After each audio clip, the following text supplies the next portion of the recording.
Ladies and gentlemen, we are starting now in next 20 seconds. All of you are requested to please occupy your seat.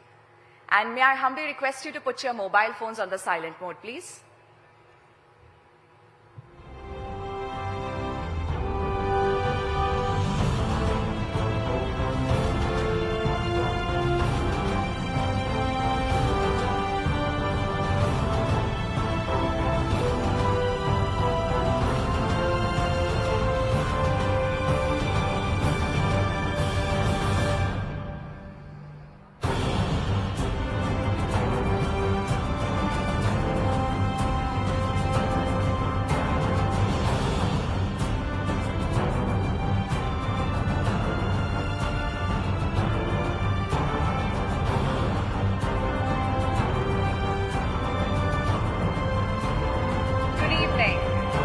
One and all.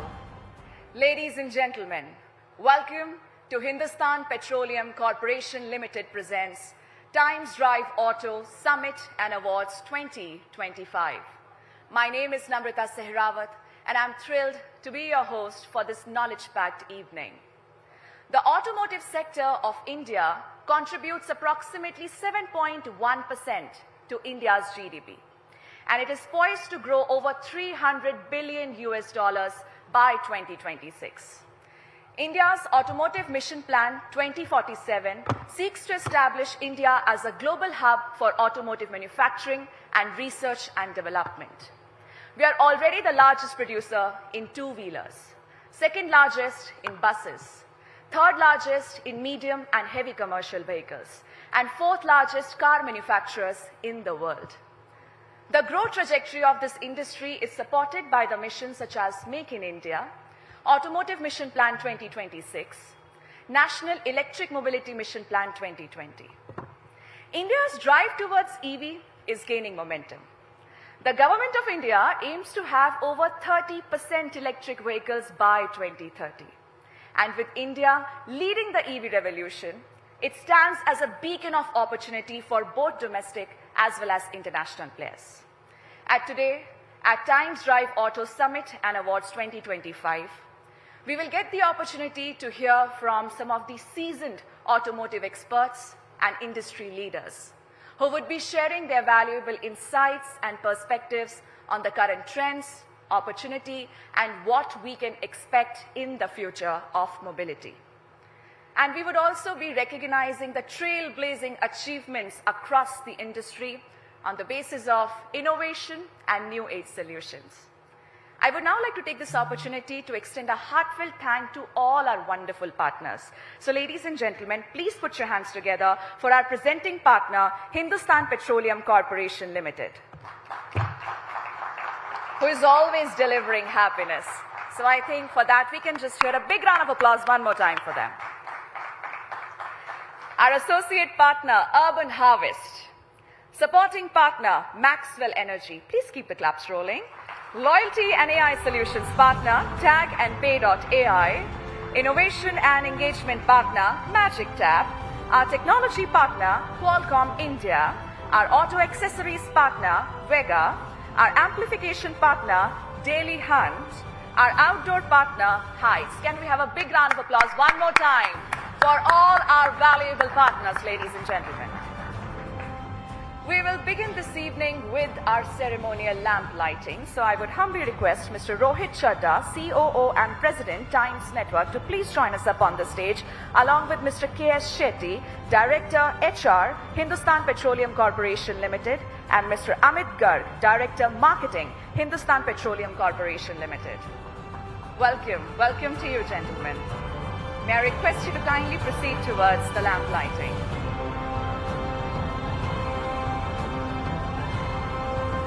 Ladies and gentlemen, there is a very crucial significance why we light the lamp at the beginning of any auspicious occasion.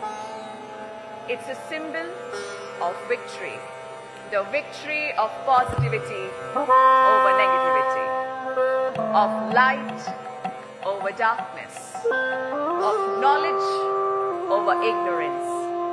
So as we light this auspicious lamp, we pray to the deity to bless us all with abundance of health, wealth, knowledge, and prosperity.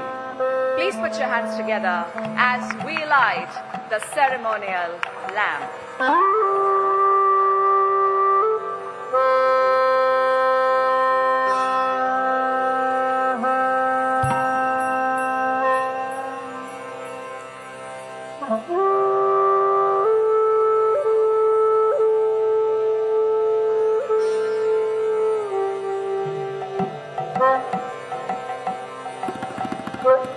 Thank you so much, gentlemen, for doing the honors of lighting the lamp. Can I request all three of you to please come together for a photo opportunity?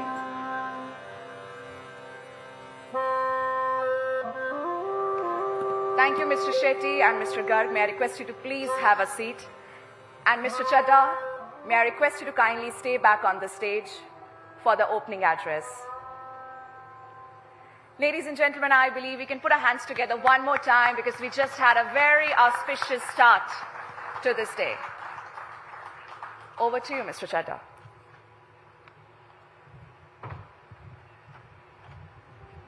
Thank you.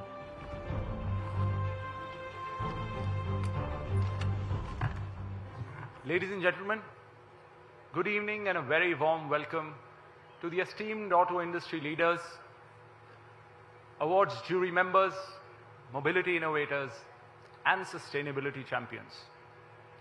Honorable Union Minister of Road Transport and Highways, Shri Nitin Gadkari ji, will be joining us very shortly. It is an absolute honor for me to welcome you all to the Times Drive Auto Summit and Awards 2025, a premier event celebrating automotive excellence and fostering industry dialogues on innovation, sustainability, and the future of mobility. With the theme of driving tomorrow, innovation, sustainability, and the future of mobility, the inaugural edition of Times Drive Auto Summit and Awards 2025 stands as a testament to Times Drive's influence in the automotive industry. Tonight, we are gathered here to honor those who drive progress, reshape the auto industry, and set new benchmarks of excellence in the mobility domain. At Times Network, we are home to some of India's premier digital brands: timesnow.in, etnow.in, Times Now Bharat, Digit, zoomtv.com, Sports Now, Pickleball Now, Health in Me, Crypto Now, Unilist, to name a few, and of course, yours truly, timesdrive.in, which was launched by Gadkari ji last year at our inaugural Times Drive Green Conclave.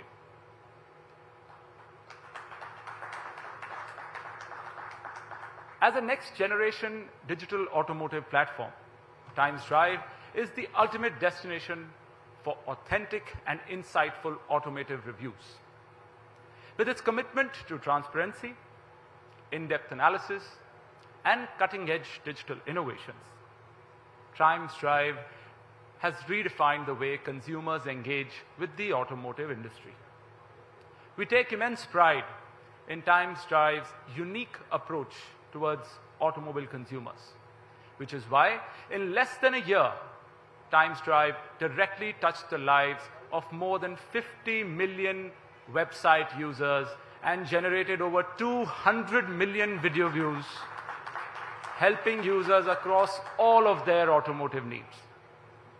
At Times Drive, we understand and know that choosing the right vehicle is one of the most important decisions of your life. And that's why we've introduced a rigorous testing mechanism to rate vehicles and their features absolutely objectively. Moreover, our AI-powered wizard, Times Drive AI, is your personal assistant for all your automotive needs. Just say hello, select the right vehicle as per your needs and budget, with insurance, after-sales support, resale, and whatnot. The inaugural edition of the Times Drive Auto Summit and Awards 2025 aims to recognize the best in automotive design, performance, safety, sustainability, and consumer experience.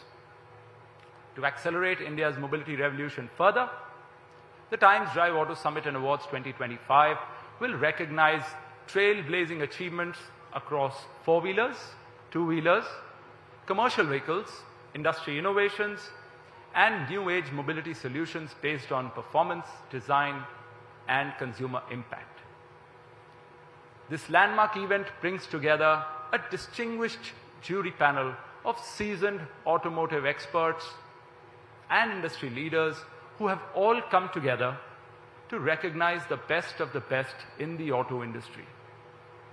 Ladies and gentlemen, well aligned with the Viksit Bharat vision of our Honorable PM Narendra Modi ji, Union Budget 2025 also unveiled key initiatives for the automotive sector. The Budget 2025 is acting as a strategic catalyst to India as a future automotive hub. Needless to say that none of this progress, which is happening at express speed, would be possible without the relentless efforts, exceptional leadership, dedication, and vision of our chief guest, Shri Nitin Gadkari ji. Under his visionary guidance, the Ministry of Road Transport and Highways has spearheaded transformative initiatives driving Bharat forward on the road to success. India is fast becoming a global hub for automotive manufacturing and research and development. We are the largest producer of two-wheelers, the second largest producer of buses, and the third largest producer of medium and heavy commercial vehicles globally. At Times Network, we have always championed stories, celebrated excellence, and fostered industry dialogues. Tonight, as we recognize auto industry trailblazers, let this platform be more than a celebration, rather a mobility revolution to drive auto industry forward on the express path for a dynamic, inclusive, and thrilling future of mobility. Thank you everyone, and have a great evening ahead.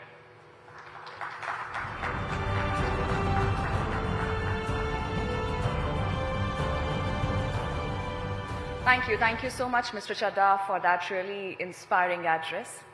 Well, now, ladies and gentlemen, we are proceeding towards our first keynote. For the same, I would like to invite on stage Mr. Prashant K. Banerjee, Chief Executive Director, Society of Indian Automobile Manufacturers, SIAM.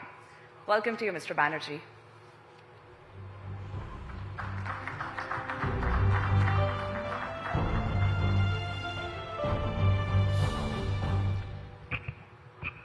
Good evening, ladies and gentlemen. It's my profound privilege, honor, and pleasure to be part of this very innovative Times Drive Auto Summit, recognizing the excellence in automobile industry with the title Future of Mobility. Looking at the time where India is asserting itself, rising, aspiring India, assertive India, having a dream of becoming Viksit Bharat by 2047, the mobility is a must. The contributions of mobility industry has already talked about. It's a sunshine sector, and India has become the third largest market in the world. And very soon, we hope to become from fifth largest economy to the fourth largest economy in the world. And this is only possible with the demographic dividends what India brings in, the kind of confidence we are reflecting in every sector of developing economy, and the very clear vision which our Honorable Prime Minister set for all of us to march towards a world where we have a tagline of G20, Vasudhaiva Kutumbakam, one earth, one family, one future. So sustainability is a talk of the town, and it's given that energy security, climate change mitigation, GHG reduction, air pollution management of different cities, as we have a big challenge in our cities, self-reliance, Atmanirbhar Bharat, the geopolitical uncertainty bringing the national priority to the fore. And it's very important that we recognize what is the need of Indian populace. And we are very happy that SIAM has a tagline, building the nation responsibly, and that's where the nation comes first, auto sector priorities come second, and of course the individual company representations become the third relegated priority for SIAM. SIAM is very proud that the Panchamrit goals and the COP26 targets given to us, we are well on course to achieve the same with the collaboration, cooperation and communication with stakeholders. We are very happy that the wheels of mobility is given by the energy provided by oil marketing companies, and we are very happy that here Mr. Garg, representing HP, is very closely collaborating with us in our journey towards decarbonization. SIAM has a very clear three-pillar sustainability advocacy. The first pillar is the decarbonization. As you know that 45% carbon intensity reduction is the COP26 target given by 2030. 2070 carbon neutrality net zero target given to us. We need to decarbonize, and that's where Indian automobile industry, SIAM members, is proud to share that the advanced biofuel policy by 5 years with E20 target 2025 given by our Honorable Prime Minister, we are very proud to say that we have complied with and we are ready. Going from E20 pan-India, we are also ready to adopt the flex fuel vehicles and 19 vehicle models of across category, two-wheeler, three-wheeler, four-wheeler, we have demonstrated in Bharat Mobility Global Expo, and we are well on course to adopt flex fuel vehicles adoption in our country based on the vision and the direction given by Government of India. So one side, we are in agrarian economy, we have the blessings of rain, sunshine and of course the biodiversity. Therefore, CBG plants, that is compressed biogas route, the route of providing ethanol through 1G and 2G, whether it's a sugarcane or grain route, we are well on course to decarbonize very big chunk of our conventional fuel gasoline. When it comes to biodiesel, we are working very closely with the Government of India to explore the possibility of replacing part of diesel, which is the largest consumption as part of the energy requirement point of view goes for transportation. We are looking how we can adopt biofuel in greater percentage in our diesel. So one story is about the adoption of biofuel for self-reliant India, farmers' income doubling, for becoming more diversified energy source for the country. The second part comes, how do we adopt CNG and LNG? And we are very proud to tell you that Indian automobile industry, we have presented to the world's first two-wheeler CNG, Bajaj Freedom. And that's a kind of reflection of Indian automobile industry's uniqueness, the engineering prowess, and we are very hopeful that we will be able to demonstrate that how innovative the Indian automobile engineering is providing the affordable, environmentally benign and safer mobility to all at a cost no one can imagine. So therefore, one side is CNG story is unfolding in categories which is never imagined anywhere in the world. We have the largest fleet of CNG buses. We have now more than 17% penetration of cars in CNG, and we are very proud to tell you that corresponding to each model of conventional fuel, our member companies have provided CNG option. So depending upon the availability of pan-India fueling stations, retailing stations, which is the target of Ministry of Petroleum and Natural Gas, that 15% CNG penetration in transportation by 2030, with more than 15,000 CNG stations being provided, is one story. The LNG, which is a very good option for the long haul diesel decarbonization option, there also we are working very closely with the Government of India, and we are proud that we will be able to demonstrate that LNG is a viable solution. While gasification is one story which we are bringing in, biodiesel, biofuel adoption through the Jaivik Pahal initiative of SIAM, we have accepted it. The third very important element, which is the talk of the town, is the electrification, and India is not behind in electrification. We are working very rapidly, and with the Government of India's PME drive initiatives, auto PLIs, the FAME 1, FAME 2 schemes, and of course the demand side, supply side interventions at different state and central level, the electrification journey is very, very promising in India.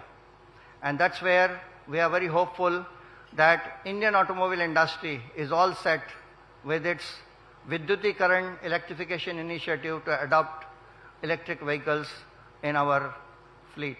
Of course, the electrification is coming up with very clear mandate that where you have a return of investment, TCOI is justified, which is more of a commercial vehicle first, followed by the personal segment. And that's how the migration is happening. And you are able to see that how three-wheelers have easily accepted the electrification, and now we are seeing more and more penetration into two-wheeler and taxi segment, followed by, of course, personal segment. But public transportation like buses are given for electrification. So we are also working on very closely on zero emission trucking, and truck has a big potential for reducing the particulate matter and save the energy, which is 45% of the overall transportation cost. So therefore, we are very proud to present on behalf of SIAM these initiatives of decarbonization in the form of a very curated initiatives. So I would like to request to play a video which will talk about what SIAM is doing in the form of its contribution towards sustainable mobility. May I request the video be played.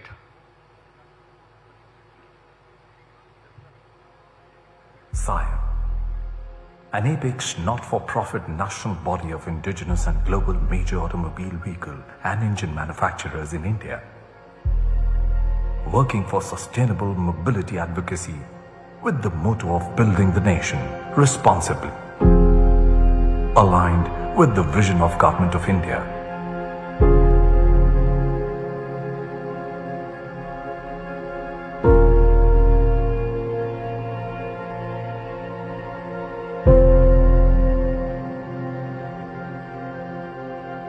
SIAM steadfastly striving for providing safer, affordable and environmentally benign inclusive mobility to all by prioritizing sustainable mobility advocacy around social, economic and environment imperatives by focusing on specific initiatives to attain the UN SDGs 2030. For SIAM, clarion call of our Honorable Prime Minister, Shri Narendra Modi, at COP26 UN Convention on Climate Change at Glasgow, announcing Panchamrit, 5 elixir goals together with Amrit Kaal at 2047 vision, sets the milestones on the path of sustainability. In alignment with rising India's vision and aspirations, SIAM has identified 2 key pillars of road safety and decarbonization, on which edifice of sustainable mobility rests.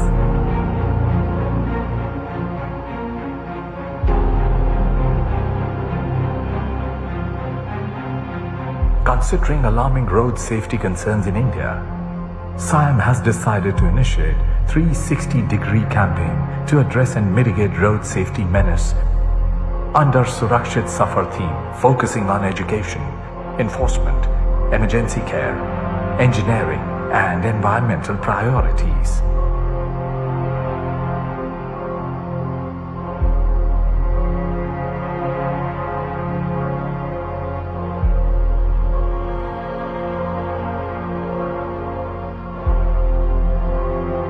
For decarbonization of transportation, aligned with the national priorities of energy security, pollution mitigation, Atmanirbhar Bharat, that is, self-reliant India, and international commitment towards greenhouse gas reduction, SIAM has curated 5 specific advocacy initiatives. Jaivik Pahel, Bio Initiative of SIAM to promote adoption of biofuels in transportation, including 1G, 2G ethanol, biodiesel and compressed biogas.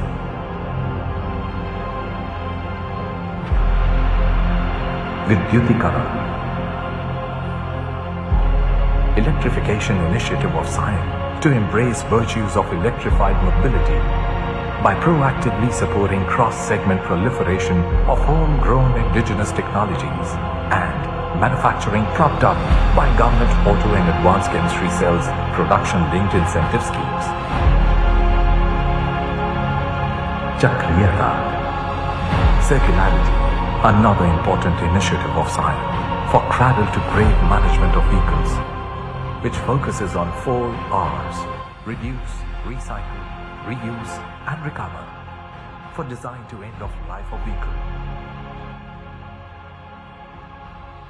Gas Gatishilata, gas-based mobility initiative of SIAM prioritizes energy transition of automobile industry to compress natural gas as Government of India decides to expand CNG filling infrastructure to 10,000 stations by 2030 pan-India in more than 100 cities.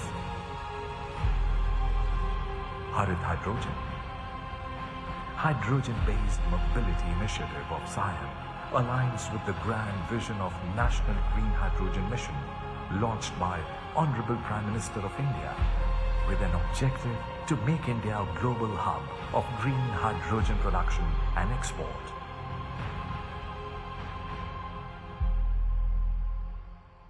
Unsatiated desire and unflinching pursuit of excellence with motto of building the nation responsibly have been the motivation of SIAM's relentless efforts towards sustainable mobility advocacy. SIAM, building the nation responsibly. So thank you everyone, and this is where the Times Network, now or nothing, building the nation responsibly, it's a time right. Thank you.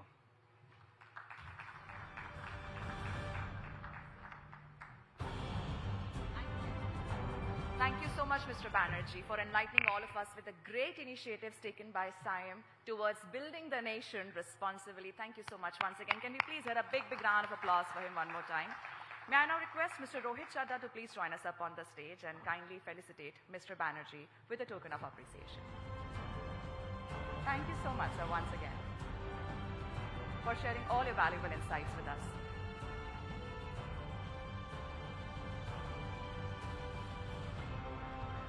Ladies and gentlemen, please keep the claps rolling.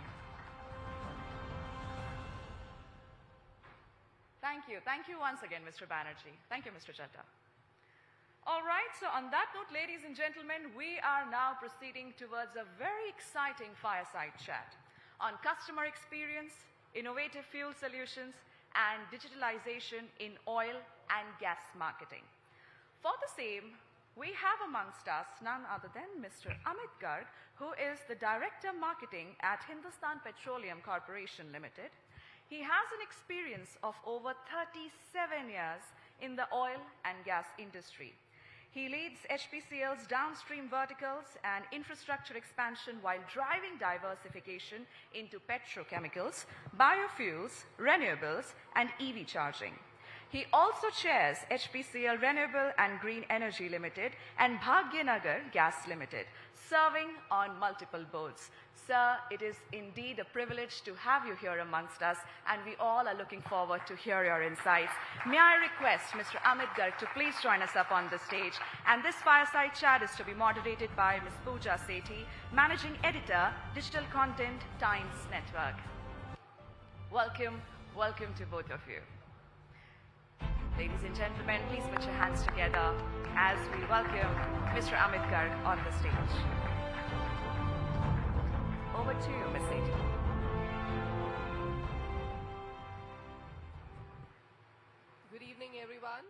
and a very warm welcome to Times Drive Auto Summit and Awards 2025.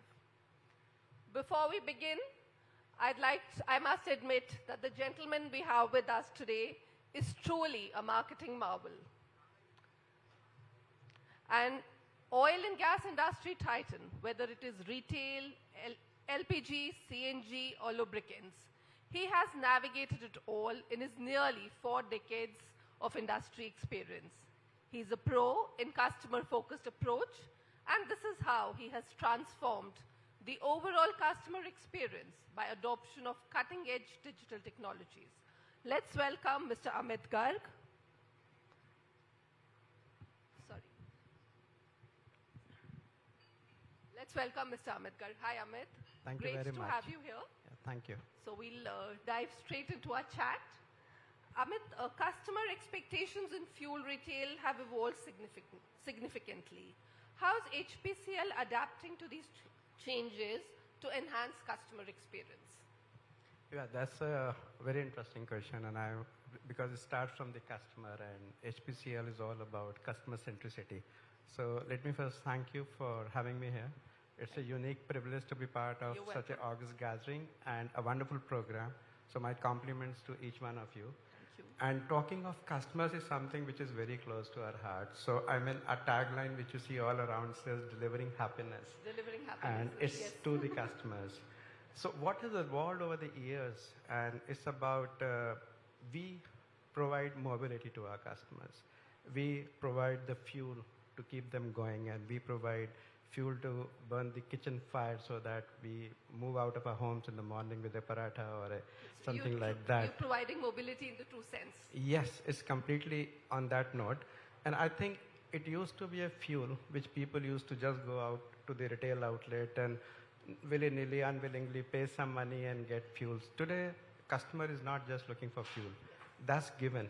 What they are looking for is an experience. And that is where we step in to provide that unique experience. Going into that, so what is the personalization that you are providing at HPCL for the customers to keep coming back to you? Yeah, I'll tell you, and I think I need to delve a little before that for the benefit of the audience and for you, because at HPCL we do things which normally our customers are not even aware of. So we talk of the digital intervention everywhere these days, and in any case, if I had not come, you would have asked me subsequently. I'm sure about that. So let us go a little back in time, and the huge concern of the customer used to be whether I'm getting a proper quality product. And that is where the journey of the customer starts. So from our locations, you know, when a tank truck comes to our location, so there's called a terminal automation system. Okay. So the whole filling, loading of that tank trucks happens through automation. And when they move on the road, so before that, there's an electromagnetic locking, which only opens on an OTP. And while this tank truck is moving towards the retail outlet, there's a VTS which we are actually able to see in real time, and we know what's the speed, are they going on the standard route, on the path given to them, route given to them, and at the speed at which they are supposed to move. So it's a real control backend, and we have people who are watching it, monitoring it, and when this TT reaches the retail outlet, only the dealer or the authorized representative can open the lock with the OTP. And that's a geo-fenced, I mean, for many people who may not know. So that lock will not open anywhere else, except for the outlet is supposed to be going. This ensures safety so this is about the quality. And quality, yes. Safety is given. So this is, a customer knows when product comes from HPCL location to HPCL outlet, the quality till that point is guaranteed. And then when the TT arrives, so obviously the automation takes over, retail automation. So where we are able to see every single liter of product being sold to a customer. And many of you may not know that we have video analytics going on as fuel is supplied to you.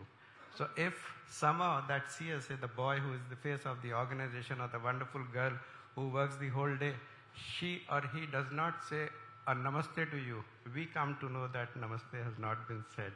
And we then call the dealer and say, ki, thoda namaste bhi kar lo. So I know it's a very difficult thing. It's a difficult ask for millions. And you would be surprised to know that we have 20 million footfalls on a daily basis at our outlets. This is amazing. And the ask is that we want 20 million times of namaste or some kind of a regard being conveyed to the customer. So that's the power of automation. And I should talk about the, you were asking me about the personalized experience. A customer today wants nothing, a little bit of respect and immediate disposal from the outlet, because nobody is coming there usually. People are in a hurry to go to offices, schools, and the payment systems are world class. So with the urbanization and everybody is looking for speed and convenience, so how do you provide that at HPCL? Yeah, so I'll continue. So speed and convenience is that we have outlets which are very well designed to take care of large number of customers, because HPCL is a company which has been growing the most amongst its peers, and that's just because customers want to come back to us over and over again and again. So we have provided facilities in a way that the customer can drive in smoothly. The dispensing units are state of art. The lighting at the outlet is so very attractive, and even at night people feel comfortable along with their families to drive in. And the fuel is dispensed as quickly. I mean, those are very fast units. I think the biggest challenge people used to face in the past was the payment. With HP Pay app that we have, it's a complete payment solution. And I am not sure that nobody here would be knowing, we are the only company which has an app called HP Pay, where you can make payment by command, voice command. Oh, you have to only say, pay 1,000 rupees for petrol, and the money goes like this. You don't have to tell the name of the dealer. Yes, I think we can clap for India, because I don't think globally we have anything like this, where you don't have to mention the name of the dealer, anything else. Just say, pay 1,000 rupees for petrol, and the money goes out to the dealer. I'm downloading the app today itself. Please do, and I'll be so grateful to you. A lot of our audience are going to do that too. And in case of any complaint, I'm here. So This is great to know.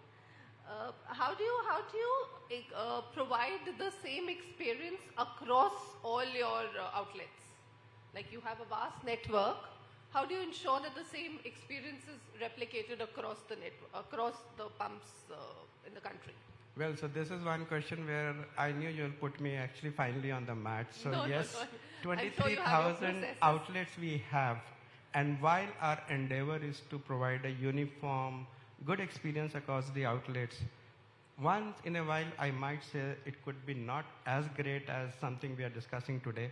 But on behalf of all my dealers, all my CSAs, all my officers who are working tirelessly in the field, I can say we hear stories of such heartwarming experiences from people. Recently, there was a very old colleague of mine who said they were traveling in Saurashtra, and the lady said that she wants to use the toilet, but would only like to go to a HPCL outlet. And imagine, I mean, an outlet in Saurashtra catering to her bio needs, and she happily, used the outlet, obviously not buying fuel at that point in time, but using the facility and thanking the staff there that, yes, what was expected was delivered. So that's delivering happiness one more time. Huge compliment, yes. Sustainability, Amit, is a key focus in today's mobility landscape. What innovative fuel solutions is HPCL working on to support cleaner transportation? Yeah, that's a great one. And I think all of us sitting here are responsible for a future where we are proud of handing over a legacy to our younger ones. Yes. And so far, India is a growing country, and our energy needs are going to grow year after year. And we all understand that as this country, the peak is still far off. So a lot of fossil fuels are going to be used, and there's space for all alternative kinds of energy. At HPCL, it's our endeavor that we continue to provide the energy needs to the people, but at the same time, they are lower carbon emissions, low carbon footfalls, and also sustainable future. So Mr. Banerjee covered many things in his address. Ethanol is one thing, where in petrol, we are now blending 20%. And that's one of the highest, and HPCL again has been at the forefront. Fuels? Yeah, so hydrogen fuels is still in a nascent stage, but we would be opening our first outlet near Visakhapatnam, where along with Volvo we are working, and it would give hydrogen to the fuels. And also we have the first solid oxide electrolyzer technology in the country, where the energy demand is like 20 to 30% less than the other means of generating hydrogen. And I think hydrogen is one fuel which will slowly take off in the next couple of years. And I can also talk about one more initiative. Many of us are from Delhi, I would say. And in one of my earlier roles, we did a experiment where we gave HCNG, which is hydrogen blended CNG, to DTC buses. Okay. And it was through the SMR technology. So the disadvantage of that was, while the hydrogen was definitely coming into the CNG, but in the process, a lot of CO2, carbon dioxide, was getting generated. At HPCL, we have come out with an innovative solution where no CO2 goes out into the air, and rather we have carbon nanotubes which are usable in many forms and in short supply for the country. So it's a two-in-one process. You don't pollute the environment. This is a great initiative Yes. for the environment. So yes, so these are all initiatives in the direction of hydrogen. That's And at our R&D center in Bangalore, already a pilot plant is going on for last many years, and we have also commissioned one at our Vizag refinery. So we are into that space in a big way. And Yeah. what other challenges do you foresee in this space? Well, challenges initially there are of capex. There would be something around the support. And I think one biggest challenge which many a times we do not mention purposely is basically the support of the customer. Usually we say policy intervention. I mean, we are very fortunate that we have a present dispensation which is all for sustainable fuels, all for new technologies. And the government is really supporting all of us on that path. Customer will have to slowly fall in line, and they will also have to take the onus of providing a cleaner future to their young ones. And for that, you'll have to pay a little more. You'll have to support new technologies. Probably the issue with many of us is we want all the green things, all the good things, but we are not ready to pay a little more. So that's my very personal take, Yeah. but I feel it that many of us sitting here can easily support that 1 rupee, 5 rupees more. And that should be our endeavor. Absolutely, we need to do that for the next generation. Yeah. Amit, going ahead, what are your thoughts on the role of fuel retail players in supporting electric vehicle adoption? And does HPCL have any initiatives in EV charging infrastructure? Yeah, we are almost present all over the country. You'll be happy to know. And we already have more than 5,500 charging stations. That's quite a yes, bit. that's quite a bit. And we have 2,300 fast chargers. By the end of next year, they more than double to 5,000. And I think HPCL has been moving quite aggressively in this direction for the last many years.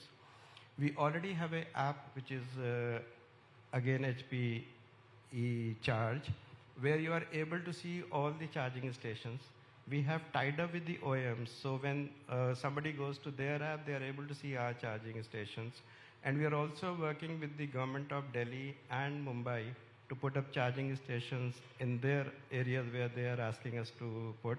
So this space is pretty open, but yes, as of now, there are not many customers who are coming. So facilities are there. Normally we say the chicken and the egg. So I think the charges are there. And I would encourage people. So again, I mean, don't ask me that question, what happens to your fossil fuels then? Yeah. So that will be a difficult one to answer. But yes, especially for the urban towns and where we are promoting as a country to go for more EVs, HPC is fully prepared. And we are also ready with the swap solutions. Wherever people don't have time and batteries need to be replaced, like you come for fueling within few minutes. Yeah. So we have already swap facilities in more than 90 outlets. Okay. And we have tied up with some of the biggest names, including Gogoro, which have millions of swap in a month. So we have some of the best big numbers. Yeah. tie-ups available on that front. Yes. Beyond fuels, are there any alternative energy innovations that HPCL is exploring to redefine the future of mobility? Okay, so I mentioned some of them. I mean, normally when we talk of fuels, we talk of diesel, petrol, but now as we move forward, so we have CNG stations, which are more than 2,000 across in the country. We have come up as a major CNG player now, almost in 24 geographical areas, along with our JV partners. Then we have LNG solutions, and we already have 3 outlets which are dispensing LNG, which is a long haul solution for the truckers. And you'll be happy to know that recently we have commissioned our Chhara LNG plant, which is a 5 million ton capacity plant. So the vision of the country to move from 6% to 50% is now in the making, and we are doing our bit to make it happen. And we are in the HPCL space leading of, this yes, revolution. Very true. So we are in the space of EVs. We have some great research going out in Bangalore in the areas of batteries. Then I spoke about what we are doing in the area of hydrogen. CBG we heard in the speech earlier. Yes. So we are working on 28 plants right now, and already we have a plant which is commissioned at Badaयूं, which is a compressed biogas plant. And in line with the mandates, so we are doing our bit in terms of blending with hydrogen, blending with compressed biogas. So we are across the spectrum of all the new energies that one can think of at this point in time today. And I always believe myself that we provide mobility to our customers. So tomorrow, if say vehicles were to run on water, then HPCL would have a special water for that also. And We look forward to that with the cost of fuels going up. So yes, I think that was also my way of selling HP Pani to all of you. So you talked about how do you ensure customer convenience. And we realized a couple of years ago that a customer in India, because we are a warmer, hotter country, so they need pure water. And across the road, sometimes we are not absolutely sure of the quality. So we are the only company in this space which has its own pani, which goes by the name of HP Pani. And we sell them through our outlets, through our distributors, and some outage spaces also. This is great. Digital transformation is reshaping industries globally. How is HPCL leveraging digitization in marketing and operations to stay ahead in the competitive market? Okay. Again, I would say that I shared spoke about some your part app, of it, yes. but I would add a little more. If you remove 2 people from the system, the one who dispenses fuel into our vehicles and the person who brings cylinder into our homes, believe me when I say that everything else is digitally governed. And I'll give you an example. I'm sure you don't have a lot of time, but still I would like to tell you. Please go ahead.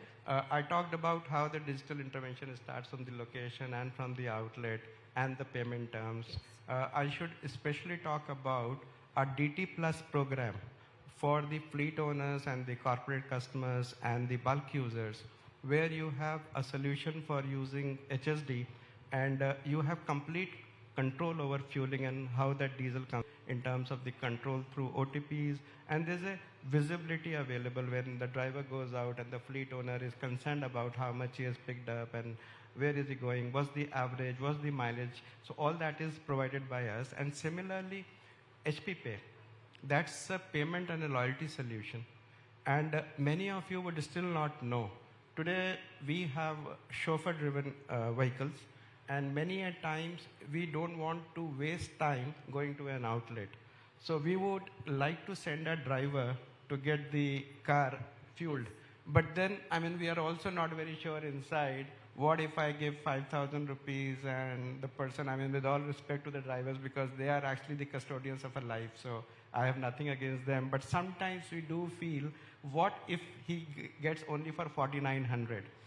HP is the only app available where you can, at home, load in 5,000 rupees and just give a QR code to your driver.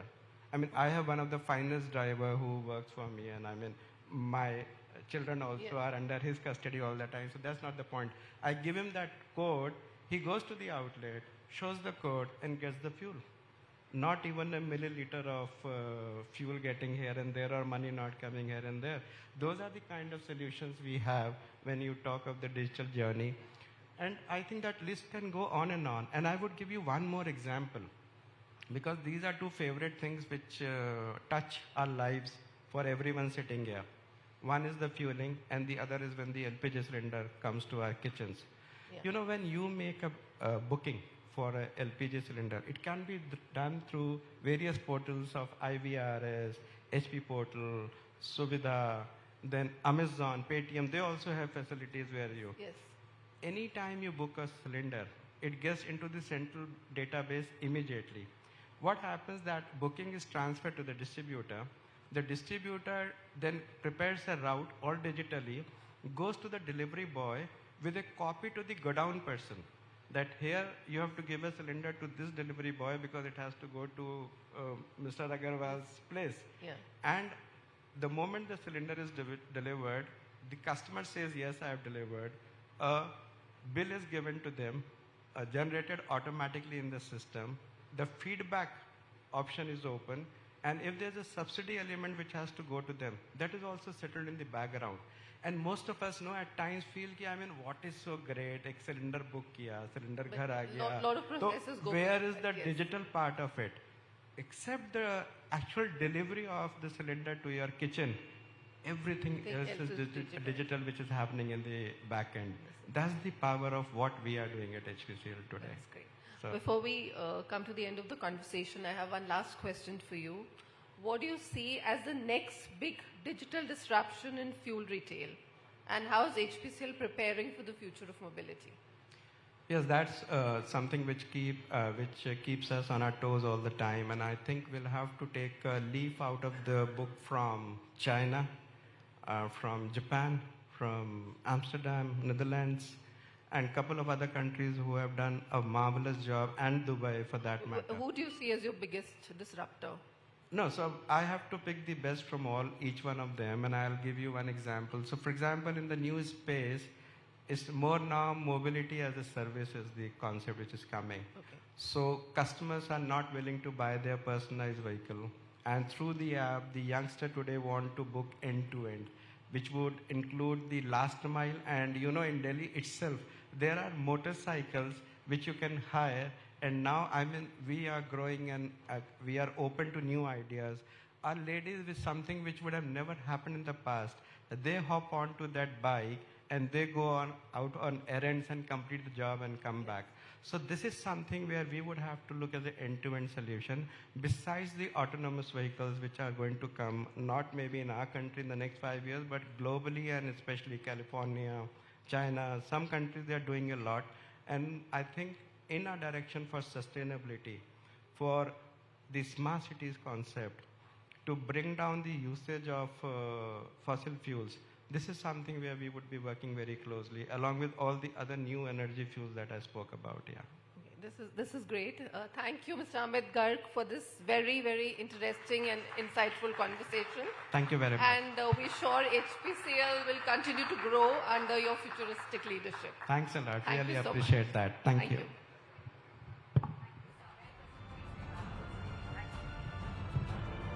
Thank you so much, sir, for sharing those great insights on how HPCL is working towards the cleaner and greener future of our nation and also contributing towards the EV revolution and digitalization.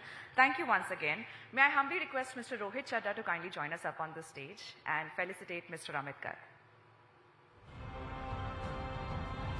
Thank you, sir. Indeed, a marketing marvel, very rightly said by Pooja. Can we please have a big, big round of applause for him one more time for those great insights shared. Thank you so much, sir, once again. It's a token of appreciation by Times Network. Thank you so much, sir, once again for sharing all your expertise and knowledge with us. And thank you so much, Pooja, for the wonderful moderation. Thank you.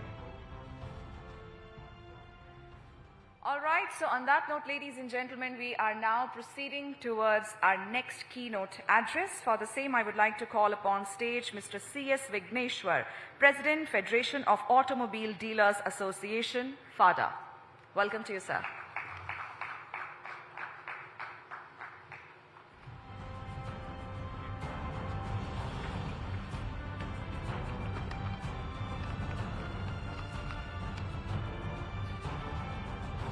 Namaskar and a very good evening to you all. It's good to see senior industry captains present here for this lovely gathering. It's truly a privilege to be here today at the Times Drive event where some of the brightest minds and biggest hearts of the automotive world have come together to envision the future of mobility, one that's innovative, sustainable, and inclusive. I speak to you today not as the president of the Federation of Automobile Dealers Association, but as a representative of more than 9,000 dealer principals having 15,000 dealerships and 30,000 outlets across the length and breadth of our lovely country. An industry that employs over 5 million people, that too without displacing them from their home locations, and more importantly, touching the lives of millions of customers every day. When we speak of automobile value chain, it's easy to be amazed by the cutting-edge manufacturing, by futuristic design, and by global supply chains. But I want to take a moment to shine a spotlight on the critical and often under-celebrated link in this chain, the auto dealer. We, the dealers, are the first customers of every OEM. Before a car or a bike reaches your garage, it sits in our showrooms first. Financed by us, marketed by us, insured by us, and eventually handed over with a smile by us. We are not just intermediaries, we are investors, risk takers, and brand builders.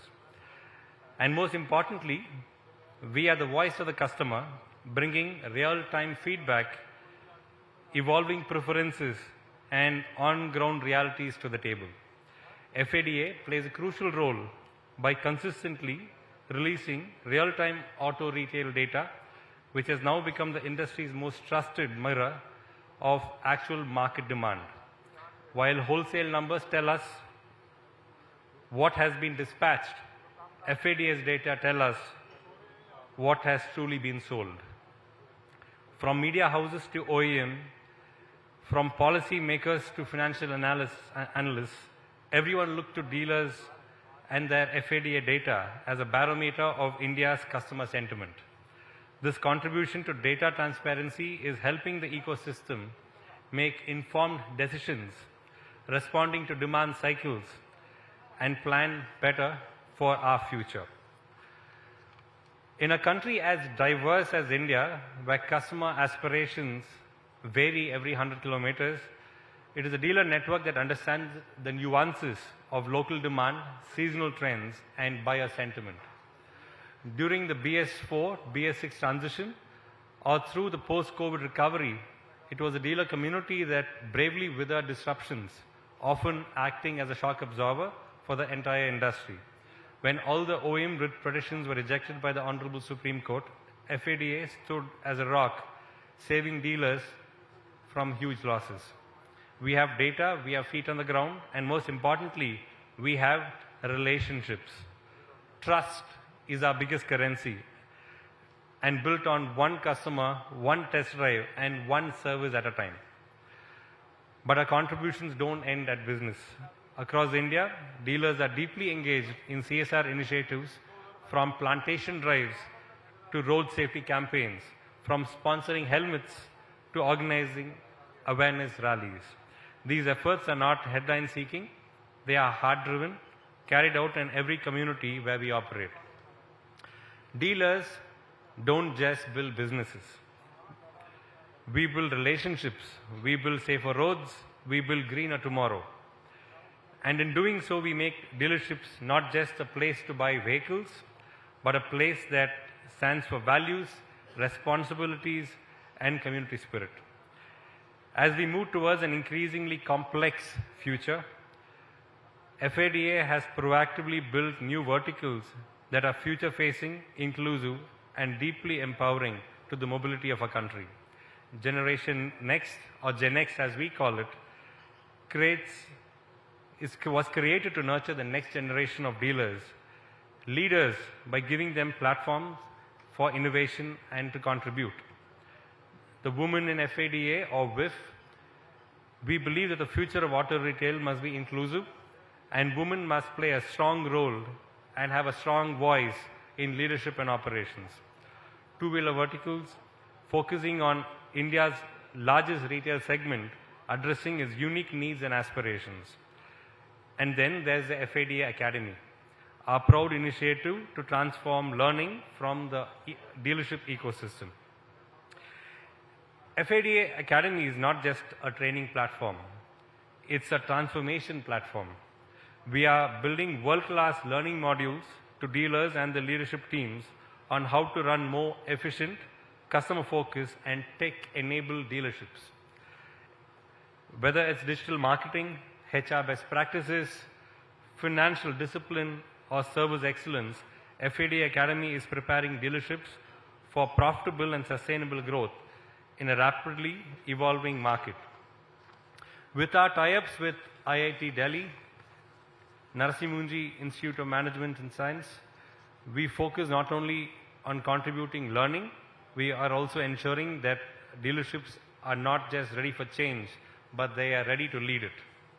Across the globe, auto dealers are reinventing themselves. In the United States, dealer groups are becoming mobility solution providers, bundling EVs with home chargers, subscriptions, and fleet services. In Europe, we are seeing dealer network collaborate with OEMs to build the last mile delivery platforms powering electric micro-mobility. In China, dealerships are doubling as digital experience centers, blending online and offline in ways that enhance brand engagement. The Indian dealer community is no different. Today, we are embracing digital retailing, green technologies, skill development, and an unwavering commitment to customer centricity. If we truly want to build a future-ready, sustainable auto ecosystem, then dealers must be included as co-creators and not just endpoint executors. Every EV adoption to service excellence, from digital transformation to rural penetration, dealers are the ones who will turn vision into velocity. Let's not forget, we're not the ones who hand the keys of dreams to customers, but we are also taking part in the mobility journey. And at the moment of delivery is not a transaction, but a transformation.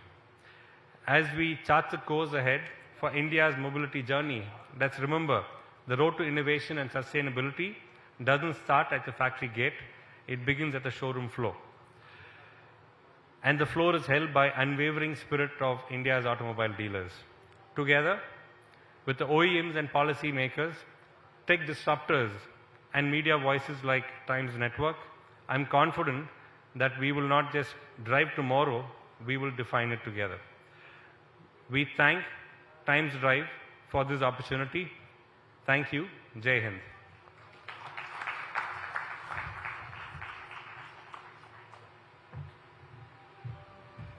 Thank you so much, sir, for your thought-provoking insights. May I humbly request Mr. Rohit Chadha to please join us up on the stage and felicitate Mr. Vigneshwar.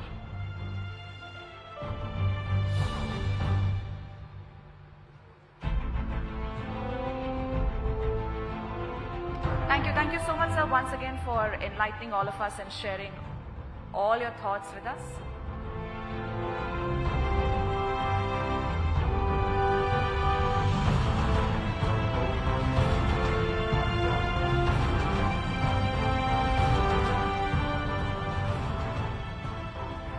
Thank you so much, sir.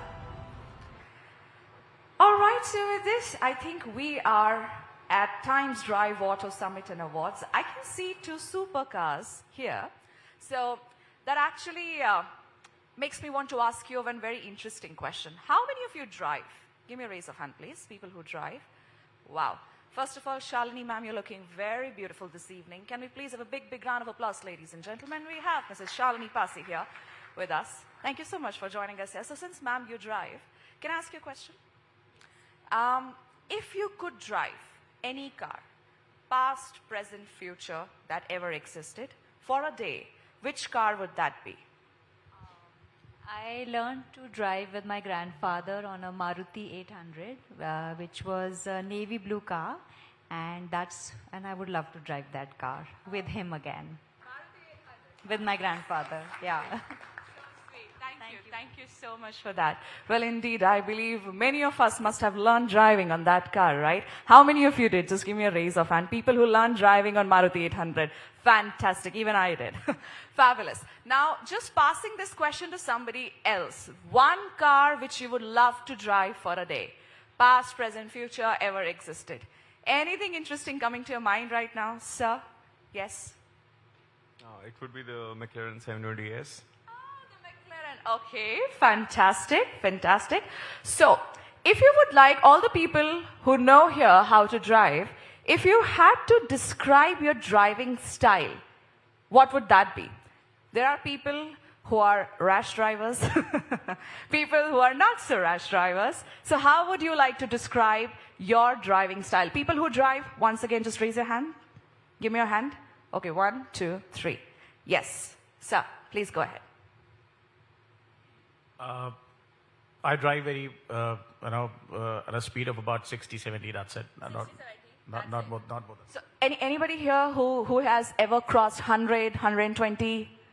Fantastic. So usually, or like, do you like driving? Do you like to drive at that speed? Or how is it? So basically, if the road permits and all, so the speed gives the thrill, and I drove around 210 at the max. Wow. Speed gives the thrill, and we all love to seek that thrill. Thank you. Thank you so much. All right, so now that the ice has already been broken here in the room, now let me come to the main question. Can anyone tell me, since we have some of the seasoned experts of the industry sitting here, can anyone tell me the most exciting innovation you feel is going to completely change the game in the next 5 years? That is currently happening in the automotive industry. One innovation that is coming to your mind right now. Anything? Anybody? Since all the experts are here, I believe you all would love to understand from you. Anyone from the front table? Any innovation you feel it's going to completely change the game in the automotive industry? Okay. Sir. Although I love driving, I'm not about it. I think autonomous driving would perhaps bring a lot of value to the roads in terms of making it safe, in terms of making it really efficient. So yes, that's what would be my bet. Okay. Autonomous driving. All right, that's one. Anything else? Autonomous driving, self-driving cars. Yes, ma'am, you're looking very gorgeous. Hi, what's your name? Ritika Jatana Huja. Ritika. Good to have you here, Ritika. So driverless driving is something I feel is going to really change. So similar. Driverless driving. Yeah. Would you like to have a car which does not have a driver and you're just sitting there? So I own Big Boy Toys. Oh, wow, fantastic. Oh, you're from BBT. Fantastic. What else? What else? What other innovation? Yes, sir. Hi. I think driverless is not something which I feel very soon it will be, but the flying cars with driver. Oh, the flying cars with driver in a limited area, not in the mainstream, but in limited geography, geofence. That's definitely coming. Okay. Wow, fantastic. I mean, who wouldn't love to be in a flying car? I definitely would. Does BBT has any scope for flying cars right now, maybe in the future? Are you planning on that? Oh, in the future, they are saying fantastic. Good to know, good to know. Okay, one last question before we proceed any further. What do you think that any one feature which every car should have in the next 10 years, like this is one feature, something very innovative that every car should have? Come on, think about it.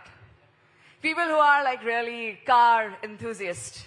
One feature which you will love for every car to have. Okay, I think Ritika has some more answers. Yes, Ritika. I think we must have a coffee machine in the car. You must have a coffee machine in the car. Wow. Amazing. Who all are the coffee enthusiasts here? Can I have a raise of hands? People who love to have coffee. 1, 2, 3. A car with a coffee machine. Do you like that idea? Yes? Oh, fantastic. I see some hands at the back. Let me come towards the end now. Hi, I think I've already asked a few people in the front. Now let me come over here.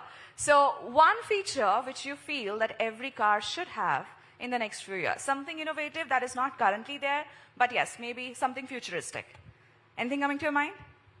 Remove the horn. Remove the horn. The horn. You would remove the horn. Oh, wow. Well, that's going to create like, don't you think it's going to create some nuisance on the road? No? But you don't like when people honk at you. Yeah? Okay. So, yeah, I think there are countries in the world where there are rules to not honk. But yes, it does get slightly annoying at times. I understand. Anything from this side of the room? Anything coming to your mind? One feature that you would love to have the cars in the future. Sir? Okay. Hi, what's your name? Chandra. Chandra. Yeah. Okay. So maybe more towards safety. More towards safety.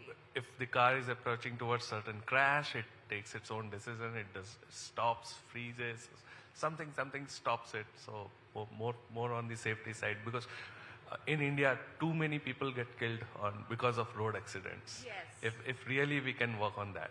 Okay, more on the safety side. Wow, that's very interesting. So where are you from? Which organization, if I may? Tag and pay. You're from? Tag and pay. Oh, you're from Tag and Pay. Oh, fantastic. Thank you. Thank you so much for sharing. I think great insights. Anybody else who would like to just add on to it before I move further? Yes, sir. Hi. What's your name? Robin. Hi. Robin, where are you from? Bombay, Brandon-Tel. Bombay? Brandon. Oh, Yeah. Yes. So I feel solar-powered cars would be something which is very interesting. Solar-powered cars. Yeah. Wow, that's very interesting. And how do you like plan on imagining them here in India? I haven't thought about that.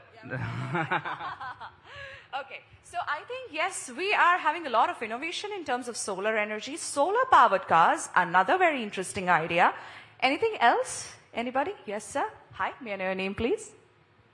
Hi, I'm Shubhashish from Bajaj Alliance. India needs more of a propeller in the car in the current traffic situation. If it could fly when there's a traffic ahead, that's the need. So, you know what, my dad used to joke about it when I used to ask him that, Dad, we're getting late. So he used to tell me, yes, I'm just about to press the flying button. So just in case if it gets available like that, I mean, wouldn't that solve a lot of problems for us? Absolutely. You know what, I actually observed in the room, a lot of people have this, idea of having flying cars, the cars can fly. So definitely, I think that seems to be bringing to life very soon. How many of you attended the Auto Expo this year? Anybody? People who went to the Auto Expo? Did you see that flying car somewhere at the Auto Expo? In one of the pavilions it was there. So it does not seem to be a very futuristic idea anymore. I believe it is already here. And yes. It's launching in July. Okay. I think she's the right person to tell us about it. Please, I think, can you please rise up and just look at everyone? People had a lot of ideas about flying cars. Just let's. So it's going to be launching in July. They're going to use it as an airport transfer to the city in Bangalore. Oh, wow. Yeah. I think definitely, even I was thinking that we might need a flight to, go to the Bangalore airport from the city itself. And now it's there. Thank you so much, Ritika. Thank you once again. Okay, so with this. Okay, so one more interesting thing that is coming to my mind right now. I think we all have these fantastic ideas right now. So just to be aligned, because we are here at the Times Drive Auto Summit and Awards, just for that, all of us to be aligned and on the same page, let's do something exciting before we have our chief guest for the evening here. Well, he will be joining us here any moment from now. I'm going to give you one count. When I say one, all of you just clap one time. When I say two, you clap 2 times. When I say 3, you clap 3 times. So that we are all awake and ready for the next session, which is about to happen. Are you ready? Yes? Just by sitting, just by being there at your tables, okay? So can I request you to please show me your mobile phones? Can I just see your mobile phones? Fantastic. Can we please keep it on the tables? Let's have both the hands empty. Fantastic. Thank you. Okay, so when I say 1, you clap 1. Are you ready? 1. Together, okay? Let's try to do it slightly together. 1, 2, 3, go. 1, 2, 3. 1, 2, 3, 2, 2, 1, 1, 1, 1, 1. Fantastic. Ladies and gentlemen, now we're going to have our esteemed chief guest for this evening. May I request you to please rise up from your seats as we welcome here in the room, ladies and gentlemen, the Honorable Union Minister of Road Transport and Highways to Government of India, Shri Nitin Jairam Gadkari ji. A very warm welcome to you, sir. आपका बहुत स्वागत है.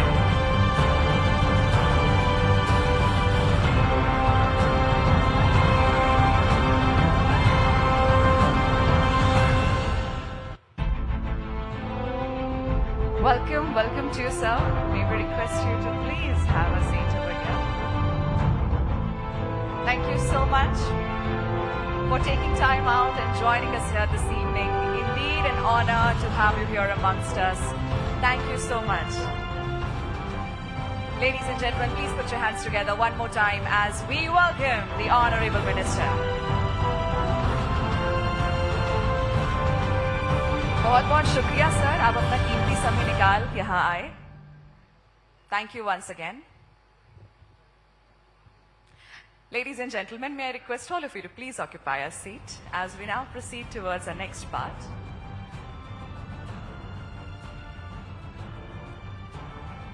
We now have a short audio visual lined up, so may I request all of you to please have all your eyes on the big screen.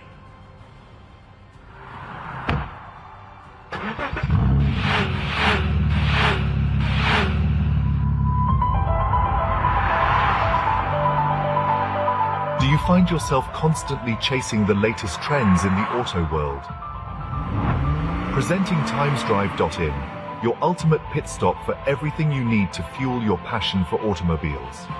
TimesDrive brings you closer to the pulse of the automotive industry. Whether you're following the latest news, seeking detailed reviews, or comparing the best deals, we provide insights that matter. From cutting-edge electric vehicles to the hottest new launches, timesdrive.in is your trusted source for reliable and comprehensive information, making your journey seamless and informed. We aim to empower enthusiasts and buyers alike, keeping you ahead of the curve in a world that's always on the move. As the world shifts gears towards sustainability, TimesDrive takes a bold step forward with TimesDrive Green, our commitment to cleaner and smarter mobility. This initiative focuses on electric vehicles, hybrids, and next-generation fuels like green hydrogen. With TimesDrive Green, we're paving the way for a sustainable future, one vehicle at a time. Whether it's exclusive insights, user-friendly guides, or trend analysis, this platform connects you with the latest innovations driving the green revolution. But that's not all. TimesDrive.in enhances your experience with its AI-powered smart assistant. Planning a road trip? Need real-time updates on toll prices and road conditions? Our AI-powered smart assistant has you covered, offering highway assistance that's just a message away. It even lets you share your live location with family or friends, making your travel safer and more convenient. Searching for your next vehicle? Just ask. The AI-powered smart assistant curates recommendations based on your preferences, whether it's budget, features, or style. It's your dedicated assistant, guiding you from exploration to purchase with ease. TimesDrive.in redefines how you engage with the automotive world. From staying updated to choosing the right vehicle and embracing green technology, it's built to meet every need. The future of mobility is here, and TimesDrive.in is leading the way, fueling passion, innovation, and sustainability. Discover what's next today.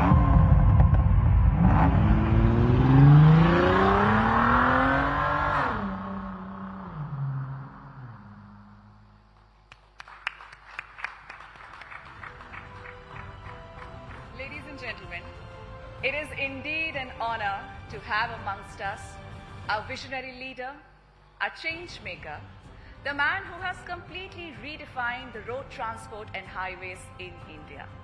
Not just as a means of connectivity, but as a testament to world-class infrastructure. Sometimes he is referred to as the highway man of India, the expressway man of India, because his passion truly inspires all of us. Ladies and gentlemen, please join me in welcoming the Honorable Union Minister for Road Transport and Highways, Government of India, Shri Nitin Jairam Gadkari ji. Sir, आपका बहुत-बहुत स्वागत है. I would also humbly request Mr. Munish Devgan, Video Content Head, Times Network, to please join us up on the stage for the fireside chat with him.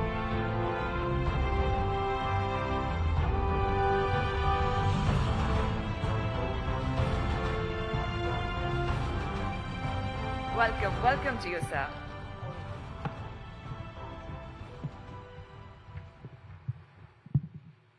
पिछले एक दशक में मोदी सरकार ने देश के विकास को नई ऊंचाइयों पर पहुंचाया है। इस यात्रा में एक केंद्रीय मंत्री ऐसे भी हैं जो गेम चेंजर हैं, जिनके काम की खूब तारीफ होती है। वो अपनी दूरदर्शिता से सुर्खियों में रहते हैं। उन्होंने देश के हाईवेज को नया रूप दिया है और हमारा मानना है ये सिर्फ हाईवेज नहीं, ये भारत की तरक्की के रनवे है जहां से अर्थव्यवस्था नई उड़ान भरती है। सोशल मीडिया पर उनके लिए अक्सर एक कमेंट हम देखते हैं, मैन विद जीरो हेटर्स। सच में भारतीय जनता पार्टी के इस दिग्गज नेता के मुरीद ना केवल उनकी पार्टी में है बल्कि विपक्ष भी उनके काम का लोहा मानता है। हमारे साथ आज मौजूद हैं रोड ट्रांसपोर्ट एंड हाईवेज के top performing minister Nitin Gadkari ji. Times Drive Summit and Awards में आपका स्वागत है नितिन जी।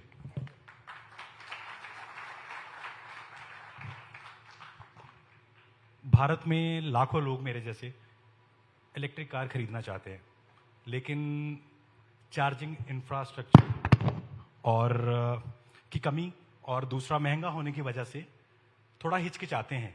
तो चार्जिंग इंफ्रास्ट्रक्चर पर गडकरी जी क्या क्या काम हो रहे हैं, क्या क्या कदम उठाए जा रहे हैं? देखिए, पहली बात तो ऐसी है कि जितनी कार आज मार्केट में आई है जी, उसकी रेंज 450 किलोमीटर तक है और जो स्कूटर बड़े कंपनी की है इलेक्ट्रिक वो 120 किलोमीटर है। अब इसका अध्ययन जब किया गया तो एक स्कूटर टीवीएस और बजाज ने अध्ययन किया तो दोनों का अनुमान यह है कि एक स्कूटर मैक्सिमम 24 to 26 मीटर चलती है। तो स्कूटर जो है 26 to 24 किलोमीटर, तो रोज रात को घर आने के बाद चार्ज करेंगे तो वो चार्ज हो जाती है। इसलिए टू व्हीलर में तो कोई प्रॉब्लम ही नहीं है चार्जिंग स्टेशन का। दूसरी इम्पोर्टेंट चीज़ जो है वो कार के बारे में है। अभी जो कार आ रही है सबकी, मेरे अंदाज से सब 300-350 किलोमीटर के ऊपर है और कार भी जो शहरों में चलाते हैं उनका भी रेंज बहुत होगा तो 80 से 100 किलोमीटर के ऊपर कार नहीं चलती। अब समस्या कहाँ है कि मुंबई से दिल्ली आना है, यहाँ चार्जिंग की आवश्यकता है, या दिल्ली से देहरादून जाना है, चंडीगढ़ जाना है, यहाँ ज़रूरत है। तो अभी NHAI के तरफ से हम 670 रोड साइड एमिनिटीज़ बना रहे हैं और जहाँ चार्जिंग स्टेशन लग रहे हैं, तो मुझे नहीं लगता कि कोई प्रॉब्लम आएगी। सबसे इम्पोर्टेंट प्रॉब्लम ये कि जैसे पहले मोबाइल फ़ोन आए तो हर कंपनी का चार्जर अलग था, तो वो एक समस्या थी कि चार्जिंग सिस्टम हर कंपनी अलग अलग देती थी। बीच में हमने कानून भी तैयार किया और लगभग अब एक चार्जर में हो जाएगा। जो इलेक्ट्रिक बसेस हैं, अब इलेक्ट्रिक ट्रक भी आ रही है, तो इसमें भी अब चार्जिंग में मुझे नहीं लगता कि कोई अड़चन आएगी। और अभी तो हमने नागपुर में मेरे कॉन्स्टिट्यूशन में एक पहला पायलट प्रोजेक्ट किया है, वो फ्लैश चार्जिंग सिस्टम है। अभी टेंडर कल रिसीव हुआ, 2 कंपनियों ने उसमें पार्ट लिया है। वो फ्लैश चार्जिंग सिस्टम है ना, ऐसा है कि 135 सीटर बस है। वो बस में विशेष रूप से यूरोप में ये बसेस हैं, इसमें इलेक्ट्रिक पर चलेगी और इसमें हवाई जहाज में जो सुविधा है जैसे एयर होस्टेस होती है, बस होस्टेस होगी, इसका टिकट रेट डीजल बस की तुलना में 30% कम होगा। और ये बस की विशेषता ये है कि एक स्टॉप पर आएंगी तो ऊपर से जो फ्लैश चार्जिंग नीचे आएगा और आधे मिनट में बस चार्ज होगी। तो ये फ्लैश चार्जिंग सिस्टम में इसमें टोयोटो अपना सीमेंस और हिटैची की टेक्नोलॉजी है। टाटा और ये जो पुणे में इक्का करके कोई कंपनी है मेहता जी की, वो दोनों ने भी इसके लिए टेंडर भरा हुआ है। और इसके साथ साथ और विशेष रूप से इलेक्ट्रिक बसेस, अब कोई भी शहर में जाइए बड़े प्रमाण पर इलेक्ट्रिक बसेस आई। अब हमारी अड़चन ये है कि देश में कैपेसिटी इलेक्ट्रिक बसेस बनाने की 50,000 बसेस की है और रिक्वायरमेंट 1,10,000 20,000 बसेस की है, तो बसेस ही नहीं मिल रही। तो आने वाले समय में इलेक्ट्रिक बस के साथ इलेक्ट्रिक बसेस भी बन रही है, इलेक्ट्रिक ट्रक्स भी बन रहे हैं और इसका केवल डोमेस्टिक मार्केट में नहीं, तब इंटरनेशनल मार्केट में भी हमारे एक्सपोर्ट में बहुत बड़ा पोटेंशियल है। लगभग सब ने बनाया है और मुझे लगता है कि अब कोई इसमें जो मेरे पास अभी आप जो कह रहे हैं उसकी जानकारी है कि ईवी कार की ग्रोथ 15.4% है, पेट्रोल डीजल की 4.2% है, ईवी टू व्हीलर्स की ग्रोथ 33% है, पेट्रोल डीजल की 14% है। ईवी 3 व्हीलर की ग्रोथ 19% है, पेट्रोल डीजल की 6.8% है। फर्स्ट टाइम ईवी की ग्रोथ पेट्रोल डीजल की तुलना में बढ़ चुकी है। योगायोग से इसी होटल में मैं आया हूँ और जब मैं इलेक्ट्रिक की बात करता था तो मैं चैनल का नाम नहीं बताता आपको, तो मुझे प्रश्न पूछा था कि इलेक्ट्रिक कार अगर आएगी और उसमें अगर चार्जिंग ख़त्म हो जाएगा तो धक्का मारने के लिए आप आओगे क्या? अब एक की भी कार कोई धक्का मारने की ज़रूरत नहीं, पोल्यूशन जीरो है। और सबसे अच्छी बात है कि जब हमने इलेक्ट्रिक कार और ये सब शुरू किया तब लिथियम आयन बैटरी की कीमत ये $150 पर किलोवाट पर आवर थी, अभी मेरे जानकारी से $100 तक आई है। और अब 6-7 महीने में मुझे लगता है कि इलेक्ट्रिक कार और पेट्रोल डीजल कार की कीमत सेम होगी। अभी हमने लिथियम आयन मैन्युफैक्चरिंग के लिए अडानी, टाटा, मारुति, एलजी, सैमसंग, अब इसमें स्पेशल स्कीम में इनको अनुमति दी है और इसलिए इलेक्ट्रिक बैटरी भी हमारे यहाँ बड़े प्रमाण पर तैयार होंगी। और इसके साथ जो केमिस्ट्री डेवलप हो रही है, lithium ion, zinc ion, sodium ion, aluminium ion, उसका भी काफ़ी काम हुआ है। और जम्मू कश्मीर में 6 million ton 6% of world reserves हमको मिला है, जिससे 60 करोड़ हम लिथियम आयन बैटरी का यूज़ इलेक्ट्रिक कार के लिए कर सकते हैं। तो मुझे लगता है कि अब हिंदुस्तान कम से कम, वैसे भी हमारी ऑटोमोबाइल इंडस्ट्री इम्पोर्टेंट इंडस्ट्री है, देश के जीडीपी में बहुत बड़ा इनका कंट्रीब्यूशन है और अभी तक 4.5 करोड़ लोगों को जॉब्स दिया इंडस्ट्री में। भारत सरकार और राज्य सरकार को जीएसटी के रूप में सबसे ज़्यादा GST as a tax revenue देने वाली इंडस्ट्री है। और अभी जब मैं मंत्री बना तो ये 14 लाख करोड़ की इंडस्ट्री थी, हम 7वें नंबर पे थे। अभी एक 4-5 महीने पहले हम वर्ल्ड में 3रे नंबर पर पहुँचे। हमने जापान को पीछे डाला और हम 3रे नंबर पर हैं। और यूएसए फर्स्ट नंबर पर है, जिनका साइज 78 लाख करोड़ है। चाइना सेकंड नंबर पर है, वो 49 लाख करोड़ है। और हिंदुस्तान 22 लाख करोड़ है। पर जिस प्रकार से अभी हमने स्क्रैपिंग पॉलिसी लाई, जिसके कारण ऑटोमोबाइल के कंपोनेंट की कॉस्टिंग में 30% कमी आएगी। और ये जो बड़ा प्रमाण पर ये जो तैयार होगा, इसमें से aluminium, copper, plastic, rubber, steel, recycling होगा और कॉस्टिंग इसका कम होगा।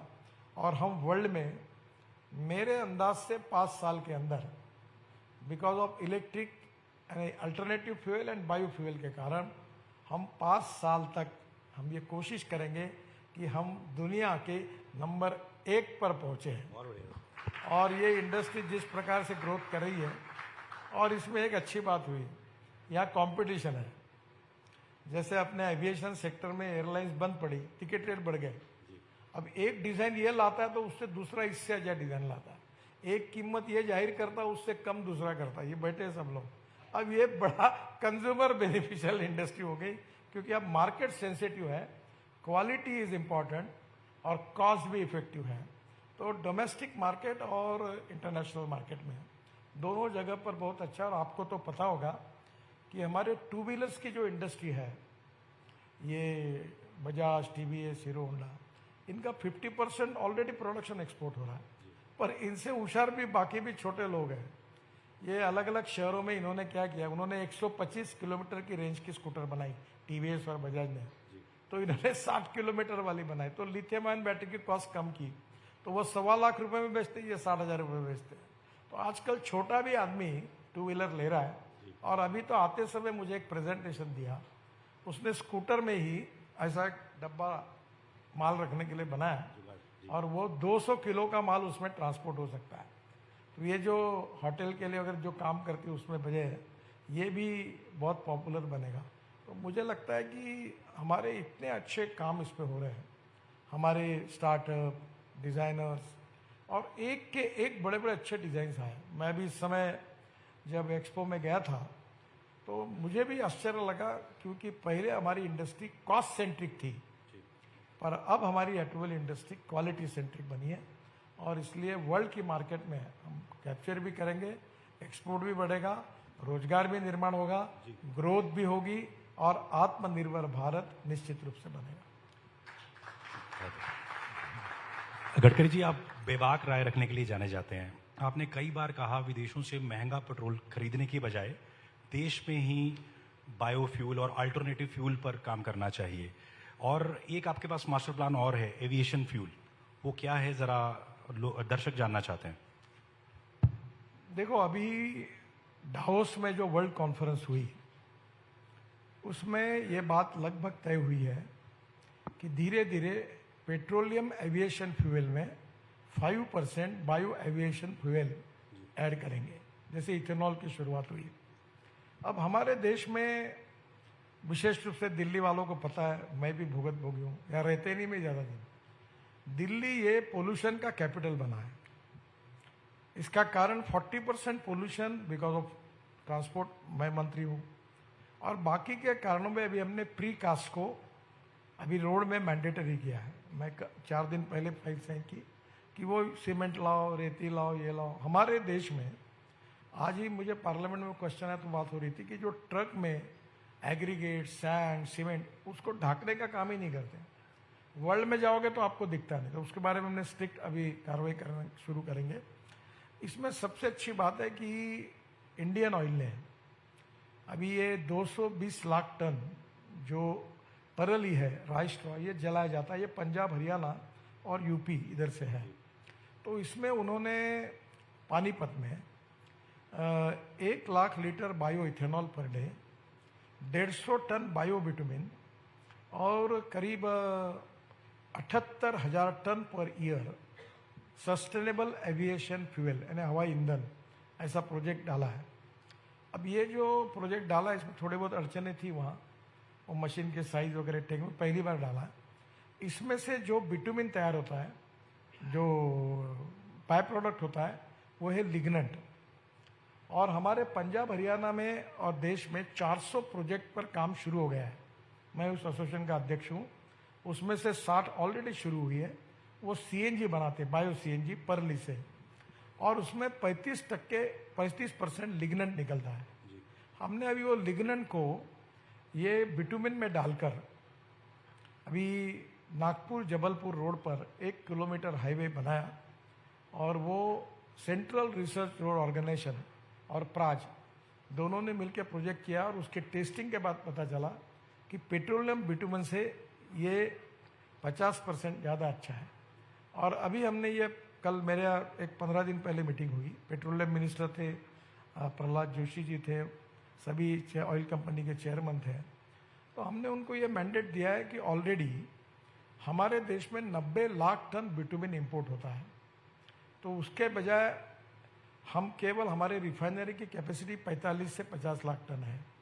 तो हमने अब तय किया कि अब बिटुमिन में ये 35% जो लिग्नेंट निकलता है, जो सीएनजी तैयार करता है, उसका स्टैंडर्ड फिक्स करके वो ऐड करें।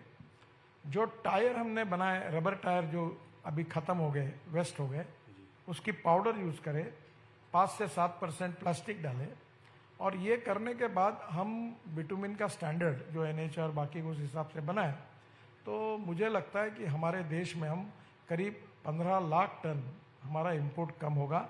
और इसमें परली का भाव अभी जो जलाते थे अभी 2200 से 2500 टन हुआ है, तो किसानों को भी पैसे मिलेंगे, परली जलेगी नहीं, और परली से वेस्ट टू वेल्थ ये कंसेप्ट उसका पूरा होगा। अब एविएशन फ्यूल भी आगे दूर नहीं है। बहुत बड़ी चीज़ है। पराली बहुत बड़ी समस्या है दिल्ली एनसीआर के लोगों को। दिल्ली का पोल्यूशन कम हो जाएगा।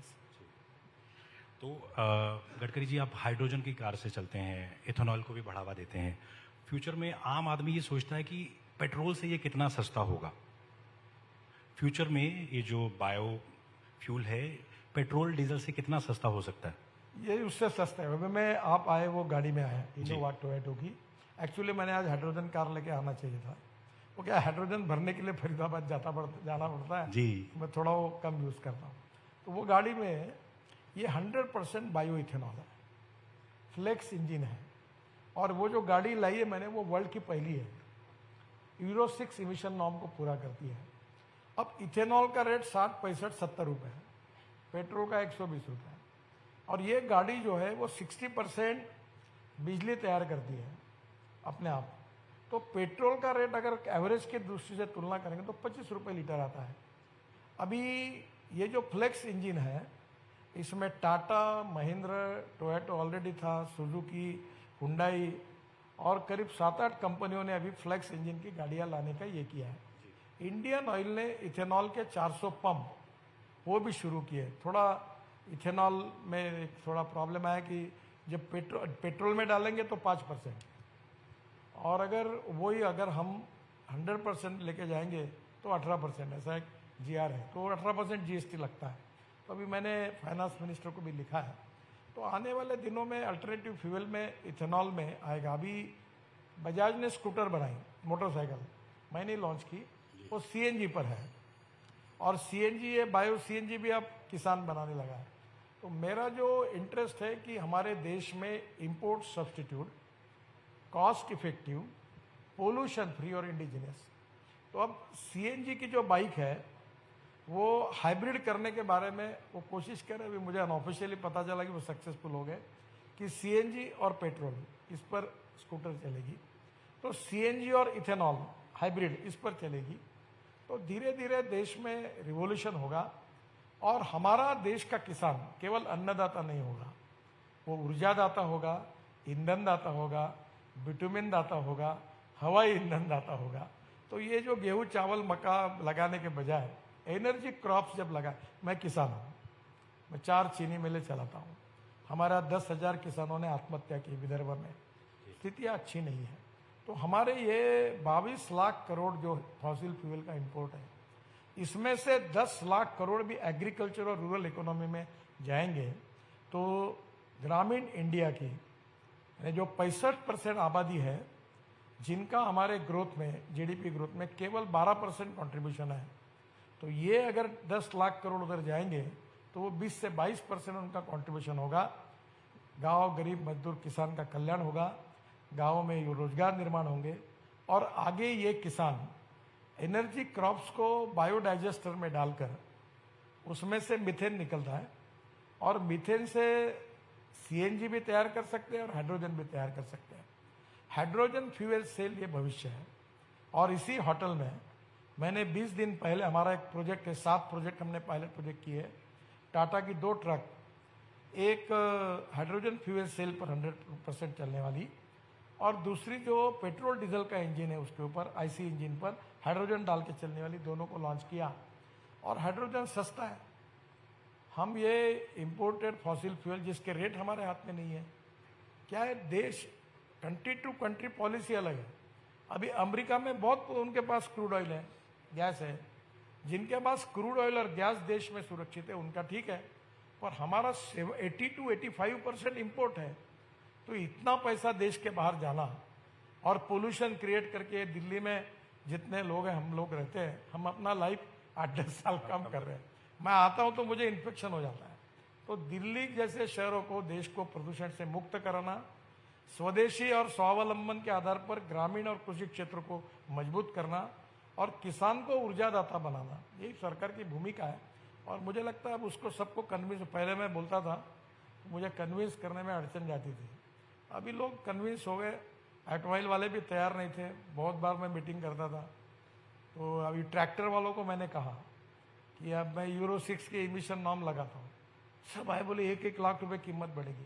मेरा एक ऑप्शन है, आप 1 साल में इलेक्ट्रिक और CNG का ट्रैक्टर लॉन्च करो, मैं भी विड्रॉ कर दूंगा। एक ट्रैक्टर अगर CNG पर जाएगा तो 1 लाख रुपए उसके बचेंगे। और मेरे पास इलेक्ट्रिक ट्रैक्टर है, वो मैं ट्रायल करता हूँ, प्रॉब्लम है वो 1.5 घंटा ही चलता है। अगर वो ट्रैक्टर में अगर कैपेसिटी तैयार होगी और चलेगा तो मेरी कॉस्ट ही कुछ नहीं। तो मुझे लगता है आने वाले समय में टेक्नोलॉजी का उपयोग करके जो गरीब हमारे देश में एग्रीकल्चर, रूरल, ट्राइबल, फॉरेस्ट में जो लोग हैं उनके लिए हम लोग इसका उपयोग कर सकते हैं। आसाम में नुमालीगढ़ में शायद मुझे लगता है HPCL का प्रोजेक्ट है, या उन्होंने बाम्बू से बायो इथेनॉल बनाया और वहाँ से पाइपलाइन बांग्लादेश में गई है। तो उस समय मैंने बांग्लादेश के प्रधानमंत्री जी को सुझाया था कि आपका पेट्रोल डीजल सस्ता हो जाएगा। बोले कैसे? तो मैंने कहा ये इथेनॉल जो पाइप है आपका, इसमें जो पेट्रोल है उसमें 18% इथेनॉल डाल के आप डायरेक्ट मंगाओ, तो इथेनॉल और पेट्रोल के रेट में जो कम है उसके कारण आपका पेट्रोल सस्ता हो जाएगा और पोल्यूशन भी कम होगा। अब धीरे धीरे इथेनॉल को हम एक्सपोर्ट भी कर सकते हैं। तो मुझे लगता है कि ये देश की इकोनॉमी के लिए भी फायदे का है और प्रदूषण को कम करने में भी इसका उपयोग होगा। सर, वर्ल्ड क्लास हाईवेज तो हम लोग बना रहे हैं, अभी भी कई लोग कहते हैं रोड साइड असिस्टेंस, जैसे 2004 में आप भी एक दुर्घटना का शिकार हो चुके हैं। तो आपको क्या लगता है अभी कितना काम करना बाकी है और अब किसको जिम्मेदार मानते हैं, क्योंकि देश में 1,80,000 लोग सड़क दुर्घटनाओं में अपनी जान गंवा देते हैं? ये एक सेक्टर ऐसा है कि मैं इसके बारे में एपोलॉजिक हूँ थोड़ा सा।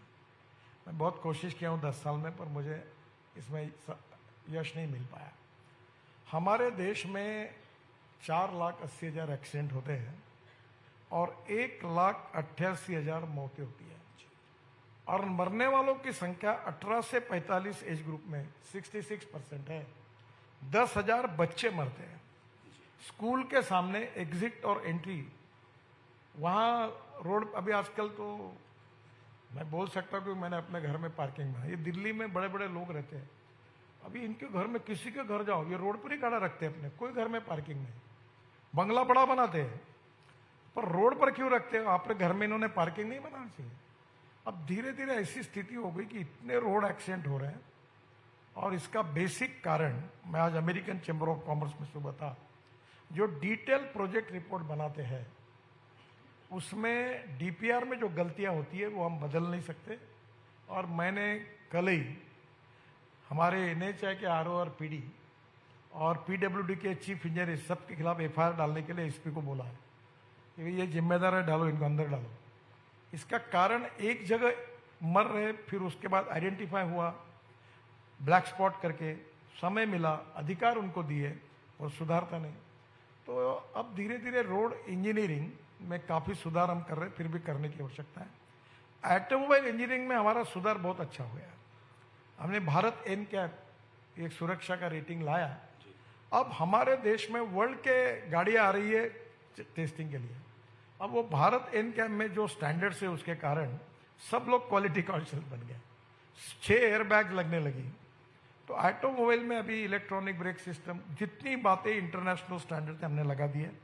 ऑटोमोबाइल इंजीनियरिंग और रोड इंजीनियरिंग में काफ़ी कमियां हैं, हम उसमें कोशिश कर रहे हैं।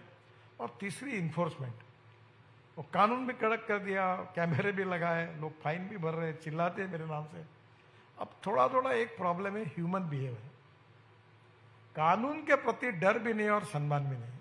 कोई रेड सिग्नल दिखा घुस जाते हैं।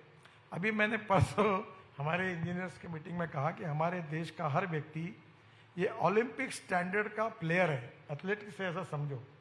और रोड के बीच में ऐसा बच्चों को लेके वो महिला ऐसे कूद के जाती है। मैंने बोला इतना बड़ा बना दो कि कोई टांग ऊपर करके कूद नहीं सकता। तो अभी इतनी प्रॉब्लम है कि फोन पे बात करना गाड़ी चलाते हुए, रेड सिग्नल होगा तो नहीं रुकना, हेलमेट नहीं पहनना। आज ही मैंने एक फाइल पर साइन किए कि अब 2 व्हीलर्स वाले जब 2 व्हीलर बेचेंगे तो 2 हेलमेट वो कॉस्ट में उनको देंगे ताकि हेलमेट पहनो। ये वाकई काबिल इतने लोग मर रहे हैं और ये कोई लड़ाई में नहीं मरते, कोई कोविड में नहीं मरते, कोई दंगों में नहीं मरते। 1,80,000 और कोई यंग लड़के, आईआईटी का स्टूडेंट है, कोई एमबीबीएस के लड़के, बहुत दुर्भाग्यपूर्ण है। हम कोशिश कर रहे हैं पर अब आने वाले समय में निश्चित रूप में इससे मार्ग निकलेगा। हाईवेज के किनारे कई ढाबा मालिक कहते हैं जब आप एक कार्यकर्ता थे बीजेपी के, तब आप ढाबों में जाते थे, घाट पर खूब दाल तड़का खाया करते थे। अब आप मंत्री हैं, अब आप जाते हैं तो हाईवेज किनारे ढाबों में और हाईवेज में आपको क्या फर्क नजर आता है? सर, ये हमारा कानून ही डिफेक्टिव है। वो क्या होता है कि ये रोड के बाजू में लोग होटल डाल देते हैं और होटल डालने के बाद वो धंधा शुरू करते, पार्किंग नहीं करते, कुछ नहीं करते। अभी मैंने ऐसा तय किया है कि एक हम सफ़र करके एक योजना लाई है। हमारे पास हजारों जगह पड़ी है, वहाँ एक पेट्रोल डीजल गैस स्टेशन होगा, रेस्टोरेंट होंगे, हैंडलूम हैंडीक्राफ्ट्स होंगे, कम से कम 4 बसेस और 4 ट्रक और 20 कार का पार्किंग होगा और हम उसका रेटिंग कर रहे हैं। वो टाइम्स ग्रुप की एक कंपनी है, वो मेरे पास आए थे, अजी मैंने उनको भी बुलाने के लिए कहा है कि मैं ढाबे पे रेटिंग करूंगा। और दूसरा मैंने उसमें रखा है कि हमको पैसा नहीं कमाना है, पर जो टॉयलेट्स होंगे उसमें हर व्यक्ति जाने के बाद साफ करना चाहिए। एक महिला और एक लेडीज दोनों, इसके लिए उनको रोजगार मिलेगा, तो क्लीननेस रहेगा। और कोई माँ अपने बच्चों को दूध पिलानी चाहती तो उसकी एक रूम होगी। तो अब उसका छोटा डिज़ाइन किया है और रोड साइड एम्यूनिटीज़ में भी हमने अच्छा रखने के लिए कोशिश की है। इसका रेटिंग करेंगे, जो खराब करेंगे उनके ऊपर कार्रवाई करेंगे। तो मुझे लगता है इसके कारण ट्रक ड्राइवर्स की और बाकी लोगों की भी काफ़ी सुविधा उसमें होगी। सर, टेस्ला की भारत में एंट्री साफ हो गई है। आम मिडिल क्लास आदमी सोचता है कि भैया मेरी पहुंच में होगी ये, और कब तक ये पॉसिबल होगा, और इसका भारत के ट्रांसपोर्ट इकोसिस्टम पर क्या असर होगा टेस्ला के आने के बाद? देखिए, मैं ज़्यादा कॉमेंट्स नहीं करता इसके ऊपर। ओपन मार्केट है भाई, जिसमें दम है वो बनाओ और कॉस्ट में कंपटीशन करो। पर मैं आपको एक बात बताता हूँ, ये जो लोग बना रहे इलेक्ट्रिक कार, सब कंपनियों का नाम नहीं लेता, सभी है, ये कोई कम नहीं है सर, और इनकी कॉस्ट भी कम नहीं है। बेस्ट डिजाइन है। अभी आप देखोगे कार के डिजाइन्स, एक जमाना ऐसा था कि मैंने एक कार मालिक को कहा था, कंपनी वाले को, कि तुम्हारे गाड़ी के साथ अमृतांजन की बोतल भी देते जाओ एक, ताकि इतने उड़ती है। पर अब हमारी सभी इंडिया में मैन्युफैक्चरिंग कंपनी वो कॉस्ट सेंट्रिक नहीं, क्वालिटी सेंट्रिक है। मेक इन इंडिया सर यही है, बहुत अच्छी बन रही है, और वो कंपटीशन में कम रेट में अच्छी गाड़ियां देंगे। लिथियम आयन बैटरी की कीमत कम हो जाएगी, और कंपटीशन है, जो आना आए, कोई फर्क नहीं। सर, अभी आपने तीर्थ यात्रियों के लिए एक खुशखबरी दी कि कैलाश मानसरोवर जाने के लिए अब आपको चीन और नेपाल नहीं जाना होगा, आप भारत की सड़कों से ही पूरा कराएंगे। थोड़ा इसके बारे में विस्तार से बताइए। ये जो पिथौरागढ़ से हमने ये नेपाल और चाइना बॉर्डर तक एक रोड बनाने का काम हाथ में लिया है, 85% पूरा हुआ है। बहुत कठिन है, वहाँ -8 डिग्री टेम्परेचर है। अभी उसको 3-4 महीने ही काम करने का सीजन मिल पाता कि वहाँ की परिस्थिति ऐसी है। तो ये मैं कोशिश कर रहा हूँ कि इस बार अप्रैल के बाद मैं भी वहाँ जाने वाला हूँ, तो जल्दी वो बन जाएगा। तो थोड़ा नेपाल की बाजू लगकर रास्ता है, चाइना में जाकर फिर एक मानस सरोवर तो एक मुझे लगता है 16-17 किलोमीटर उनका रोड यूज़ करना पड़ेगा। तो वो अभी बनने के बाद हमारी फॉरेन मिनिस्ट्री उनके साथ बात करेगी, तो फिर हमको नेपाल या वो सिक्किम से उधर कैसे जाने की जरूरत नहीं पड़ेगी। हम पिथौरागढ़ से मानस सरोवर तक जाएंगे। सर, अभी आप हाल ही में एक मुहिम से जुड़े हैं, परवाह करेंगे, सुरक्षित रहेंगे। तो ये मुहिम क्या, आपको लगता है कि अब स्कूलों में जा जाके भी बच्चों को समझाना चाहिए? जैसे अनदर राउंड अभी वायरल हुआ था, एक बच्चे ने कैसे सड़क पर दुर्घटना की, और उसके बाद तो क्या वक्त आ गया कि स्कूलों में ही एजुकेशन दी जाए कि भैया इस तरीके से नहीं चलेगा? देखिए, ये शंकर महादेवन का गीत है, परवाह करे सुरक्षित रहेंगे, तो बहुत सुंदर है। कभी आप उसको देखिए, अभी मैंने मीडिया में हमने सब जगह भेजा है, और उसको 12 लैंग्वेजेस में मैंने शंकर महादेवन को कहा वो तैयार कर रहे हैं, और स्कूल में विशेषता बच्चों के लिए वो भेज रहे हैं। हम बड़े प्रमाण पर लोगों को जागरूक करने का काम भी हाथ में लिया है। बड़े बड़े सेलिब्रिटीज़, फिल्म एक्टर, क्रिकेटियर सब हमको मदद कर रहे हैं, मीडिया के भी लोग मदद कर रहे हैं। मैं आपको भी कहूँगा कि रोड सेफ्टी, इसके लिए हमें निश्चित रूप से आप मदद करिए। अभी हम रोड का सेफ्टी ऑडिट भी कर रहे हैं, IIT और इंजीनियरिंग कॉलेज के लड़कों को साथ में लेकर, और उसमें से जो स्पॉट्स हैं वो निकाल कर उसको सुधार रहे हैं। ये बहुत बड़ा काम है, कोशिश कर रहे हैं, पर हमें अभी तक जितनी चाहिए उतनी सफलता नहीं मिली है। 2014 से अब तक आप 1 लाख किलोमीटर से ज़्यादा की सड़कों का जाल देश में बिछा चुके हैं। सबसे ज़्यादा कोई ऐसा रोड या हाईवे जिसमें आपको सबसे ज़्यादा दिक्कत पेश आई हो, जो पिछली सरकार मुमकिन नहीं कर पाई, नामुमकिन था, उसके लिए आपने मुमकिन कर दिखाया हो? देखिए, मैं उस सरकार को कोई आरोप नहीं लगाता जी, पर मैं जब मंत्री बना तो 3,85,000 करोड़ के 406 प्रोजेक्ट बंद पड़े थे। बंद इसलिए पड़े थे कि लैंड एक्विजिशन की केसेस कोर्ट में गई थी, इन्वायरमेंट फॉरेस्ट ने क्लियरेंस नहीं दिया, रेलवे के RO भी अटके हुए थे, कई कोर्ट में लोग चले गए थे, डिस्प्यूट थे, अतिक्रमण नहीं निकाला गया था।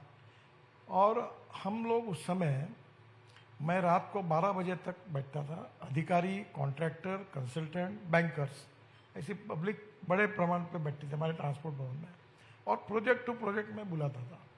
हमने 40,000 करोड़ के प्रोजेक्ट टर्मिनेट कर दिए, और मुझे बताते हुए इस बात की खुशी है कि हमने भारतीय बैंकों को 3 लाख करोड़ के एनपीए से बचाया। बहुत कंपनियां बड़ी बड़ी, मैं नाम लूंगा तो आप विश्वास नहीं रखोगे, दिवाला पिटने की स्थिति में आई। कुछ लोगों ने पिट दिया, उनको बचाया। और अभी हमने ये तय किया कि 90% लैंड एक्विजिशन किए बिना, फॉरेस्ट एनवायरनमेंट क्लियरेंस साथ में रहे बिना हम अपॉइंटमेंट डेट ही नहीं देंगे। अभी वो प्रॉब्लम नहीं है, बहुत कम है, पर अभी ये दिल्ली जयपुर ये बड़ा कॉम्प्लिकेटेड था। इसको करते करते मुझे बहुत पसीना छूटा। मुंबई गोवा, यहाँ बहुत तकलीफें आई, और ये किताब लिखा जा सकता है, इतनी तकलीफें आई, पर मुझे किसी को ब्लेम नहीं करना है। अब दोनों भी, ये दिल्ली जयपुर का भी काम चालू है, और वो अभी जयपुर से किशनगढ़ वो भी करने का है, उसका भी मंजूर हुआ है। अब कॉन्ट्रैक्टर 3-3, 4-4 बार बदले, कुछ दिवाले पीटे, बैंकों ने पैसा खत्म ये कर दिया। अब बहुत से प्रॉब्लम्स आए, पर हमने पॉजिटिविटी रखकर लोगों की मदद की। जो हो सकता उसको चांस दिया, जो बिल्कुल बेकार था उसको टर्मिनेट करके बैंक गारंटी जब्त की, और हमने काफ़ी सुधार किए हैं। तो मुझे लगता है कि अब रोड सेक्टर में कोई प्रॉब्लम नहीं, और अभी इस साल में और अगले साल में तो इतना बदल हो जाएगा कि मैं उम्मीद रखता हूँ। मैं कहता था कि हमारा हाईवे रोड नेटवर्क अमेरिका के बराबर रहेगा, पर मैं अब ये कहता हूँ कि 2 साल के अंदर हमारा हाईवे नेटवर्क अमेरिका से भी अच्छा होगा। अभी दिल्ली से देहरादून 8 घंटे लगते हैं, आप 4-6 महीने के बाद 2 घंटे में जाओगे। हवाई जहाज बंद हो जाएगा। दिल्ली से जयपुर 2 घंटे में, दिल्ली से मुंबई 12 घंटे में। अभी मेरठ से दिल्ली 4 घंटे लगते थे, 45 मिनट हुआ। बेंगलोर से चेन्नई 2 घंटे में, मैसूर से बेंगलोर अब 1 घंटे में, पहले 4 घंटे लगते थे। ऐसे 38 ग्रीन हाईवे बना रहे हैं, और इसके कारण जो लॉजिस्टिक कॉस्ट है, जो हमारी 14 से 16% है, जो चाइना में 8 से 10% है, और अमेरिका और यूरोपियन कंट्री में 12% है।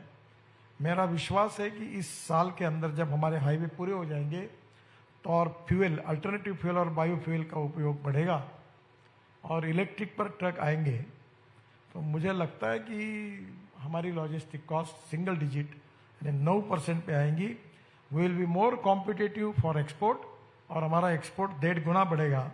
और जो प्रधानमंत्री कहते हैं कि आत्मनिर्भर भारत, ये इंडस्ट्री हमें आत्मनिर्भर भारत बनाने के लिए उपयोगी होगी। एक आखिरी सवाल आपसे पूछना चाहते हैं। 2014 से पहले एक दिन में जो एवरेज सड़क बनती थी वो 12 किलोमीटर के इर्द गिर्द में, अब आपने 3 गुना कर दिया है। पूरी मिनिस्ट्री का जोश हाई हो जाता है जब नितिन गडकरी जी मिनिस्टर बनते हैं। सर, मेरा मिनिस्ट्री से नाराजी है, मेरे पास पैसे की कमी नहीं है। अभी हमारे मिनिस्ट्री में 50,000 करोड़ NHI को हमने इसलिए दिए कि तुम अपना लोन वापस कर लो, कोई जरूरत नहीं थी। अब आप पैसे का करेंगे क्या? पैसा खर्चा नहीं होगा तो क्या करें? अभी मैं रोड को मॉनिटाइज कर रहा हूँ, 5 लाख करोड़ का मॉनिटाइजेशन पड़ा है मेरे पास, तो करके बैंक में थोड़ी डिपॉजिट करूंगा, मतलब खर्चा करो। तो खर्चा करने के लिए रोड में अप्रूवल्स चाहिए, लैंड एक्विजिशन चाहिए। तो अब कोशिश है कि और इसकी स्पीड बढ़े। 40 किलोमीटर का टारगेट है मेरा। टारगेट जो है, डिक्लेरेशन नहीं बने तो आप न्यूज़ लगा दोगे कि गडकरी जी ने कहा 60। ये मेरी कोशिश है कि हमारा road network 60 kilometre per day पर जाए। अभी हम 36, 38, अभी इस साल का हिसाब होगा तब पता चलेगा, पर हम लोग 60 किलोमीटर का टारगेट रखकर मेहनत कर रहे हैं। निश्चित रूप में उसमें सफलता मिलेगी। दिल्ली में, केवल दिल्ली के आजू बाजू में हम 1 लाख करोड़ रुपए के काम कर रहे हैं। हमने दिल्ली का पेरिफेरल रोड बनाया, अभी द्वारका एक्सप्रेस हाईवे आधा ओपन हुआ। हम अब 1 महीने में हमने टनल बनाई है, वो डायरेक्ट T3 पे जाएगी। जो वहाँ से आप UR2 से पानीपत से निकलेंगे, तो पानीपत से एयरपोर्ट आने के लिए 3.5-3 घंटे लगते थे, अब 25 से 30 मिनट में हो गए एयरपोर्ट के अंदर। सर दिल्ली से गुड़गांव वाले के भी ट्रैफिक का दर्द आप कम करने वाले हैं, ऐसा पता लगा? ये जो रोड बनेगा तो ये तो बहुत कठिन है, ये जो धोला कुआ टू मानेसर ये बहुत ही प्रॉब्लमेटिक है। इसका 25-30% का मत तो भी एक है। मेरा व्यक्तिगत उसके ऊपर मत है कि ये पूरे ब्रिजेस को तोड़ देना चाहिए। और अभी पूना में और चेन्नई में, पूना में हम 50,000 करोड़ के ब्रिजेस बना रहे हैं, चेन्नई में बना रहे हैं। एक ही पिलर पर नीचे में रोड, ऊपर में फ्लाईओवर, उसके ऊपर में फ्लाईओवर, उसके ऊपर में मेट्रो। अभी नागपुर में हमने 4 लेयर बनाई। दिल्ली मुंबई, दिल्ली मद्रास और मुंबई कलकत्ता रोड, फिर वो रेलवे लाइन को फ्लाईओवर, फिर और एक फ्लाईओवर, फिर उसके ऊपर में मेट्रो, 4 लेयर बनाए।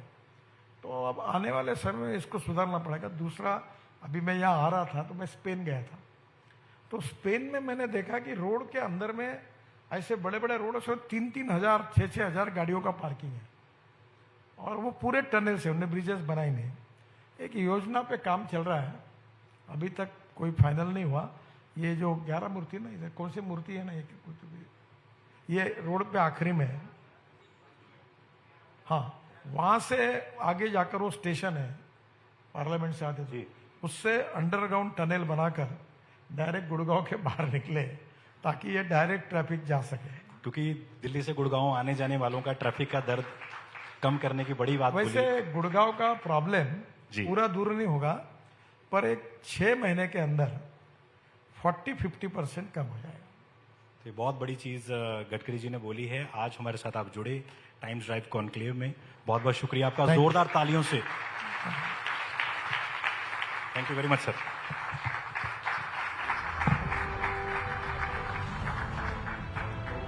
Sir, may I request you to please stay back on stage? Sir, you are requested to please stay back.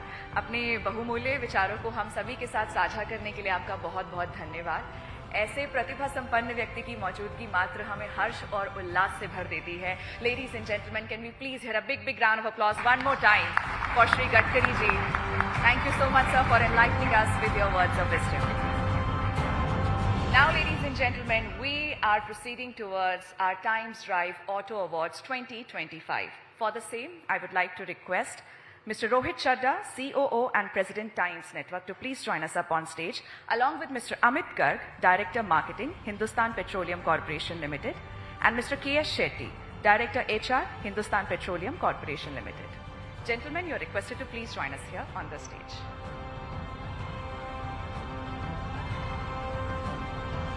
Ladies and gentlemen, tonight we are recognizing excellence.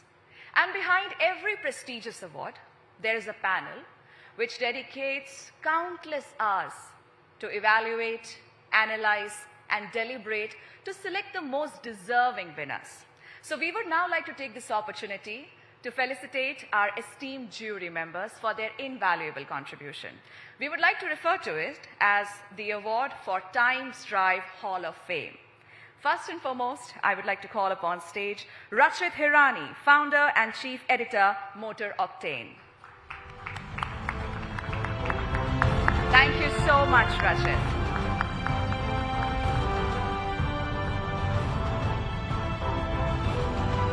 Ladies and gentlemen, please bring in some energy for our jury members.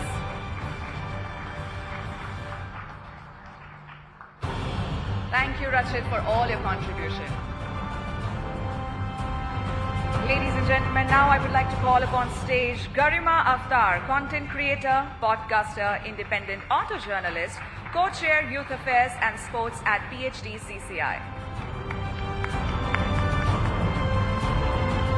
Thank you, Garima.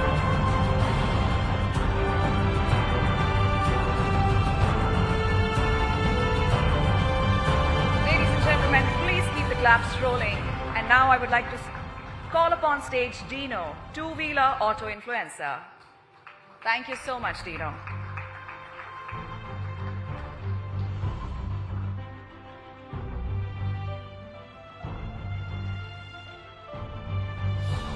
Ladies and gentlemen, please give a thunderous round of applause as we welcome on stage Gaurav, editor, GadiBadi.com. Thank you so much, Gaurav, for all your efforts and contribution.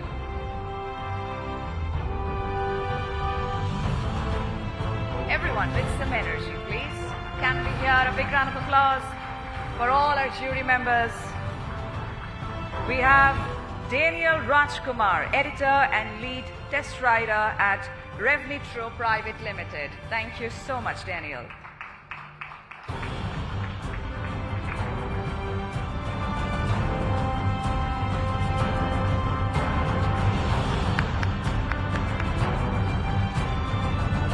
With that, ladies and gentlemen, we would now like to take this opportunity to recognize the individuals as well as organizations who have achieved excellence in the automotive industry with innovation, path-breaking designs, and sustainable mobility. So we are first starting with our Dealer Personality of the Year. And this award goes to none other than Sanjay Pasi, Chairman Pasco Group. Congratulations to you, Mr. Sanjay.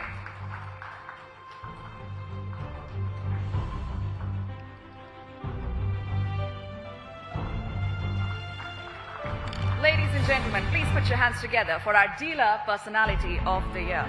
Our next award is OEM Personality of the Year. And this award goes to Shraddha Suri Marwa, CMD at Subros Limited and President at ACMA.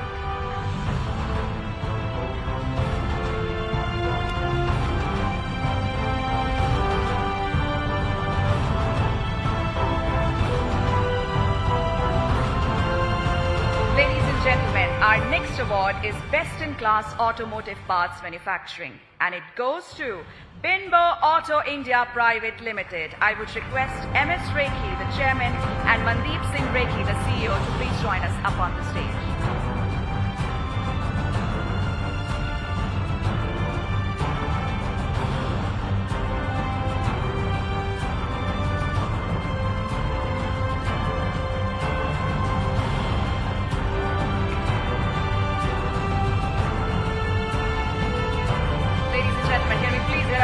Round of applause for them one more time.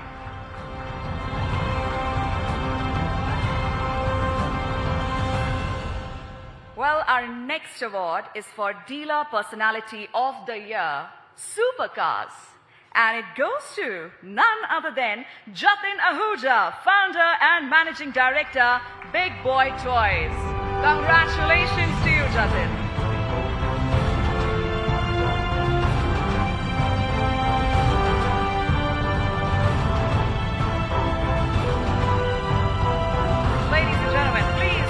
For Big Boy Toys. Moving towards our next award, which is Electric Commuter Motorcycle of the Year. And it goes to Urban Roar EZ. Congratulations to you.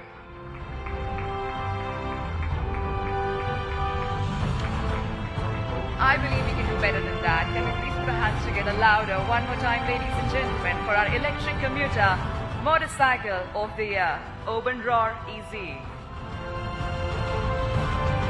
Our next award is for Best Digital Transformation for Automobile Marketing, and it goes to Brand Intel. I would request Robin Das, founder and CEO, Brand Intel, to please join us up on the stage. Congratulations to you, Robin.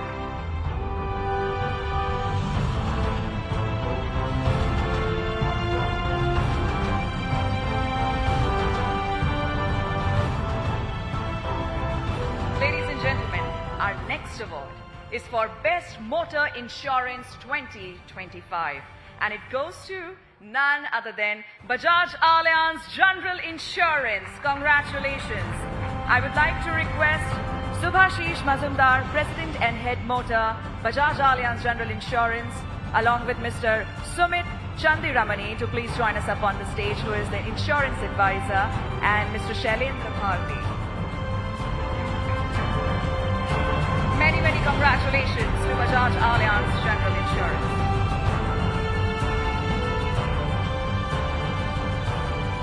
With that, thank you so much, sir, for giving us your time today. I would like to humbly request Mr. Chadda, Mr. Garg, and Mr. Shetty to kindly felicitate the Honorable Minister on the stage.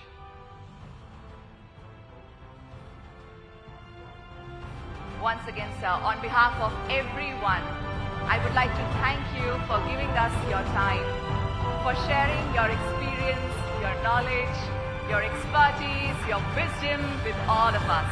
Ladies and gentlemen, one more time, can we please have a big, big round of applause for Shri Nitin Jairam Gadkari ji. आपका बहुत बहुत धन्यवाद sir.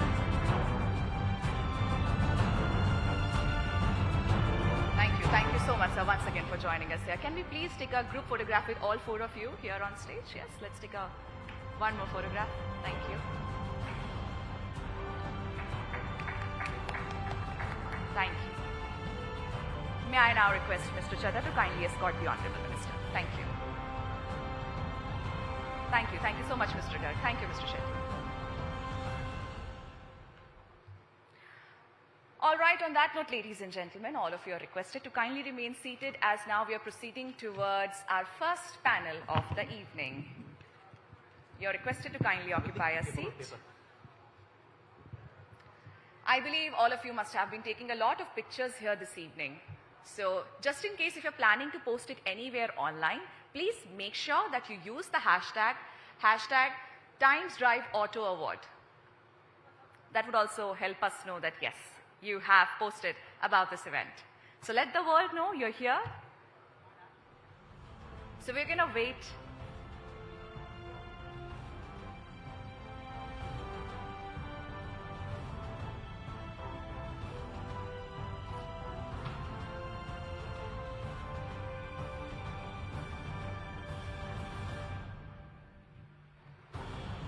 Ladies and gentlemen, as we're setting the stage, I would like to take this opportunity to thank one more time all our wonderful partners.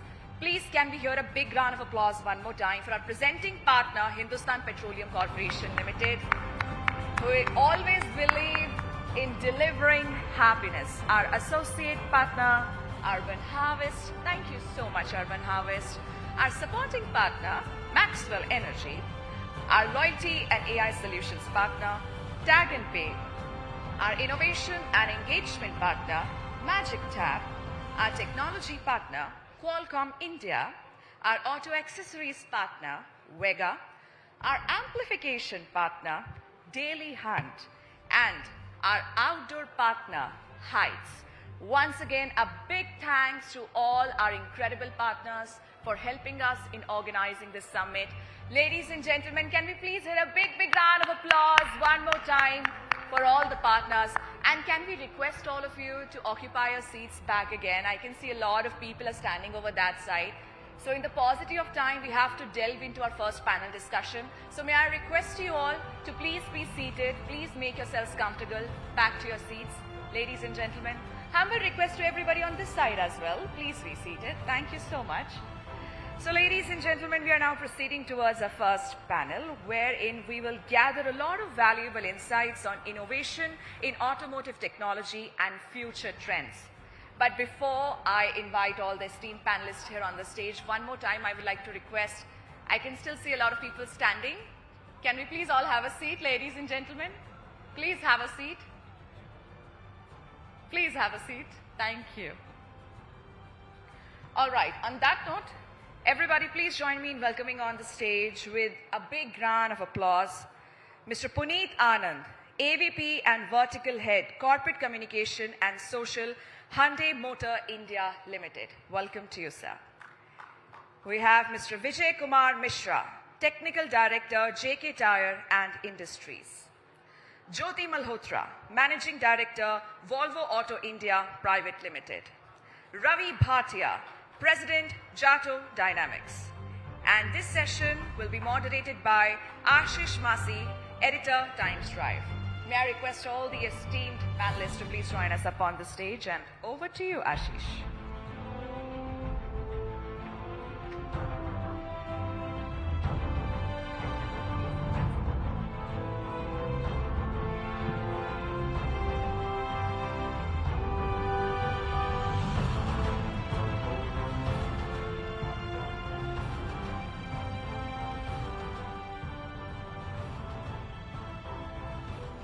So guys, should we start? Should we settle in or should we give you another couple of minutes?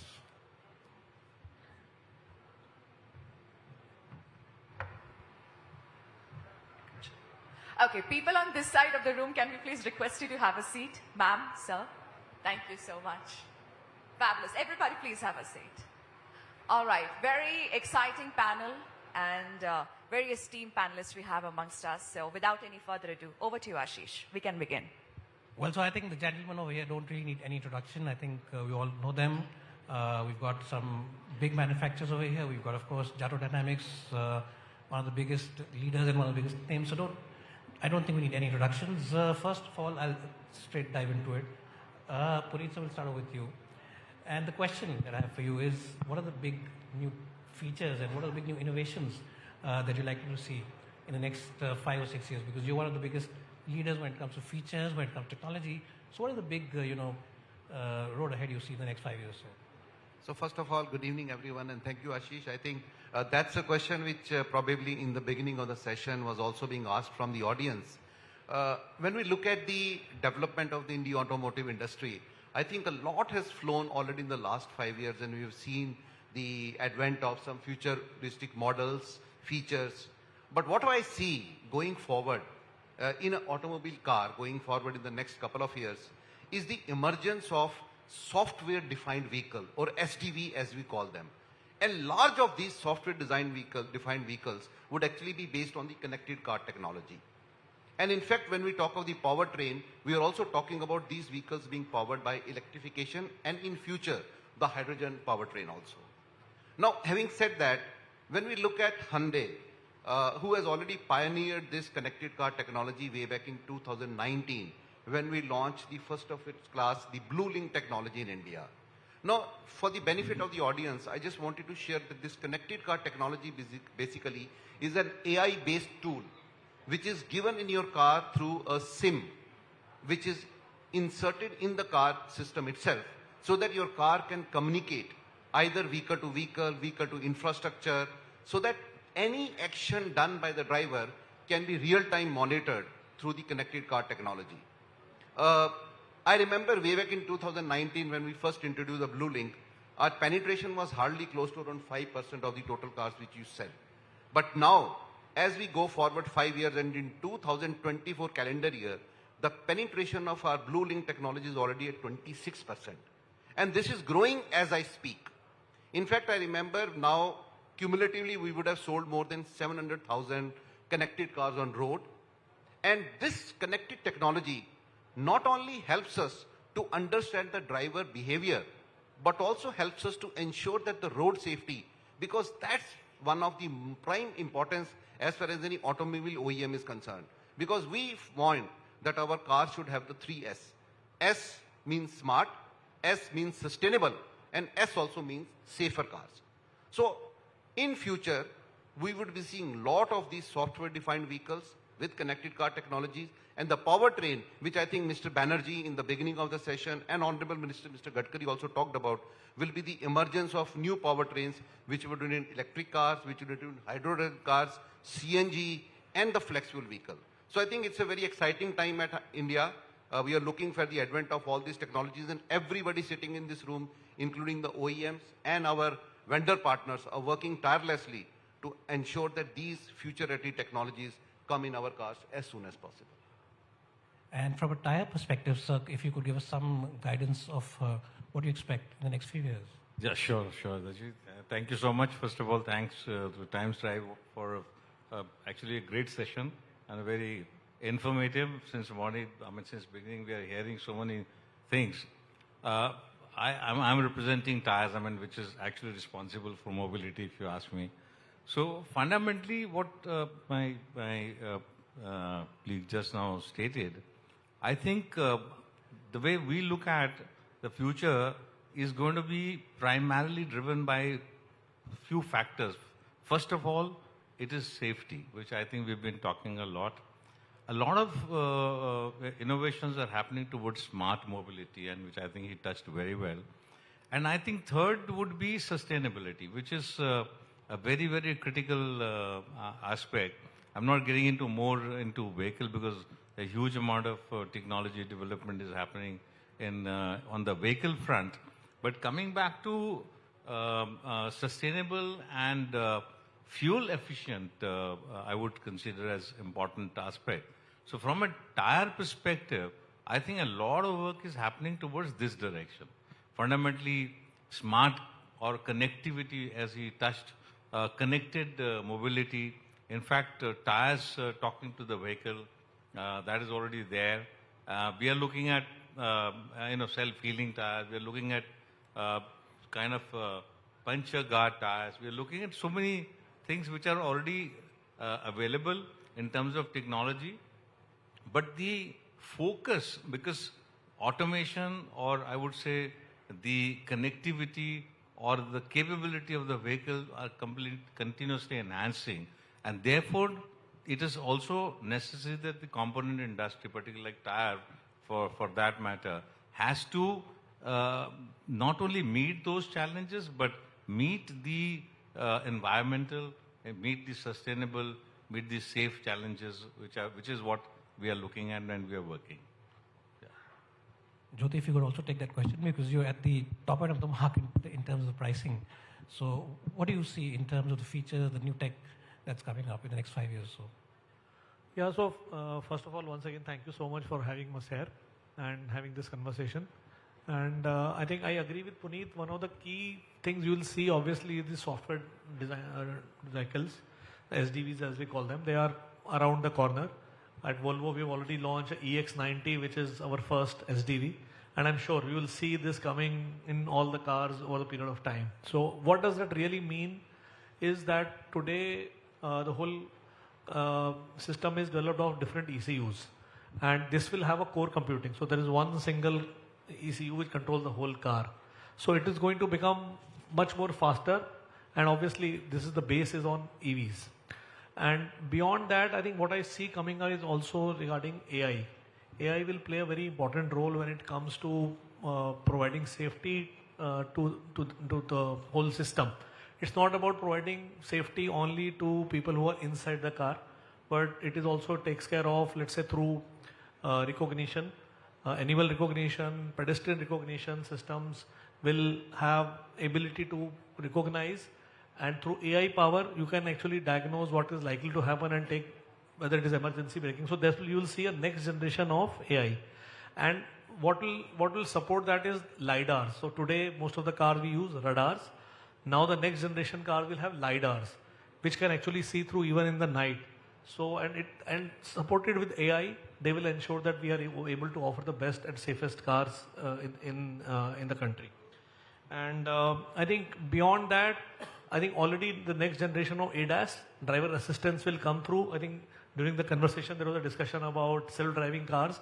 Self-driving car may still be a little far off, but ADAS going to next level and providing the next level of autonomous driving or driver assistance will come into play. That's what I see coming about. Obviously, sustainability is important. The way cars are manufactured will change. The way I think what sort of materials are used in the car, everything will change. So those are the things what I would like to highlight. And I'd like to ask you, sir, is the buyer ready for all this? Because all this also comes at a cost. So is the buyer ultimately ready to take all these features? Because all these features, especially with a mass market player like Hyundai, comes on the top end cars. So because you are at the end of the market. Yeah, see, cars have become very expensive. So mobility has become, in a way, discriminating.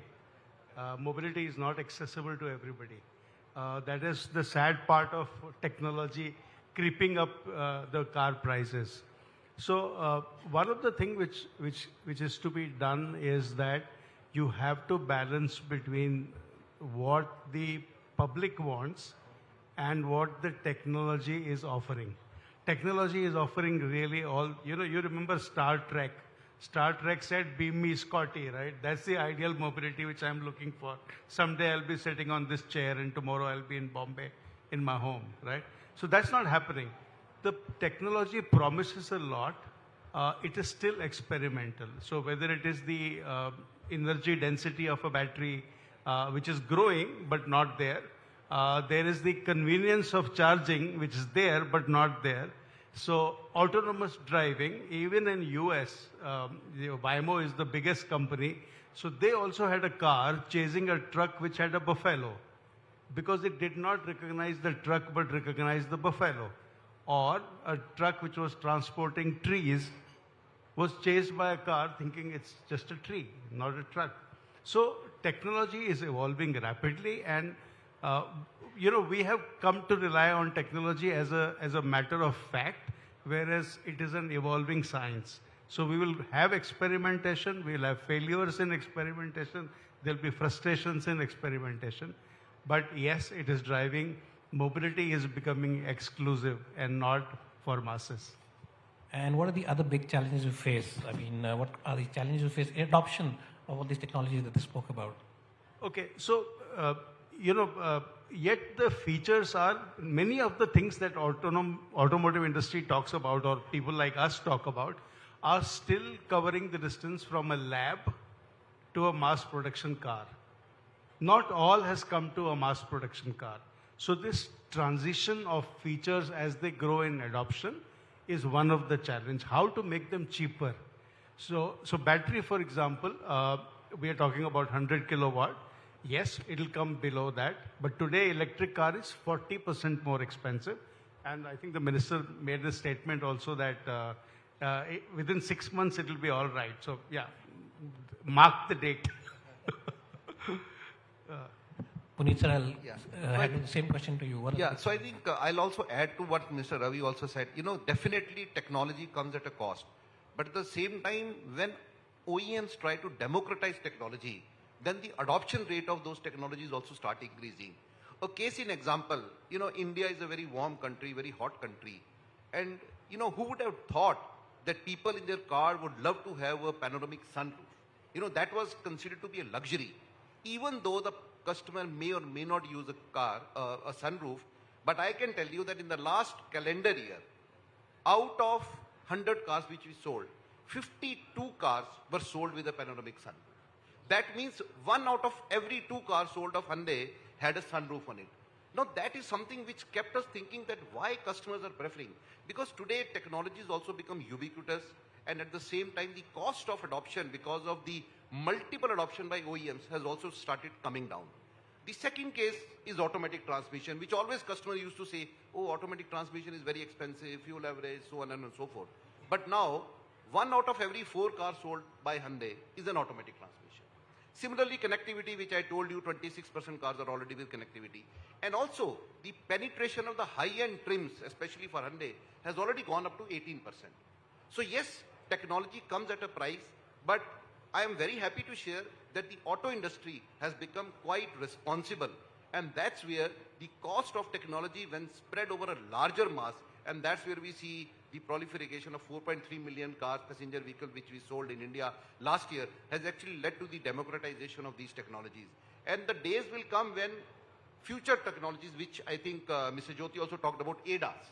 Now, out of 14 models which we offer in India, 12 models are already with connected technology, and 9 models out of the 14 are already with ADAS. So ADAS as a technology itself is becoming very much penetratable in the Indian market, and I'm sure with the times to come, with the coming of these modern roads, which Mr. Gadkari talked about, the adoption of ADAS and these technologies will increase because safety is paramount importance. OEMs, customers, and the government will be working together to see that the adoption of these life-saving technologies become more affordable and also more meaningful for the people. Mr. Mishra, is that something you also face, the high cost? Because when you offer green tires, EV tires, costing is much higher. A lot of customers, when they change their tires, they actually don't want a green tire on their car. They say, normal wala tire laga do, mere ko nahi kharcha karna hai. Is that something, it's a big challenge? Do you see that? You see, this is as I think somebody said, chicken and egg. So the point is that there is a need. I mean, on the one hand, we are talking about net zero. Government of India says net zero by 2070, and companies are announcing. So how do you achieve that? So therefore, the technology will drive it. And of course, even from task perspective, like he rightly said, but we believe that over a period of time, the value proposition or the customer's understanding or the person who's buying probably will go through a change. Today, of course, the technology is costing more. When we want to, anything you are developing new, it is at an added cost.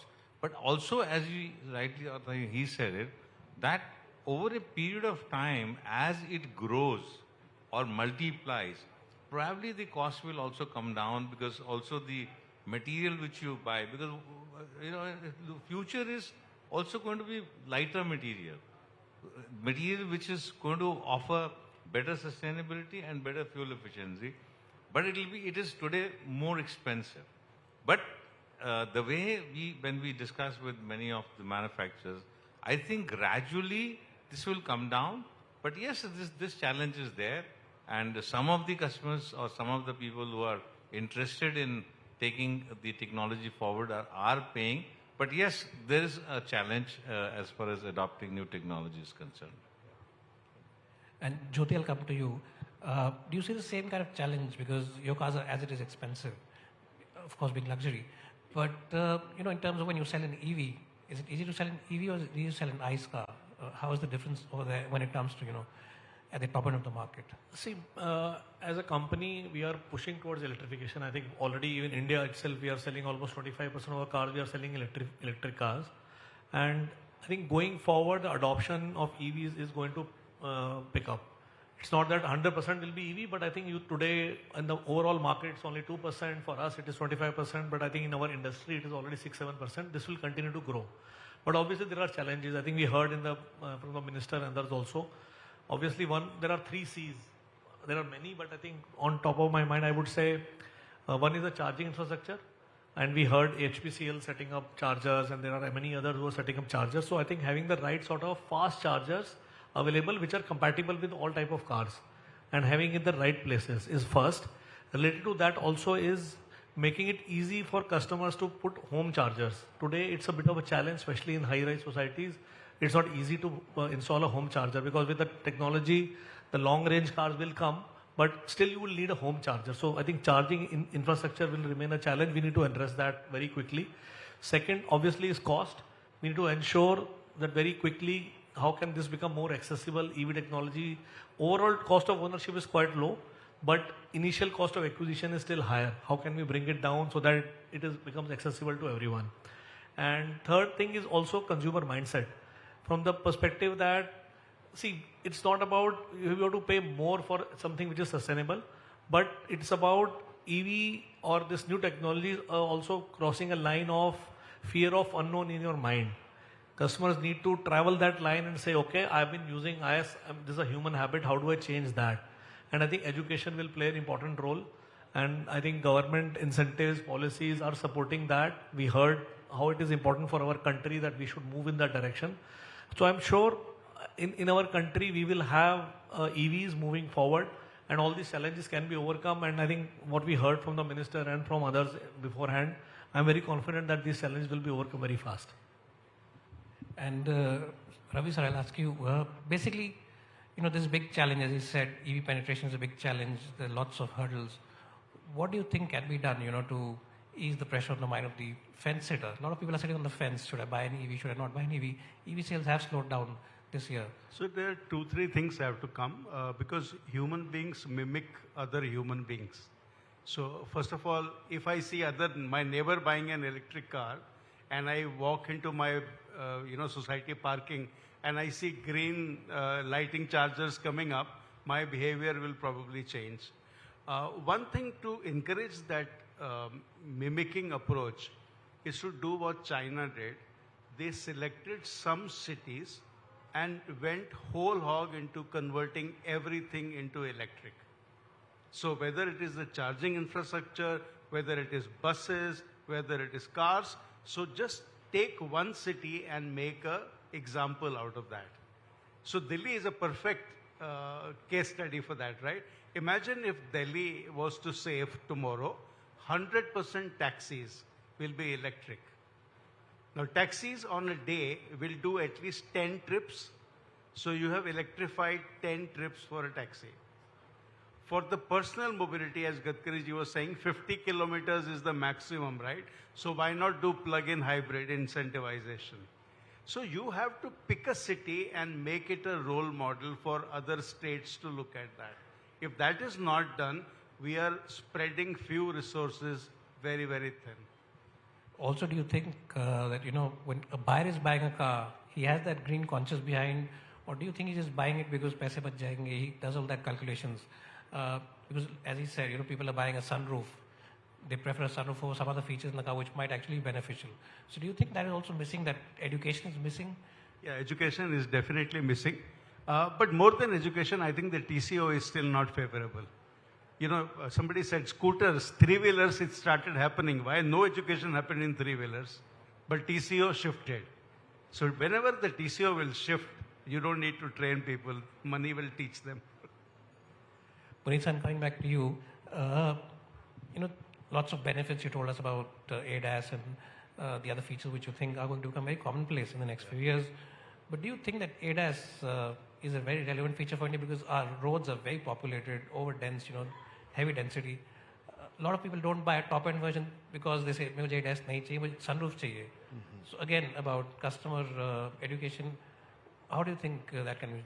So, as I mentioned, that always technology will always be initially very challenging for the people to adopt. And I think rightly mentioned, education is something which is very important. But at the same time, now the customers also realize that for them, safety is also of paramount importance.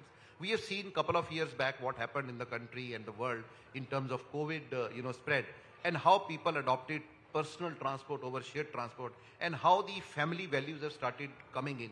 Now we have also seen people traveling long distance with their families, 6 and 7 people put together. So that's why the advent of bigger cars and the SUVs also we are seeing. So ADAS is a technology which will encourage the people to adopt safety. And that's where, as I said, that 14% of our cars, almost 9 cars out of 14 cars are with ADAS. And I'm seeing that these adoptions will further continue to increase because the cost of technology itself is also coming down. Jyoti mentioned about the radars and the lidars which are coming, and with the coming up of these volume players, all these technologies are actually coming at a very good price, and the OEMs are passing on these costs as the benefits to the customers so that they can adopt more and more. But whenever there will be a new technology, there will be challenges. Like, for example, EV penetration itself today we are talking is a big challenge in this country. One of the statistics which I wanted to share with everyone over here is that currently in India, in terms of our installed capacity, we have close to around 25,000 chargers. But a recent study said that unless and until we reach to a mass of around 1.6 lakh chargers, we really cannot be talking about a serious electrification. Now that difference from 25,000 to 1.6 lakh chargers is a humongous task. So everyone put together, OEMs, we have taken an initiative therein. We are going to install 600 only fast chargers, ultra fast chargers across the highways of the country, which includes 100 chargers, especially in the state of Tamil Nadu. Now, why we are doing this is because if you are setting up a fast charging station with a capacity of 60 kilowatt or 150 kilowatt, one station can actually give you 3 guns and 3 cars can simultaneously charge over there. So even if you have more and more chargers, but if these are not fast chargers or ultra fast chargers, then also the customer psychology of fast charging will also be defeated. Therefore, it is now a matter of time, and I think the PM e-drive scheme, which was recently announced, also allocates 2,000 crores towards the setting of this charger infrastructure. So I'm very confident that with the collaboration between the OEMs, the government, and also the various CPOs or the charge point operators we call them, we will be able to democratize the adoption of these EVs also. And similarly, we have seen the growth. Mr. Gadkari talked about 14% in the cars as far as last year was concerned. It's a very promising figure. Yes, India is a big country and all these things will definitely take some time. But we are very positive that with the times to come in 2030, we should be looking at a double-digit penetration as far as EVs are concerned. And I think all of us are committed to ensure that EV becomes a reality so that we can become a nation which is sustainable, which is safe, and which is smart. Mr. Mishra, same question to you. A lot of people are not aware of the benefits, as we said. Customer education, is that something that you're looking at? I think this is very, very critical because I think awareness and I'm in total agreement. In fact, a lot of things customers are not aware of. Even a lot of technologies customers are not aware of. So that is something which is very important. In fact, Gadkari talked so much about safety and the first, in fact, many times we've heard he admits that this is one area I have not been able to succeed satisfactorily. So now that is because I would call it as a education or customer awareness. I think second is also regulation, regulations and regulation compliances. Third, I would also consider some kind of a lack of infrastructure or those kind of things which are also leading to these kind of problem. But if efforts are made, and in fact many are we as organization, and also we, one of the association which is Tire Association Atma, we are doing a lot of work on safety, on sustainability all over the country, on many expressways. And it is surprising to see the complete lack of awareness of people and safety aspects. I'm from a tire standpoint, you'll be surprised to see that almost 60 to 70% of the cars we find are underinflated. Now that is very unsafe. You go to expressways, you'll see the tires which are completely worn.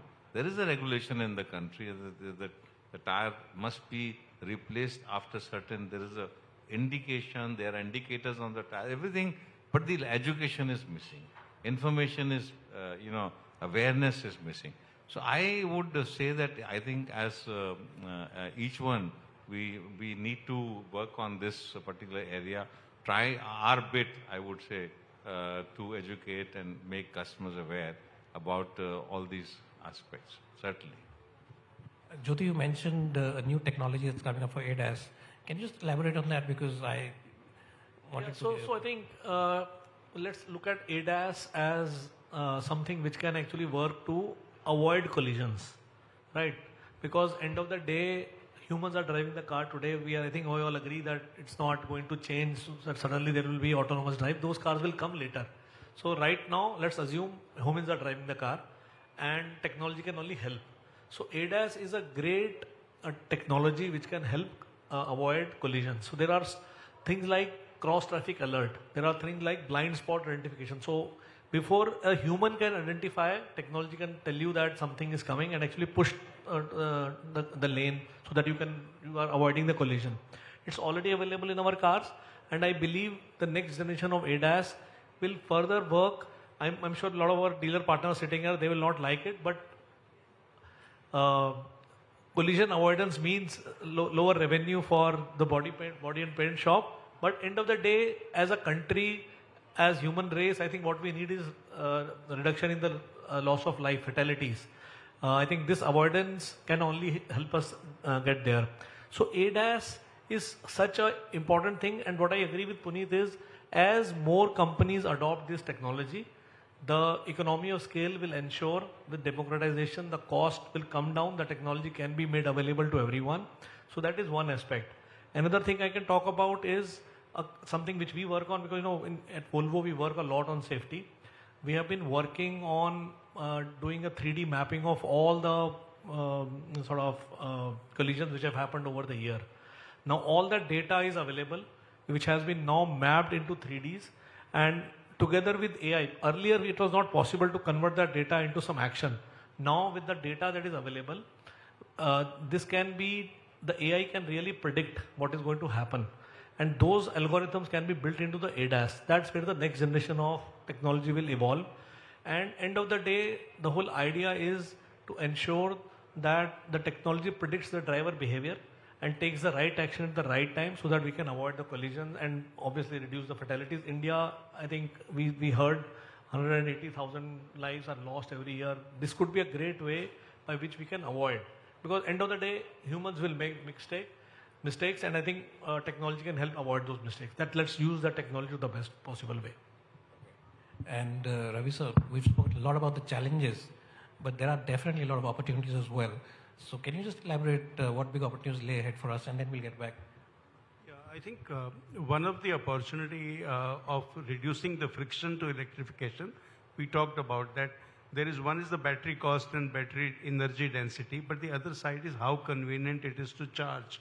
So not only the charging speed is becoming very important. So can I do in 5 minutes, like what BYD recently announced? The claim is yet to be validated. It's not a validated claim, but they said in 5 minutes you can do 400 kilometers worth of charging. So that's a convenience, right? or I can have a battery swapping infrastructure. That is another area of convenience. The other thing is, the other opportunity in this is insurance cost reduction, which has not been touched in this discussion. If you take the data of these deaths that we talk about, how many were occupant deaths driving a car? This data is not very well known at all. How many people who were inside a car died, or how many people died because a car hit them? Because mostly when you hear safety, it is always in context of a rich man driving a car. But if you see, the car-related accidents are very far and few. Despite that, car has a huge burden of regulation. And despite me buying a more safer car, I still pay the same insurance that unsafe car buyer also pays. So our insurance policy is an opportunity to incentivize people to first of all change their driving behavior and buy more safer cars. These are a few of the opportunities which come top of the mind. It's the same question for you. What are the big opportunities? So, so first of all, let us look at the recent, study which I wanted to share. Couple of years back, EV adoption was considerably very minuscule. Now, in a recent study, what has come across India and globally is that the intent of an Indian customer to buy the next car of his or her as an EV is 49% compared to 34% globally. Now, that means that yes, the people of the country are aware of the benefits of EV because of various things like the sustainability and also because of cost of ownership and also things related to environment. This is an opportunity which now is very important for the OEMs to cash upon and see that how that intent of 49% can be converted into a real purchase intention. And that's where I think education will play a very, very important role. The other day we were sitting with Dr. Harif Qureshi from Ministry of Heavy Industries and also in a FICCI discussion wherein it was decided that as an organization we will start a pan-India education drive which will help the customers to understand the importance of EV, sustainable driving and how over a period of time the cost can be amortized. Now, if such kind of educational material is shared with the customers through various government machineries, also with the corporates, also with the OEMs and with the vendor partners, I think that mindset of the customers will change. I do agree with what Mr. Ravi also mentioned, that as in two-wheeler, the TCO played a very important role. But somewhere in the car industry, I think still people feel that since they have a, ICE car available, the petrol and the diesel, okay, let's go for that also. But at the same time, if you are able to bring that hidden intent out in the public, I think that is one area which we can really improve upon the penetration of these future modes of transport. Another area, as we mentioned together, is ensuring that we are able to bring that range anxiety out of the consumer mind. And that can be done if we are, like what Mr. Gadkari mentioned about supercharged highways. Now the government is doing a lot of things, OEMs and everyone, if put together, if you are able to give an assurance to the customer that every 100 kilometers there will be a charger which will be available, I think that range anxiety also for the persons to drive an EV will definitely go from that mind. And the third thing, which is the democratization of these technologies, is basically adoption of these technologies through a central government body. So the government is working upon various policies. Cafe 3 is coming, we are looking at BS7 systems coming, we are looking at BNCAP which was launched 2 years back only, the seat belt rules which came into picture. I think all these are regulations which will be very important for us to define the next phase of automation for the Indian auto industry also, and that's where everyone will collaborate to ensure that this technology becomes affordable, meaningful, safe and sustainable. And Mr. Mishra, same question to you. What are the big opportunities that lay ahead? So I was very intently listening to these gentlemen. I will also have another view, also one more in addition to which we are internally looking at. But there are certain technologies which are unavoidable. In fact, looking at the future needs and, we just talked about. So we are also looking at, are there options available by which you can adopt technology? At the same time, the burden is minuscule on somebody to buy. So that means, how do you optimize? I cannot challenge the automobile industry, but I'm looking at from a purely different perspective. This is a fact that technology costs more, and many times people are not willing to pay. In fact, there is also another aspect which I read, essential versus luxury. There's also one of the things which came up somewhere. That means there are certain technologies, like I fully agree, ADAS, and I think that's something which is absolutely revolutionary, because from a safety angle, from the kind of deaths we have in this country, this is a fantastic technology, but how to adopt it? So can we find some solutions? So I think opportunities are, I would call opportunities more as responsibilities, that there are certain technology we do want to deliver, and at the same time, how to make sure customers are made aware of, how to make sure we can pass on a minuscule portion of the added cost and find a solution. And one thing I just want to add, which Shruti stated, I think it's a fantastic idea about generating one model. We call, in our manufacturing parlance, we call it as a model machine or a model room or a model. So why not create something like this? Fantastic suggestion. Why don't you give it to Mr. Gadkari? Jyoti, your thoughts on this? Yeah, so I think let's look at a wider picture here as a country, right? And I see automobile industry has a great opportunity here. Our country has a great opportunity here, and Mr. Gadkari sort of talked about it as well. I would like to sort of elaborate on that. So number one, we are already number 3 globally. But if you see, I think it has taken us a long time, and our aspiration is to become even bigger. And I believe the world is moving towards electrification. I think that is known. I think if you look at the stories about BYDs and others is coming because they are the pure EV players and they are gaining numbers and traction globally. So EV is here to come. I think when the cars were getting adopted in the country, I think we missed the bus at that time because we were not ready when it came to becoming a production house. Now is the time. We should become a production powerhouse for the globe. We should make cars and sort of sell from India. That's a great opportunity.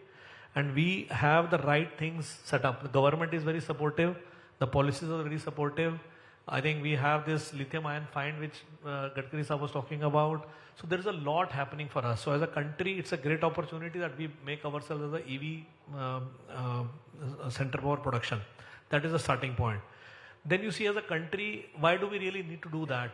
There are 2 more reasons beyond making in India and selling from India.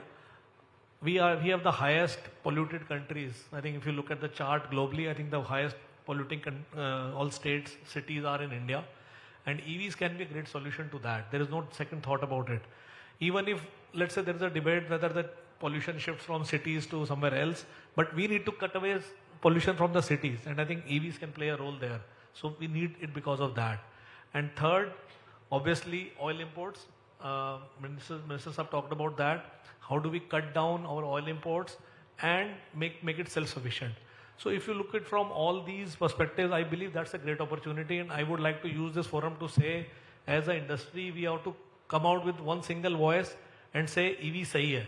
Because we need to go out with one voice, otherwise we are only confusing the customers whether we should go this way or that way. I think if you look at government is very clear with their policy. They are saying, as a country, we need to move more toward electrification, and hence I would say EV sahi hai, and that's a great opportunity for the country. Well, I don't think a lot of other manufacturers agree with you because some of them don't have any EVs. But anyways, I think thank you guys for your time. Very insightful discussion. I'm really sorry we've run out of time. So we'll end it here. Thanks once again for all coming over here. Thank you so much.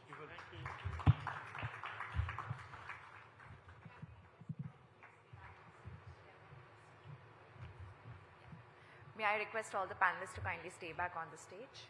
And I would now like to invite on stage Mr. Rohit Chadda to kindly felicitate all the esteemed panelists. Yeah, before that, can we just take a group photograph together?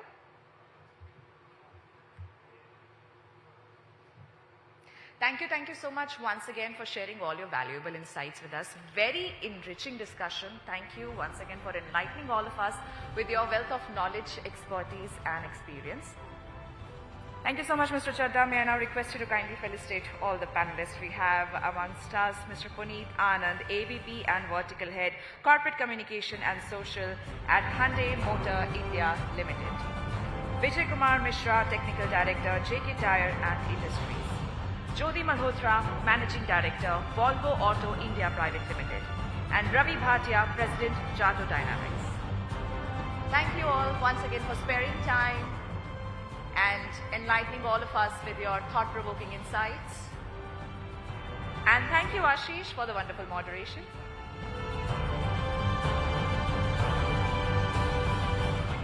Can I now request all of you to please come together for a group photograph? Thank you. And can we hear a big round of applause one more time for all our panelists, ladies and gentlemen?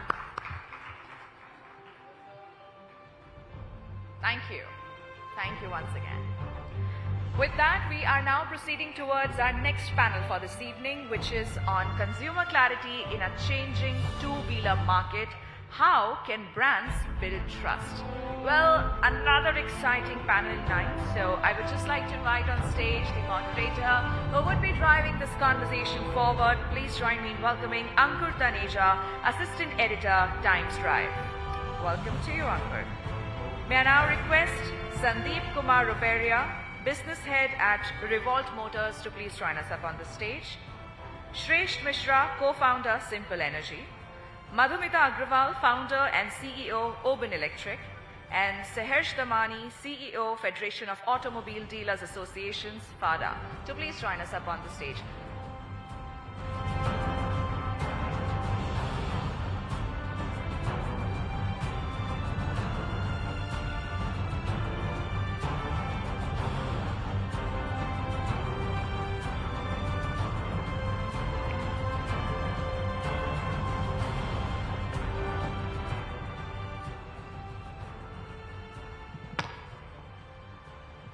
Consumer trust is key to any brand's reputation and growth. With evolving two-wheeler market in India, brands must ensure to stay connected to build that trust with the consumers. This discussion ensures and we'll talk about that how brands can have a better connection and build that trust with the consumers in this changing landscape. So we have with us Mr. Sandeep Kumar Ruperia from Revolt Motors, Shresh Mishra from Simple Energy, Madhumita Agrawal from Oben Electric, and Mr. Saharsh Damani from FADA. Thank you so much for joining us here, this panel. So first question is to you, Sandeep. And Revolt Motors की अगर बात करें तो Revolt Motors is the brand जहाँ पर electric two-wheelers या motorcycle की जब बात होती है सबसे पहले वो इंडिया में लेकर आए थे. So वो जर्नी किस तरह की रही है अभी तक, एंड वहाँ पर कंज्यूमर इनसाइट्स की बात करें तो किस तरह से वो आपको फीडबैक मिलता है, जो two wheelers electric motorcycle market है वहां पे किस तरह का वो जर्नी आपका रहा है अभी तक अगर बात करें starting to from here. So, Revolt started working on its product development, which was the first electric bike of the country in 2017. We started selling in 2019, and till date we have bikes running across all the country in all kind of terrains. I think 2019 vintage vehicle would have done more than 1.5 lakh kilometer on the road with the same powertrain. We have 5 models today in the market, starting from a very wide price range. Couple of them are sports design, 3 of them are of commuter category. Some of these vehicles are fully connected. So in terms of we understanding the consumer behavior, there's a traditional method of we getting feedback from the customer through dealer network. Apart from that, the connected vehicle transmit data to us every 20 seconds. That's actually kind of a very helpful in terms of looking into what are the key insights. In fact, our commuter series born out of insight from that data. We looked into what's the average, let's say the single day drive for each riders. 72% of our users of connected bikes were using these vehicles for less than 42 kilometers a day. So we thought we can do something on the battery. Then we actually looked at how many of them are using the app, which is kind of a connect to exchange information, kind of a OBD tool for these vehicles to look into the various health stat of the vehicle. 40% of them were not using. So we started giving them the vehicles in terms of optimizing the value for these customers, which are not connected, which are operated by a normal key, just like any other two-wheeler you see. And these are very, very helpful insights. But I would say that there is a big gap in terms of stakeholder awareness and education. I'm using the word stakeholder carefully because there are multiple parties involved apart from consumer. So today we go to a service intervention and we call that guy a mechanic. His place is called a mechanic shop. Unfortunately, these mechanics may not be fully equipped to deal with the new age EV vehicle. We need somebody who can intervene with the multimeter, read the embedded system data and do the diagnostics and provide the right interventions. We have 200 dealerships. It means roughly 1,000 to 1,200 people are employed there. And there is a huge shortage of skill set on technical side to do the regular intervention. Lots of uplifting is to be done. Apart from that, our consumer segment today, as far as the two-wheeler, EV two-wheeler are concerned, still have lots of doubts about what can be expected from EVs. Lots of them make their decision purely on the TCO. They need to be educated in a time-bound manner, right early days of uses, what to expect, what not to expect from these vehicles. And companies also need to adopt technologies in a very faster pace in a scenario where we don't have the capability as a society, as a system, to have a fully connected vehicle, over-the-air diagnostics and intervention capability, your data throwing advanced warning in terms of any issues coming with the vehicle. And these vehicle can be managed remotely if we adopt the right technology in a time-bound manner. Thank you Sandeep. श्रेष्ठ, अगर simple की बात करें तो वहाँ पर simple का जो फोकस अभी तक रहा है, जो प्रोडक्ट मार्केट में अभी अवेलेबल है, वो परफॉर्मेंस ओरिएंटेड फोकस मुझे दिखता है सिंपल के प्रोडक्ट को लेकर. तो वहाँ पर आपका क्या इंसाइट्स रहा है और अभी तक जो भी जर्नी रही है सिंपल की, अभी तक की जो प्रोडक्ट मार्केट में अभी अवेलेबल है, तो कस्टमर से क्या फीडबैक आपको मिलता है, किस तरह के चेंजेस एक्सपेक्टेड हैं मार्केट के हिसाब से? आइस व्हीकल्स की बात करें तो वहाँ पर भी टेक्नोलॉजी नई नई इंट्रोड्यूस करी जा रही है, but along side EV vehicles की भी साथ साथ टेक्नोलॉजी वाइज वहाँ पर वो देखने को मिलती है. सो वो किस तरह के इंसाइट्स आपको अपने एंड पे देखने को मिलते हैं? जैसे कि इंडिया में आप जब ट्रैवल करते हो, right, when you start from let's say Kashmir to Kanyakumari, the temperature changes significantly, the road conditions change significantly, the way people ride the vehicle also changes significantly. So we get a lot of insights. For example, let's say if I talk about Bangalore as a city, वहाँ पे average speed जो होती है, that's around 20-22 km/h. Whereas if I move to let's say a Mangalore or a city which is less crowded, जहाँ इतना traffic नहीं होता है, there that speed would increase significantly. मतलब वो 25 जो average speed है वो almost 40 के आसपास आ जाती है. तो customers का जैसे क्योंकि हमारे व्हीकल में 4 मोड्स हैं स्पेसिफिक हर यूज केस के लिए, eco, ride, dash and sonic, तो हर मार्केट में अलग अलग रिक्वायरमेंट आती है अलग अलग तरीके से. For example if I talk about we thought कि हमारा जो प्रोडक्ट है that will be more of a youth centric product की प्रॉब्ली 18 से लेके 30 तक की एज में ज्यादा बिकेगा. But it has turned out कि नहीं, ऐसा नहीं है. It's also people above 45 which are also buying the product and willing to take that extra thrill और extra punch in the performance that the scooter gives. So जैसे कि India में 150 करोड़ लोग हैं, तो अगर हर किसी की रिक्वायरमेंट अलग होती है, हर किसी का यूज केस अलग होता है, प्रॉब्ली आप एक ब्रॉडर पर्सपेक्टिव में आप समझ सकते हो कि किसका क्या क्या यूज है, बट फिर भी लोगों की एक्सपेक्टेशन अलग होती हैं. तो of course it is not possible to build a customized product for everyone, but we are trying to build everything performance and the range part into a single product. That is where our product has come out as the result of the problem statement that we got from the customers. Thank you. Madhumita, अगर ओबेन की बात करें तो वहाँ पर जो ओबेन का product अभी मार्केट में है, सो उसके हिसाब से आपको लगता है कि जहाँ पर आइस व्हीकल से जो माइंडसेट कस्टमर का शिफ्ट होने में थोड़ा टाइम लगता है इलेक्ट्रिक को लेकर, जो थोड़े बहुत डाउट्स हैं पहले से बहुत कम भी हुए हैं लेकिन अभी भी अगर जो हैं, तो वहां पर किस तरह का आपको शिफ्ट देखने को मिल रहा है, जो कस्टमर की तरफ अप्रोच है वो आपको किस तरह से ट्रांजिशन देखने को मिल रहा है वहां पे? So, first of all, thank you so much for having me here. When you say this customer, या आप ये बोलेंगे कि two-wheeler customer, I'll be very specific because I'm founder of Oben Electric, which is an electric motorcycle.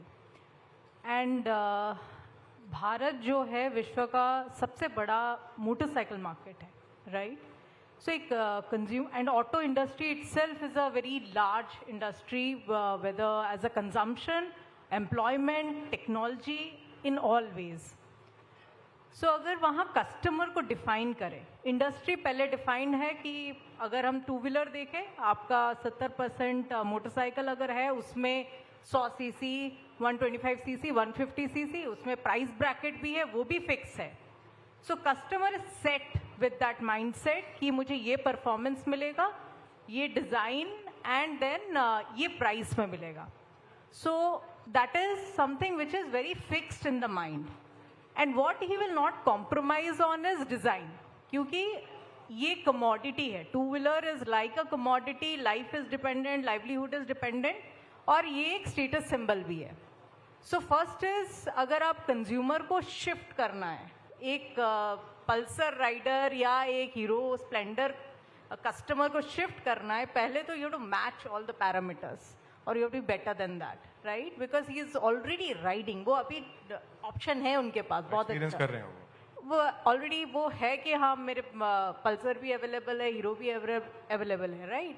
सो पहले तो समझे customer को कि उसको डिज़ाइन चाहिए, क्योंकि ये स्टेटस सिंबल है, घर पे कौन सी गाड़ी लगी है या मैं गाड़ी कौन सा चला रहा हूँ, राइट? सो फर्स्ट आप डिज़ाइन में कॉम्प्रोमाइज़ नहीं कर सकते. सेकेंड, मोटरसाइकिल में स्पेशली परफॉर्मेंस एक्सेलरेशन देखा जाता है, तो दैट इज स्टबर्न कस्टमर है. एक मोटरसाइकिल का कस्टमर एक बहुत स्टबर्न जिद्दी कस्टमर है कि मुझे तो यही चाहिए कि it has to have performance acceleration. Design is non negotiable.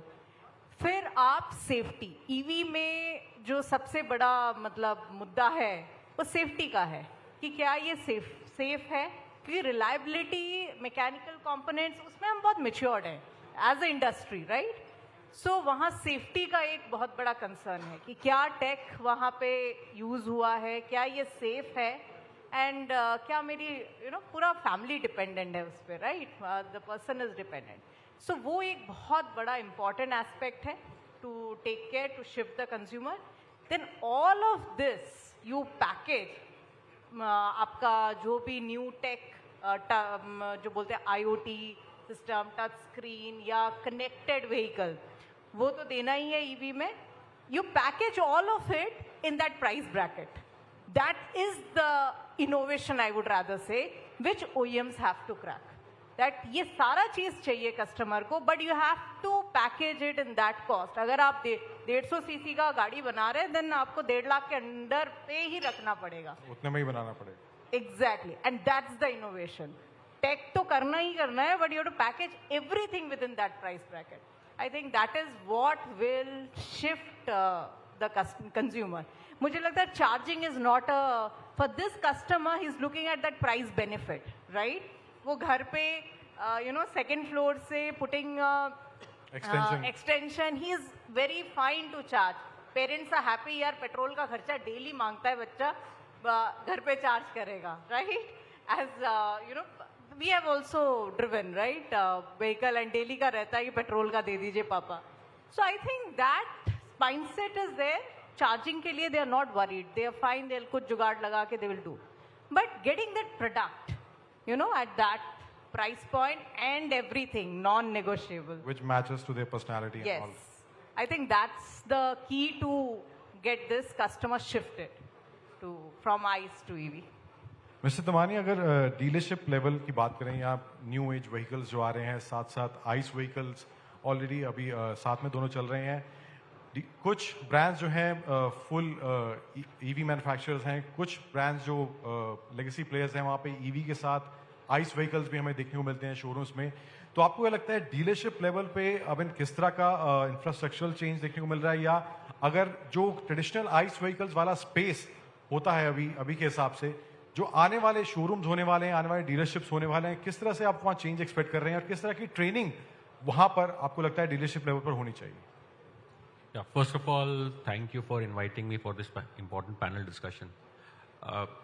Before मैं पहले आपका जो क्वेश्चन है उसके पहले अगर मैं कुछ कह सकूं, how are the numbers looking like? मतलब हम बातें करते हैं कि हम ऐसा करेंगे वैसा करेंगे, but ultimately numbers speaks for themselves.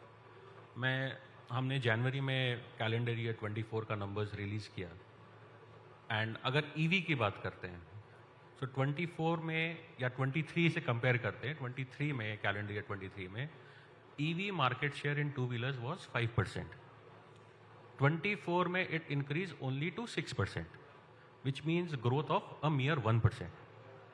जबकि गवर्नमेंट ने फेम 1 लॉन्च किया, फेम 2 आया, EMPS आया, अभी PM E-ड्राइव स्कीम चल रही है. This is from the central government. इसके बाद state governments are giving subsidy. Now जब कस्टमर को subsidy road track registration waiver मिल रहा है, रोड टैक्स पे वेवर मिल रहा है, and a price of electric vehicle is being trying to come at par with a ICE vehicle, या मे बी 10% और 15% अबव है आइस व्हीकल, तो कस्टमर क्यों नहीं आगे बढ़ रहा है ऐसी गाड़ी लेने के लिए जो कि एक फ्यूल एफिशिएंट व्हीकल है, पॉल्यूशन एफिशिएंट व्हीकल है, क्लीन एनर्जी की व्हीकल है? इसके पीछे रीजन क्या है? तो one thing what we analyse, जब BS4 टू BS6 ट्रांजिशन हो रहा था, an Activa, just for an example say, was costing around 65,000 rupees. आज अगर हम उसकी बात करते हैं, ICE vehicle has come to a cost of 1.1 lakh rupees. ये इंक्रीज हो गया करीब 70% का. क्या एक आम आदमी जो सैलरी कमाता है हर महीने, क्या 5 सालों में उसकी सैलरी में ग्रोथ 70% का आया है? Answer is absolutely no. Which means price of a vehicle has gone out of control for a regular common class person, and therefore we see a similar trend. जो लेगेसी प्लेयर्स है, उन्होंने इतना time क्यों लगाया अपने EV vehicles लाने में? Because there were multiple challenges. हम 2 साल पहले देखते थे गाड़ी रास्ते में चल रही है, आग लग रही है गाड़ी में, किसी का फ्रंट फोक टूट जा रहा है, कोई गाड़ी फ्रंट की जगह रिवर्स जा रही है. तो there were lot of technical issues. Plus battery management system was a big challenge. There was no regulation on that.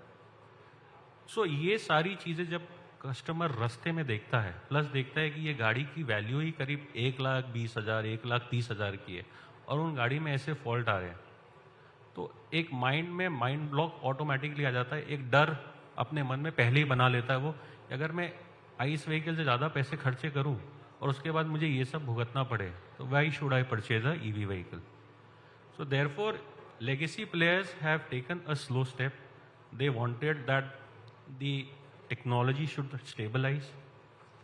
They have done enough testing on the road कि ऐसे issues उनके साथ ना आए. पहले भी गाड़ियाँ लॉन्च होती थी, 2 व्हीलर्स लॉन्च होते थे या कार्स लॉन्च होते थे, तो हमने इस तरह की इश्यूज है, इस तरह का इंसिडेंट नहीं देखा है, क्योंकि वो गाड़ियाँ बहुत टेस्ट होती थी रोड में. 1.5 लाख, 2 लाख, 3 लाख किलोमीटर. क्या आपको अभी वो शिफ्ट देखने को मिला जो आप कह रहे हैं कि इश्यूज रहते थे, वो पिछले 2-3 साल में वो चेंज टेक्नोलॉजी को लेके वो डेवलपमेंट आपको देखने को मिला है? सो आप देखेंगे there are new age companies on one side, legacy players on the other side. Legacy players are taking it slow and stable steps. New age players are coming out with multiple models, while legacy players are coming out 1 or 2 models, and they are therefore dependent on their large infrastructure and network which is already on the ground. Now that is their power. But because new age models have to also, companies are wanting to make it a success, they are launching varieties. Ultimately customer 2-3 चीज़ें भी देख रहा है. क्या product viable है उसके price point से, क्या उसकी आफ्टर सेल्स बढ़िया है, अगर कल को कोई इशू आता है क्या ये नेटवर्क जो OEM का है क्या वो उसको स्टेबली करेक्ट कर पाएगा. हमने ऐसे बहुत सारे केसेस देखे न्यू एज EV कंपनीज में या स्पेसिफिक EV कंपनीज में, जहाँ पर गाड़ियाँ हमने ऑलरेडी गराज में दे दिया है, बट हमें पता ही नहीं है कि वो गाड़ी रिपेयर होके कब आएगी. तो it is a very new age technology plus two-wheeler is a very sensitive market. They want to, जैसे हम बोलते हैं ना, फूक फूक के कदम लेना. Two-wheeler का customer वैसा है जो फूक फूक के कदम ले रहा है. And therefore on the dealership side also, see we are ultimately traders. जो हमको गाड़ी या हमको प्रोडक्ट आएगा वो हम आगे बेचेंगे. बट अगर हमको OEMs की तरफ से अगर वो प्रोडक्ट कम आएगा तो हम कम बेच पाएंगे. एंड कस्टमर्स ऐसा देखते हैं कि जो उनको दिखता है वो वही बेसिकली प्रोडक्ट इज लाइक जो दिखता है वो बिकता है. और अगर लेगेसी प्लेयर्स के पास प्रोडक्ट्स ईवी में कम है, which means customers also think कि it has not stabilize yet. So stability is very important, क्योंकि इट्स एन एस्पिरेशनल प्रोडक्ट, रोटी कपड़ा मकान के बाद, plus it's an hard and money for him. वो आउट ऑफ वे जाकर अपना पैसा लगाकर गाड़ियाँ लेना चाह रहा है. So therefore as a dealership also we are seeing slow and steady changes are coming up. Obviously with new age technology हमें ट्रेनर्स, हमें टेक्नीशियंस की ज़रूरत पड़ती है जो ईवी हैंडल कर पाए. And as FADA we are having training centres internally also at dealership. Plus we have done tie-ups with institutes like Bharati Skill Development in University based in Jaipur, where they are doing courses. Plus we are getting trained manpower. So as the technology curve moves ahead, we'll keep getting manpower, but maybe at a bit slower pace. That's what I would want to say. मेरा अगला सवाल आप सभी panelist से है. So basically अगर ice vehicles की जब बात होती है तो एक लाइफ साइकिल होता है हर प्रोडक्ट का, कि प्रोडक्ट लॉन्च हुआ, फिर अगर प्रोडक्ट चला तो उसका एक अपग्रेड आया, नया मॉडल आया, और अगर बहुत ज़्यादा चला तो लंबे समय तक चलता रहा.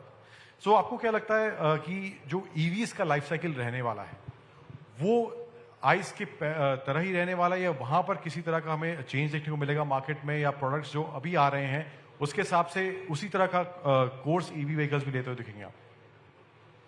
I think if you look at the composition of the EV vehicle, there are mechanical systems, there are mechanical parts and other parts which are very traditional, which have been used for many decades, right? They have the similar life cycle. EVs are constrained by how its powertrain or battery is used, right? So that depending on what chemistry do you use and what's the user's pattern, we can look at, let's say, 1200 cycles to 2000 cycles of battery life, which on a daily commuting of let's say 40-50 kilometer, which easily translate into 5 to 8 years if this is maintained well. So in terms of life cycle, this is comparable, but as other panelists were mentioning, that its reliability among the customers, among the society is building up, and that will lead to creation of a market for second use vehicles. So once that is clear, more and more people would be confident on the life cycle of the product. And as rightly said by other panelists, lots of hard work need to be done by all the stakeholders, specifically OEM, to focus on testing the vehicle in a right manner, making sure, because it is when you sell a vehicle, it's an 8-year commitment to somebody, and he is dependent on your vehicle. वो रोजी रोटी है उसकी. So if he is standing on a road and you are not even responding, so that will kill the brand. That will be a dent on the industry. So it's a joint responsibility to everybody that we become responsible in our product development, in setting up our system processes to listen to the customer and respond to any issues he or she is facing. Shresh, your take on that? So, as he rightly said, at Simple, we believe that it's the three things that will make any company successful. It's the people who are building the product itself, and the partners. And when we talk about partners, it's the vendor and also the people who are on the ground, like our dealer partners who are on the ground working with the customers, understanding their requirements, or if there is any problem coming up, is there any feedback coming from the customers, to understand that and pass it on to the OEM, and then we can implement into the existing product lineup or probably the future line of products as well. And in addition to that, as Sir likely said, that there were cases where people were selling products left, right and center and were not able to provide service, the right kind of support, because it's not just a commodity that you sell and take your hands off, right? So you have to provide support for the product till the customer is using it, or even if he's thinking to buy another product in the future as well. So that's very important. So you have to have the right set of people and partners working on the product to make sure that the customer's needs are met. Madhumita? My take here would be product-wise, I think the industry is seeing a bit of stability, right? I think dust is settling on that part. If you see the Vahan numbers and all that, the players, those who are having their own product and all, that story is settled. Now what has to play out is the after-sales service part, right? I think that is the key to really instill that confidence in that consumer, which is little shaken because of what has happened. But as not just till date, I think here the entire industry is here. Field failures happen, right? Still, there are brands, OEMs. Still there are failure, and also in car also, I myself have personally faced that. So as a OEM, the consumer is not expecting कि मुझे अभी solution दो, but you are there to listen, you are there to address, and he feels that okay, my problem is heard and it is getting addressed if there is a problem, right? So after sales service team, the customer experience team plays a very critical role here, and especially when you are a new brand, right? Because that comes a lot of onus on new brands like us, where the customer experience team, right, who's picking that first call, ये आपके गाड़ी में कुछ problem है, ये समझना है. Sometimes it is like more of education also. They don't know a lot of things. It's more of education also. I think that has to play out now. As company, we have more now a responsibility to make that segment very strong. And of course, as a technology, it will evolve. We cannot compare a 100-year-old technology versus EV who has come now. Everyone is expecting overnight sab ho jayega. It will not, right? That's a very, tech will evolve, the things will come, better technology will come, at better cost it will come, all that will happen. But what now we have to focus is the customer experience. The consumer is put as, I think vehicle is the two-wheeler या car भी आप ले लीजिए, घर और gold we don't buy very often, but घर के बाद that's the most expensive thing, right? It's an investment. So I think that is a very important part.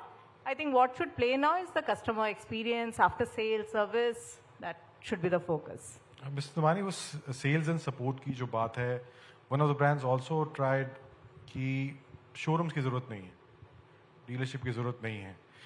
But आपको क्या लगता है कि उस तरह का जो सुनने को मिला था, खबर सुनने को मिला था, तो वहाँ पर आपको क्या लगता है sales and service support जो on ground है, that is necessary and that is required, and that connect which should be there for the customer जो कि showroom जाके visit कर रहा है, product को देख पा रहा है, फील कर पा रहा है, एंड ऑल्सो उसको वो टेस्ट राइड एक्सपीरियंस मिल रहा है वहाँ पे जाकर. तो आपको क्या लगता है कि उस एरिया में किस तरह का कनेक्ट रहना चाहिए, वहाँ पर किस तरह के चेंजेस आपको लगता है कि हो सकते हैं? See, first of all, I would not want to comment on कि अगर जो कंपनीज बोल रही हैं कि हमें शोरूम या डीलर्स की ज़रूरत नहीं है, you know what is happening in today's times, and these are trying, testing times. Dealer is actually a linchpin between the brand, the custodian, and the customer. Ground पे क्या चल रहा है, मार्केट का पल्स क्या है, वो डीलर से बेहतर कोई नहीं जान सकता. In fact I would very aggressively say even OEMs don't know, because what dealers are facing on the ground are sensing the pulse of the customer, sensing the pulse of the market. That role only a dealer can do. अब आप जब गाड़ी खरीदते हो India में, आप सिर्फ एक गाड़ी नहीं लेते हो, आप एक रिलेशनशिप बाय करते हो डीलर से. आप फाइनेंस लेते हो, आप इंश्योरेंस लेते हो, and dealers one stop solution provides you everything. आपने गाड़ी ले ली, this is only the first step in terms of a relationship building. जब सर्विस की बारी आती है, अगर कोई टेक्निकल फॉल्ट हो गया, अब ईवी में अगर कोई इलेक्ट्रिक फॉल्ट हो गया, तो वो कस्टमर क्या भागे भागे OEM के MD को फोन करेगा? No, he will reach out to the dealer. और आज स्विगी एंड जेप्टो जो 10-10 मिनट में डिलीवरी करते हैं, तो कस्टमर इज सो इम्पेशेंट. अगर मैंने आपको फोन किया एज अ कस्टमर, आपने मेरा फ़ोन नहीं उठाया, आपने डिस्कनेक्ट कर दिया 1 बार 2 बार 3 बार, आई बिकम वेरी एजिटेटेड। मैं तो, हम स्विगी वाले के ऊपर कस्टमर के ट्विटर पे कंप्लेन कर देते हैं कि भाई ये तो डिलीवरी नहीं कर रहा है। तो जब आप 1 लाख की बाइक ले रहे हो, स्कूटर ले रहे हो, तो क्या आप इम्पेशेंट नहीं रहोगे? आप डबल ट्रिपल चौपल इम्पेशेंट हो जाओगे। तो therefore being on the ground, a dealer is always there to support the customer. आज हमने गाड़ी ली है, वो गाड़ी हम ऐसा नहीं है कि 2 साल 3 साल में बेच देंगे। जब कस्टमर, इंडियन कस्टमर स्पेसिफिकली गाड़ी लेता है तो कम से कम 8 साल 9 साल 10 साल चलाता है। मैंने अपनी पहली गाड़ी 14 साल के बाद बेची। तो अगर 14 साल के बाद बेची तो 14 साल में मुझे सर्विस की रिक्वायरमेंट थी, और जब अगर मुझे रिक्वायरमेंट हो रही है तो जो 2 व्हीलर का कस्टमर है वो भी रखेगा गाड़ी, उसे भी रिक्वायरमेंट होगी, वो भी अल्टीमेटली डीलरशिप के वर्कशॉप पे जाएगा जहाँ पे उसकी गाड़ी ठीक हो सके और टाइमली मैनर पे ठीक हो सके। तो therefore it is very important कि डीलर जो ग्राउंड पे है, कस्टमर उसे ब्रांड का फेस समझता है, उसके साथ डील करता है, और अगर कोई भी इशू आता है, फॉर एग्जांपल जैसे बहुत सारी कंपनीज जो इंडिया में बंद हो गई, मैं 4 व्हीलर की बात करता हूँ। फोर्ड ने अनाउंस किया कि हम क्लोज कर रहे हैं। किस दिन अनाउंस किया? On the day of Ganesh Chaturthi. Ganesh Chaturthi is an auspicious festival जिस दिन सबसे ज़्यादा डिलीवरीज होती है। तो कस्टमर ने फोर्ड को नहीं जाके पकड़ा, वो डीलरशिप पे आके हमें बोलने लगा कि आपको पता था फिर भी आपने हमें नहीं बताया, बट हमें भी उसी दिन पता चला। So therefore they presume that dealer is the face of the brand, और कोई भी अगर इशू है वो डीलर को आके बोलता है। तो therefore that is a helping hand to the customer कि अगर डीलर है तो हमें कोई भी इशू हो, हमें डीलर हमेशा सोल्यूशन प्रोवाइड करेगा। And therefore specially in the market like India, आप ये नहीं सोच सकते हो कि हम बिना डीलरशिप के चला लेंगे। आज जो डीलरशिप के यहाँ पे 60-60 दिन की इन्वेंट्री खड़ी रहती है, क्या वो OEM अपने ऊपर ले पाएगा? बिल्कुल नहीं ले पाएगा। लॉज इतने स्ट्रिक्ट है, GST रेगुलेशन है, क्या वो डिपो बना पाएगा? क्या वो GST रेगुलेशन हर जगह इस तरह से कंप्लाई कर पाएगा? बिल्कुल नहीं कर पाएगा। वो सारी सरदर्द डीलर अपने ऊपर लेता है, इन्वेंट्री फंडिंग करता है, चैनल फाइनेंसिंग कराता है, और अपने रिस्क के बलबूते पर वो कस्टमर के सामने खड़ा रहता है। तो therefore in India dealership will stay, no doubt. Companies आएंगी जाएंगी, बट डीलर वहाँ का वहाँ रहेगा और वो कस्टमर को अपनी अच्छी सोल्यूशन और सर्विसेज देता रहेगा। Dealer also provides a kind of a local, touch that is locally is present, personal relation. I think that. And I would add to what he just said. I think the way the EV technology is maturing, the trust is being built on the customer side, the dealer become much more important for EVs. It's actually the other way around. Maybe the Splendor can be sold without a dealer, but EVs need a dealer. I've been told to wrap up. I'm really sorry. We're running out of time. Thank you so much for being part of this panel. Thank you. Thank you. Thank you so much once again for this really interesting discussion. May I now request Mr. Rohit Chadha to kindly join us up on stage to felicitate all our esteemed panelists. We have Mr. Sandeep Kumar Ruperia, Business Head, Revolt Motors, Shresht Mishra, co-founder, Simple Energy. Ladies and gentlemen, can we please hit a big round of applause one more time for all the panelists as we're felicitating them here. Madhumita Agarwal, founder and CEO, Open Electric, and Saharsh Damani, CEO, Federation of Automobile Dealers Association, FADA.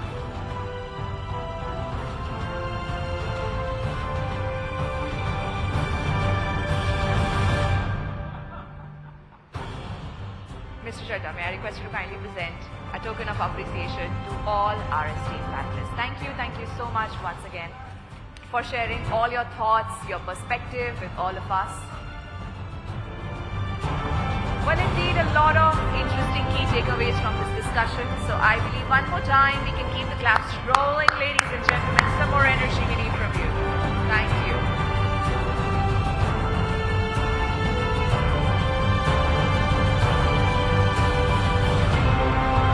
Thank you so much once again for being a part of this panel. Thank you so much, Mr. Chadha, and thank you so much, Ankur, for the wonderful moderation. With that, ladies and gentlemen, we are now proceeding towards our next panel, which is on navigating global trends, how India's automotive industry can lead in a changing world. Well, to drive this conversation forward, I would first like to call upon our wonderful moderator on the stage. Please join me in welcoming Ravi Bhatia, President, Jato Dynamics. Ravi, can we please have you up here? Welcome to you. Ladies and gentlemen, please put your hands together as we welcome our esteemed panelists on the stage. We have Vinkesh Gulati, Skill Council of India Auto. Arun Malhotra from Auto Industry, he's an auto industry expert. We have Rama Shankar Pandey, Social Defense Fellow, Ministry of Social Justice and Empowerment, Government of India. And Kavita Verma, CEO, Maxwell Energy.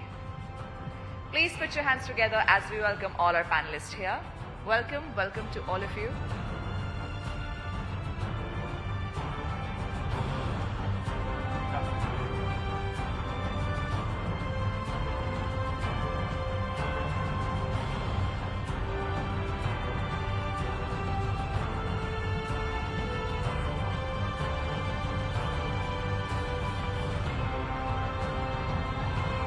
Mr. Arun Malhotra, may I request you to please join us up on the stage?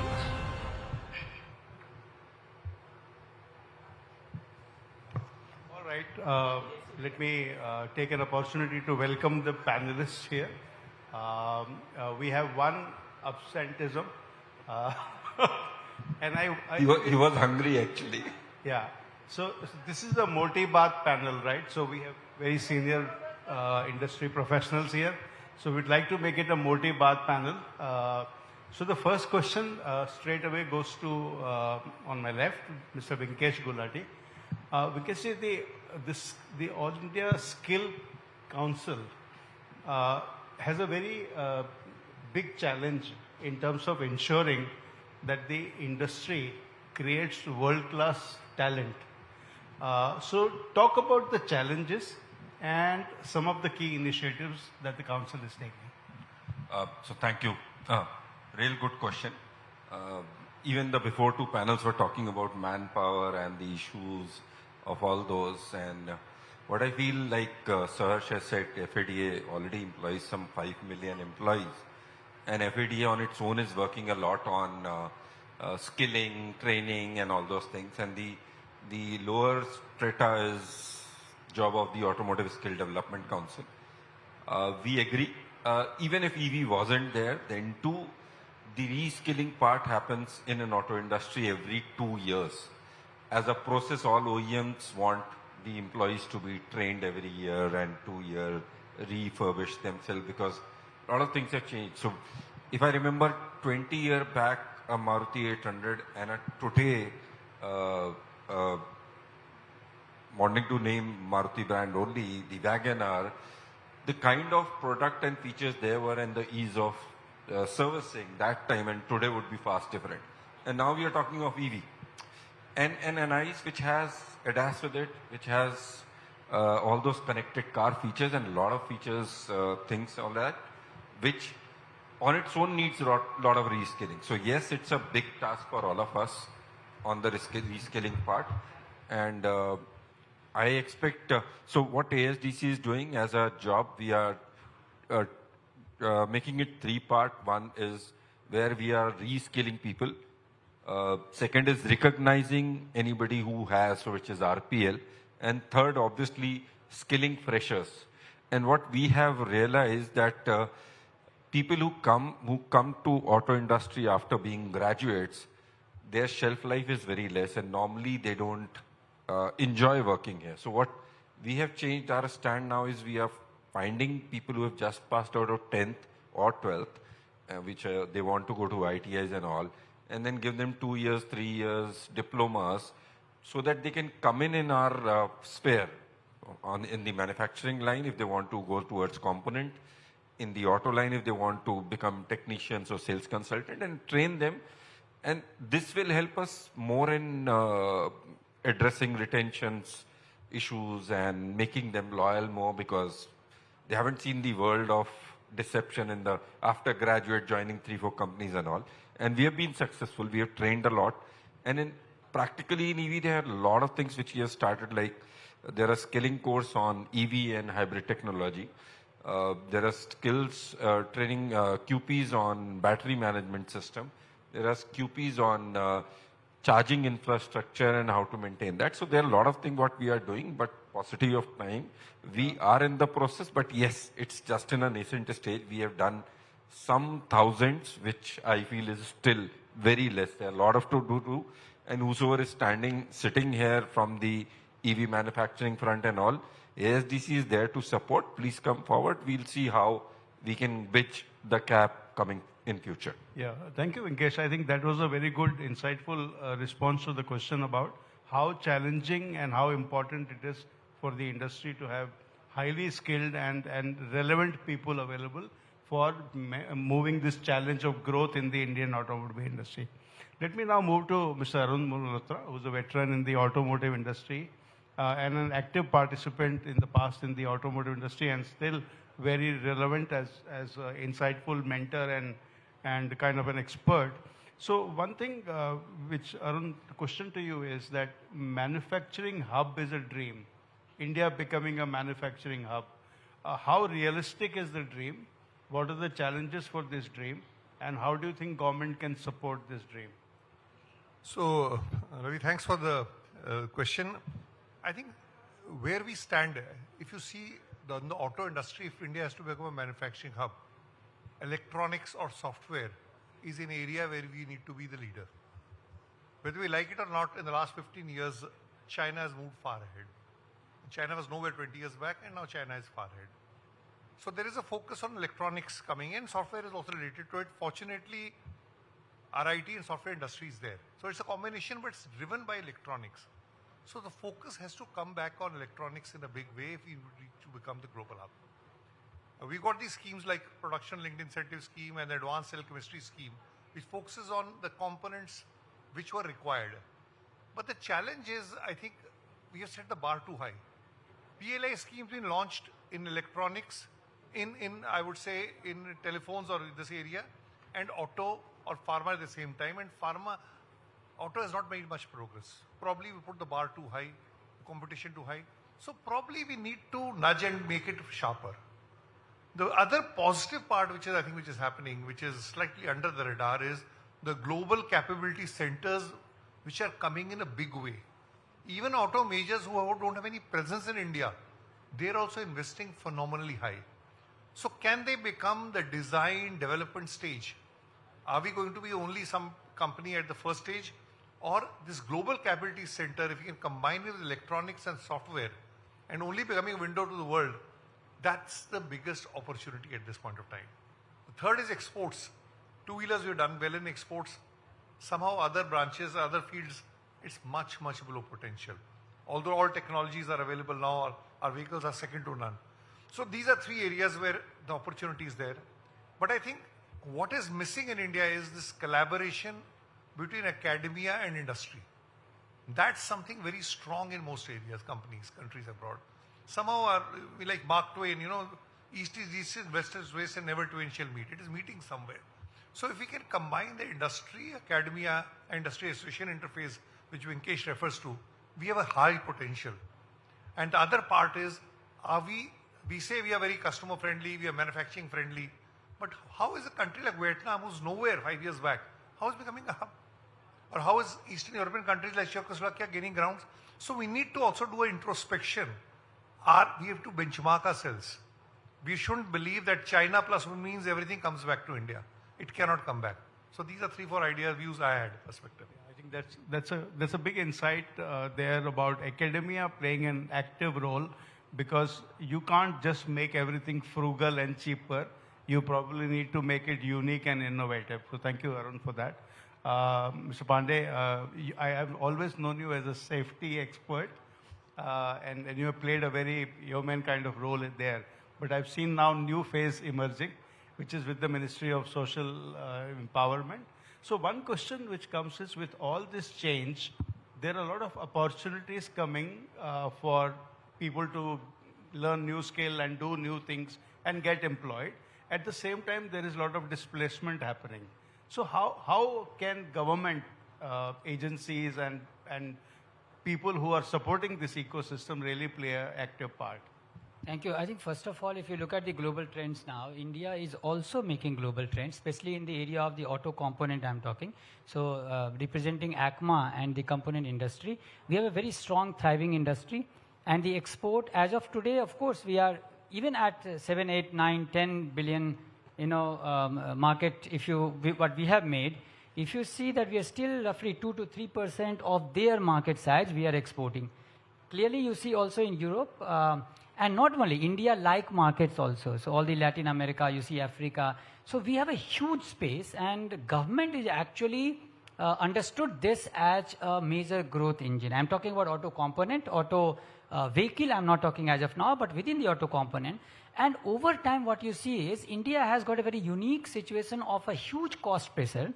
Our market is teaching us, and that is where our customers are very demanding. You just heard from Sahas talking about 10 minutes delivery, the digital approach. So they want all global, whatever the best of the best in the world, but at an Indian price. So you want a German product, and I have been facing in my company also that they will, all the OEMs also expect that, okay, I bring the Hella design from Germany or whatever, but at an Indian price. Now that's something where you are put under pressure, and with this competency center coming up, we have engineers a lot.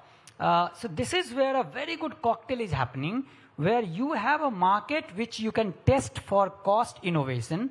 You have the whole world open for you on the component export, and then the government is supporting you. So not only from the skilling side or the apprentice scheme side, but also in the new technology, especially if you look at safety. You just heard from Volvo what he was telling regarding from a regulate and enforce, and we are not able to enforce in our country, and that's why you have so many deaths. Can we move to alert and assist?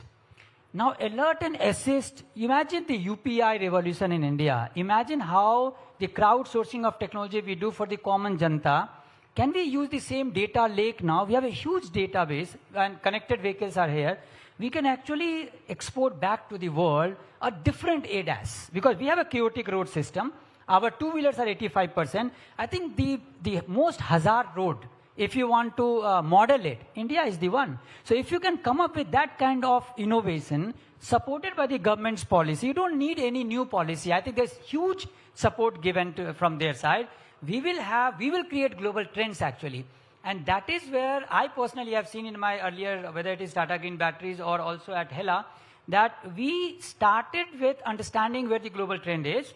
We understood it, and because of our challenge, we came up with something very new. We innovated. In fact, we got a lot of those CII, most innovative company award and all, and very quickly we started exporting. So there is also, and not everybody will like it. But when it comes to supply chain from China and India, you will not find a lot of resistance. Now, at least I know in many of my friends abroad that their boards have mandated now that such percentage of imports they have to do from India rather than from China, or diversify. They are desperate. What is missing now is, and that is where I always requested that, SIAM, ACMA, FAD has to work together, is the viability of the component companies. If you don't allow us to work in aftermarket, if you don't allow us to have our own business models, because we continue to do job work with such a thin margin. Look at the whole study of profitability of the ACMA companies, especially tier 2 and tier 3. Now we can't pay properly. Forget about design engineer to hire. You go and visit us. There is a jazba. They will always say yes sir to the OEM. It's like a parent and child relationship. But from their parent-child, if you want to have a partnership approach so that we also innovate, we need to get certain, acceptance of this power parity. And that is where I'm requesting that if we work together, give certain leeway to us to innovate, we will build world's first products here. And there is a lot of example. Whether you look it into AMT technology, look it in the LED technology, everywhere we have seen. But for this, we need to nurture ACMA companies. That's my request. Yeah, we promised more ki baat. My baap to bhai syndrome. and you're getting some good moti baat. My question to the lady here is that when we talk of batteries, everybody talks and complains about cost of lithium-ion batteries very high, therefore electrification is not happening. But the other aspect which gets less importance is the science behind battery management systems and the electronic components. So can you throw some light of what Maxwell is doing in this area and how it is making a difference in building a local capability for battery manufacturing? Sure. Thank you, Ravi. That's a very interesting question. And first, I will touch upon the lithium-ion batteries cost. Even today, India's reliance on importing the lithium-ion batteries is very high, very significant dependency we are having. But if you look into, if you would have noticed, every day we see one or the other news that one or the other top player or mid player is coming into the battery pack manufacturing business. So if we talk about like Ola announced the Bharat Cell manufacturing in India, and Reliance Industries, they are actually investing heavily into the Jamnagar for the gigafactory for the battery manufacturing.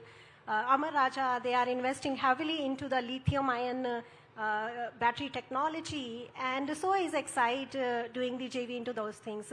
So all these big companies and even the smaller players, they are actually coming to the picture supporting the India's EV ecosystem, where we are becoming the self-sufficient in the battery pack manufacturing. So as it is growing, we'll see that the cost of the lithium-ion batteries will also come down.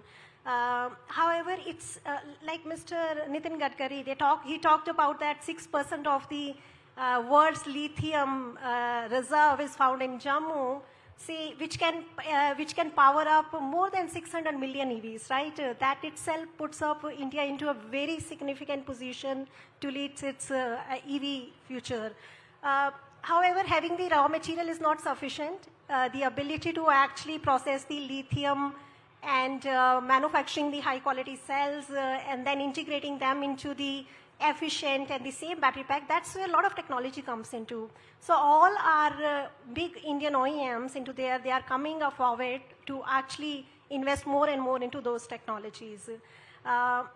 The EV ecosystem also requires a parallel focus on the power electronics, like Mr.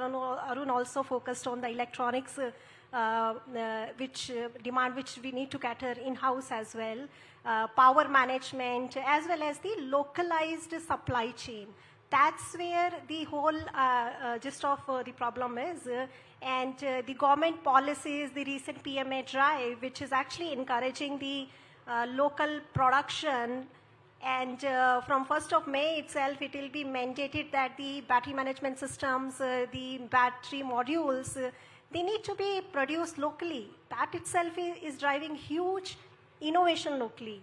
So that is where the Indian market is moving right now.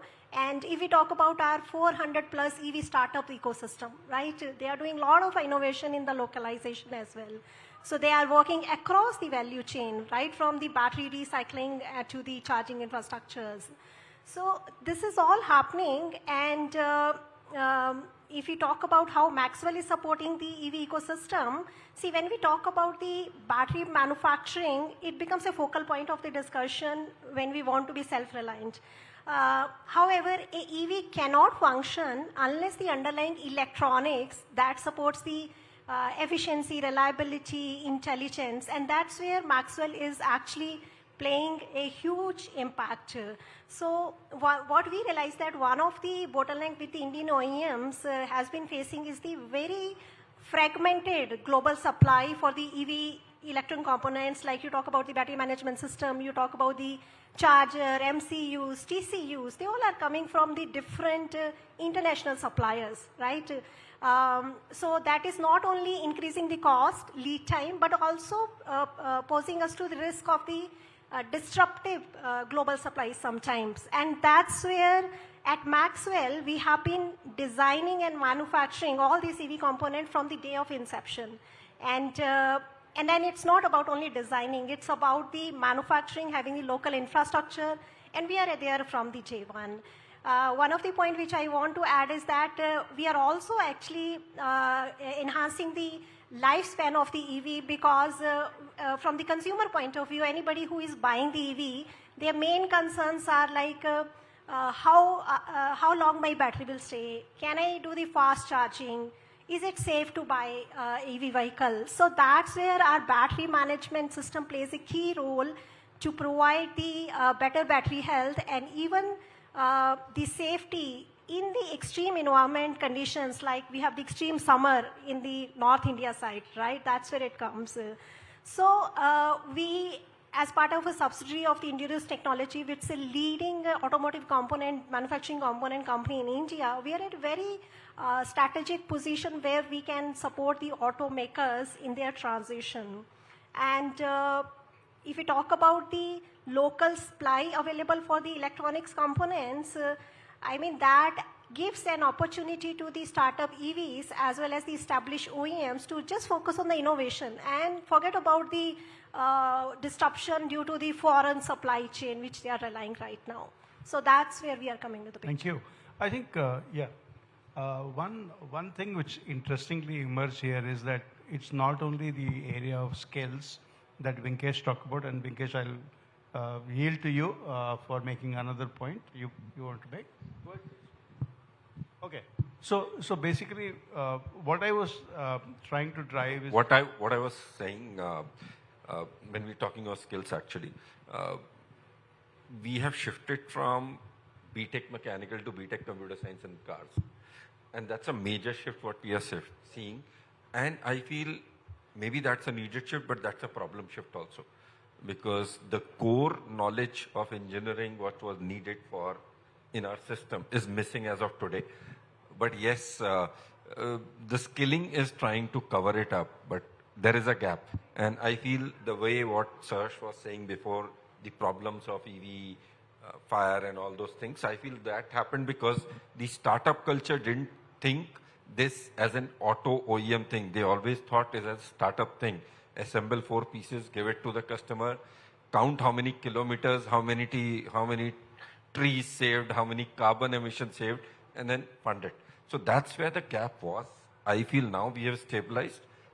A lot of OEMs working in, we are working in, things will improve going forward. In fact, there's a proof that this is working even in the manufacturing space. If you look at, of course, we're talking about EV, but also connected vehicle. Look at companies who just start up few years back. If you look at Netradyne's presence in US now, strong markets here. Look at RoadGen. Look at a lot of these with hardware as well as a software component is higher because the whole game is changing. You just can't separate these two now. And if the supplier is the same, he can do a lot of proprietary things and innovation. Plus, we have the data which nobody has. Anybody who has a lack of vehicle on the connected, he can have 1 billion kilometer, to get the data. And with that learning, the AI engine is much superior, much better, and then they can export. And of course, the cost is also at our advantage. That's why I see that this whole component ecosystem has a chance to lead this global trend. Yeah, I think component sector has been leading in making India global in a big way. So clearly, I think the message in this group, which is emerging is, on one hand, we have the challenge of skilling for the new age, which is happening in the automotive industry. The other is all the stakeholders, which is academia, government, industry. Everybody has to work together. And last 2 panelists really talked about choosing the battles carefully. Don't fight all the battles. Select your battles and become the world leader. I want to thank all the panelists, given the paucity of time. There are many more questions, but we can catch up over drinks. Thank you very much. Panelists, thank you so much once again for sharing your insights with us. May I request Mr. Chadha to please join us up on the stage and kindly felicitate all the panelists. Ladies and gentlemen, please put your hands together. We have with us Mr. Vinkesh Gulati from Skill Council of India, Auto. Mr. Arun Malhotra, an auto industry expert. We have with us Mr. Rama Shankar Pandey, Social Defense Fellow from Ministry of Social Justice and Empowerment, Government of India. Ms. Kavita Verma, CEO, Maxwell Energy, and this session is moderated by Mr. Ravi Bhatia, President, Jato Dynamics. Can we please put our hands together louder for all the esteemed panelists, ladies and gentlemen? Wow. Thank you so much for bringing your wealth of knowledge, experience, and expertise to all of us. Thank you once again for illuminating everyone here in the audience.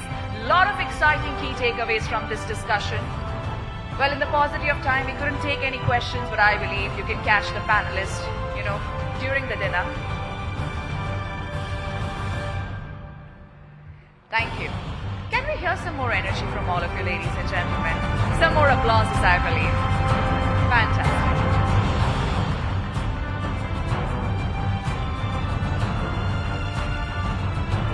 Thank you so much once again. Thank you so much, Mr.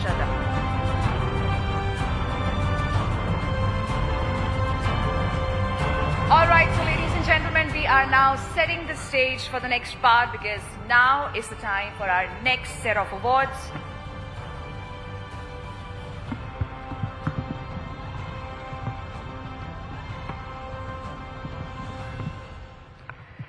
Ladies and gentlemen, before we continue with the next set of Times Drive Auto Awards 2025, I would now like to take this opportunity to thank all our wonderful partners one more time. So can we please get a big round of cheers one more time for our presenting partner, Hindustan Petroleum Corporation Limited, who believes in always delivering happiness. And you know what happens when we put our hands together? Our body releases feel-good hormones. We want all of you to be happy. So come on, let's bring in some cheers. Well, we have our associate partner, Urban Harvest, our supporting partner, Maxwell Energy, our loyalty and AI solutions partner, tagandpay.ai, our innovation and engagement partner, Magic Tap, our technology partner, Qualcomm India, our auto accessories partner, Vega, our amplification partner, Daily Hunt, and our outdoor partner, Heights. One more time, some applauses for all the partners. They are the ones who actually made this summit, this awards happen. So thank you so much to them one more time.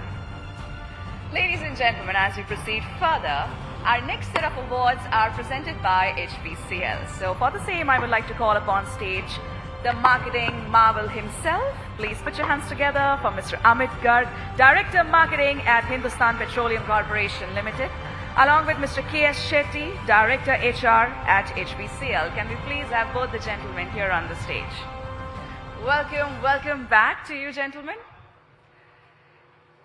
So everyone, we are now proceeding with our first set of award, which is HP Racer Future X presents Motorcycle of the Year. Well, let me tell you that HP Racer Future X is an ultra premium automotive oil that is a superior choice your engine deserves.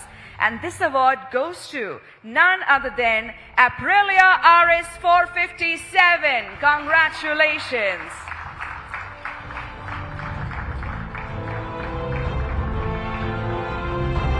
May I request their representatives to please join us up on the stage to receive this award, ladies and gentlemen. Please bring it in for Aprilia RS 457.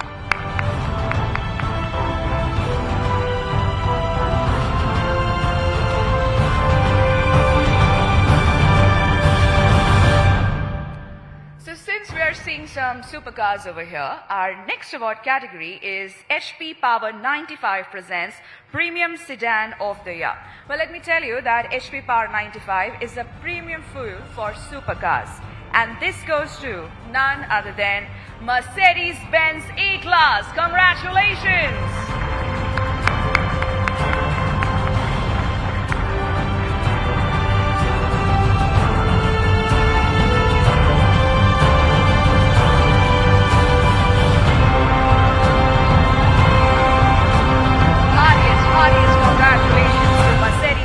E-Class.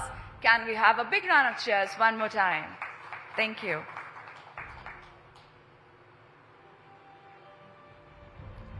Ladies and gentlemen, with this we are proceeding towards our next award category.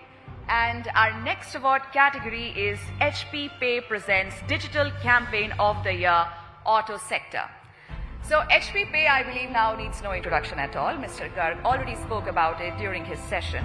But still, let me tell you that it is a fully integrated digital payment platform for the fuel and energy sector. And this award goes to none other than MG Windsor. Congratulations to MG Windsor.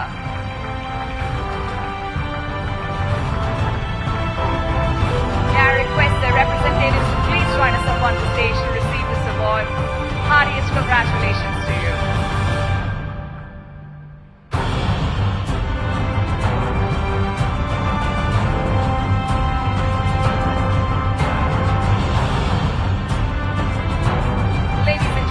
Let's hear it one more time for MG Windsor.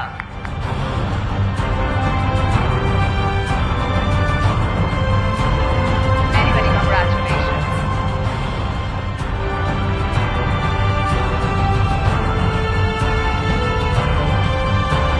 Alright, our next award is Social Change Maker of the Year. And this award goes to Royal Enfield. Congratulations. Can I request the representatives of Royal Enfield to please join us up on the stage to receive this award? Ladies and gentlemen, let's welcome our achievers with some more energy, please.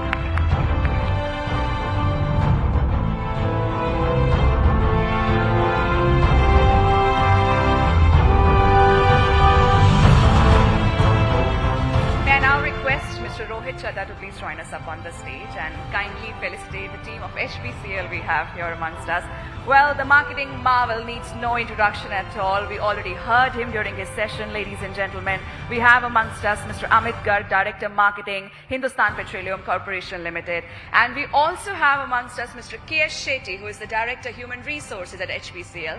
He has over 25 years of HR experience. He oversees talent acquisition, capability building, career planning and compliance with labor laws.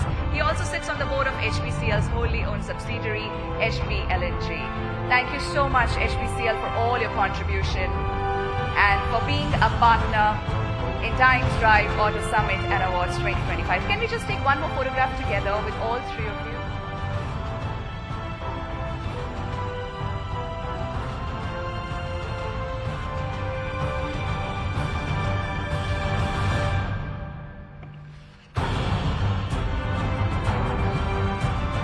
Thank you so much once again, HPCL. Can we just hear a big round of applause for them one more time? Please bring it in. Thank you for all your contribution. Mr. Chadha, may I request you please stay back on the stage for our next set of awards. Ladies and gentlemen, without any further ado, we are proceeding towards our next award, which is Scooter of the Year. And this award goes to TVS Jupiter 110. Congratulations, TVS Jupiter. I still believe we can do better with the energy that we are bringing in. So, come on, everybody.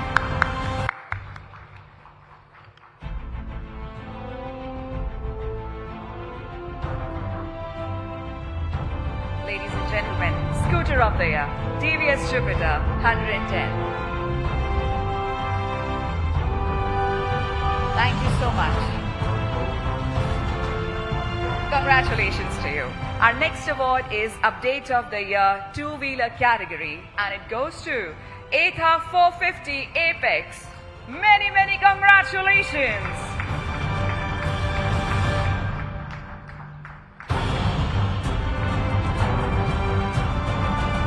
Ladies and gentlemen, please put your hands together one more time for Ather 450 Apex.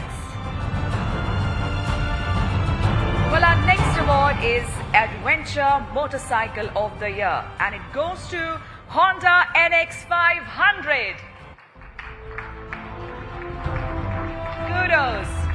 Congratulations. Steve, can we please have you up here on the stage?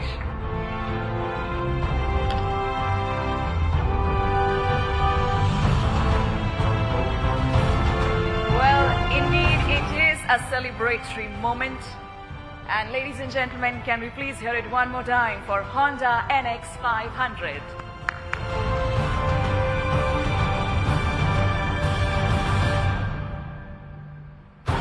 Many, many congratulations to you. Ladies and gentlemen, with this, our next award is Viewer's Choice Motorcycle of the Year.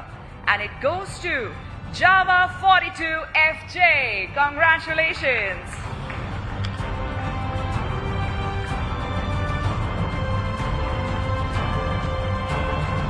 May I request their team to please join us up on the stage to receive this award. Ladies and gentlemen, please bring in some more energy one more time for Java 42 FJ. Viewer's Choice Motorcycle of the Year.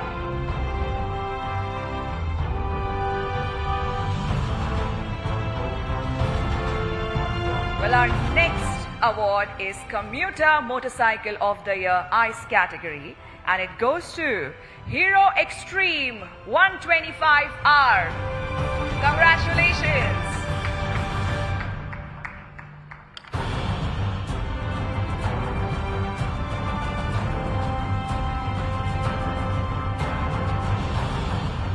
Ladies and gentlemen, please put your hands together one more time for Hero Extreme 125R.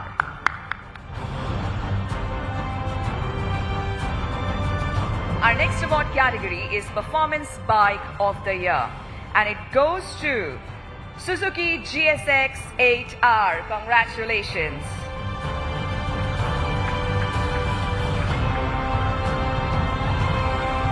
Congratulations to you. Wow. Ladies and gentlemen, Performance Bike of the Year, Suzuki GSX 8R. Well, our next category is very interesting. We are now going to reward the Car of the Year, and it goes to Maruti Suzuki Dzire. Heartiest congratulations.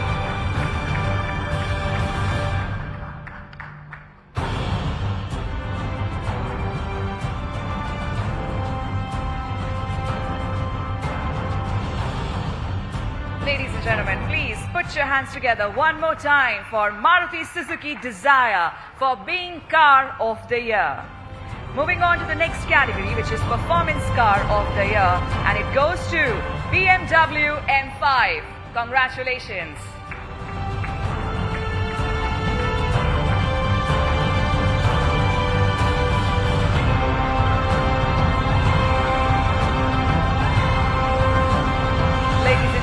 Can we please hear some more energy for BMW M5 for being Performance Car of the Year? Our next award category is Luxury Electric Car of the Year, and it goes to BYD Seal. Congratulations. BYD team, can I request you to please join us up on the stage to receive this award?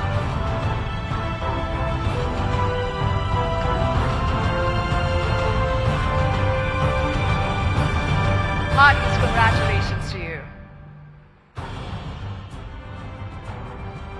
Ladies and gentlemen, our next award category is Update of the Year. Well, it goes to none other than Hyundai Creta. Congratulations, Hyundai team.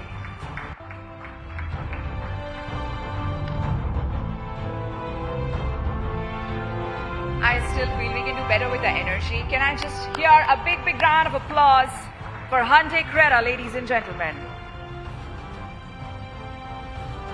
Our next award category is Coupe SUV of the Year, and it goes to Tata Curve. Congratulations, Tata Curve.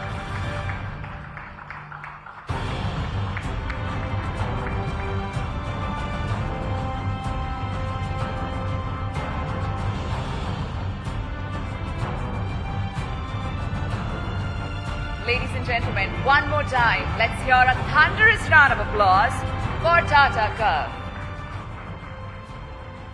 Our next award category is Viewer's Choice Car of the Year, and it goes to none other than Honda Amaze. Many congratulations to you. Team Honda, can we please have you up here?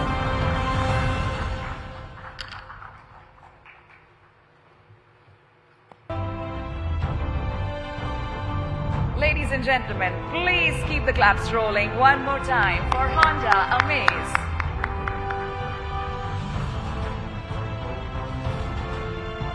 Well, our next award category is Compact SUV of the Year, and it goes to Mahindra 3X0. Congratulations. Mahindra team, you're requested to please join us up on the stage to receive this award. Heartiest congratulations to you.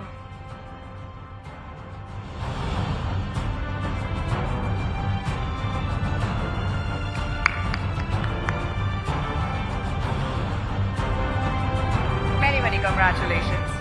With this, ladies and gentlemen, proceeding towards our next award category, which is Design of the Year, and it goes to, my God, I believe it's going to be their second award this evening, none other than MG Windsor. Congratulations.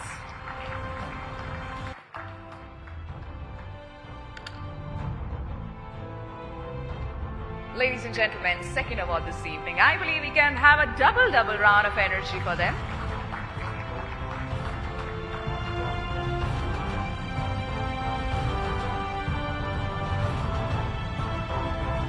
Congratulations.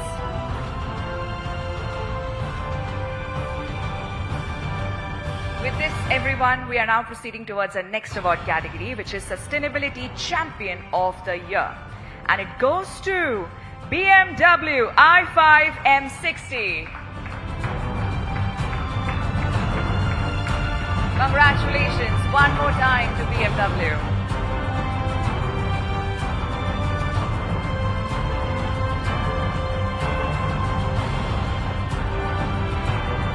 Ladies and gentlemen, can we please hear some more noise one more time for BMW? Our next award category is Green Mobility Leader Four-Wheeler Brand, and it goes to Tata Motors. Congratulations to Tata Motors.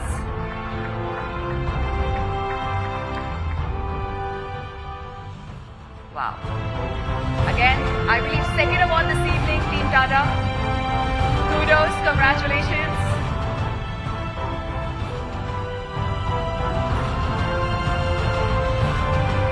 Ladies and gentlemen, with this, we are now proceeding towards the next award category, which is Automotive Personality of the Year Four-Wheeler. And it goes to none other than Partho Banerjee, Senior Executive Officer, Sales and Marketing, Maruti Suzuki, India.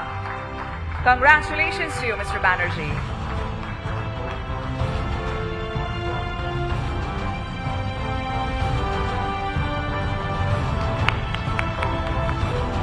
Ladies and gentlemen, our next award is for the Best CSR Initiative, and it goes to Samarth by Hyundai. Congratulations to you, Team Hyundai, one more time. Can we request you to please join us up on the stage to receive this award?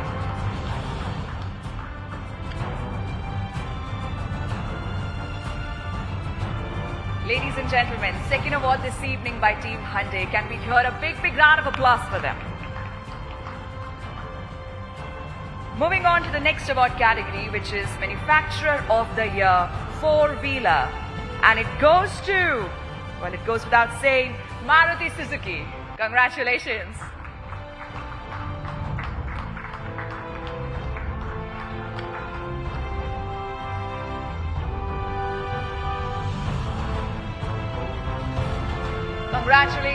Congratulations to the team Maruti Suzuki one more time. Come on, everybody. A roaring round of applause for them, please. Moving on to the next award category, which is Manufacturer of the Year Two-Wheeler. And it goes to, well, the Royal Ride, Royal Enfield. Congratulations.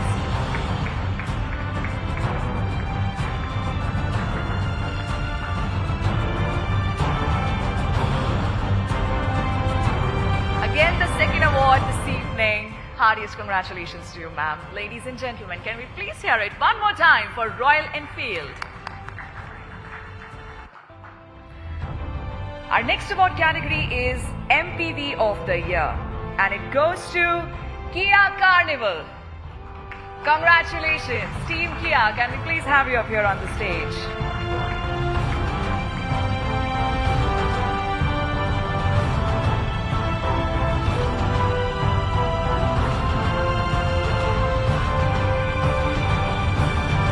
Many, many congratulations.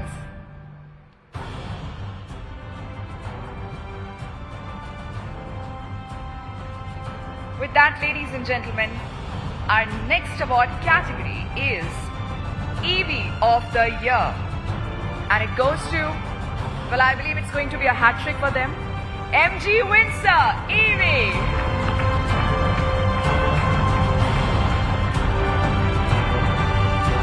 I think you all should take a seat over here near to the stage. Ladies and gentlemen, one more time, please put your hands together for MG Windsor EV.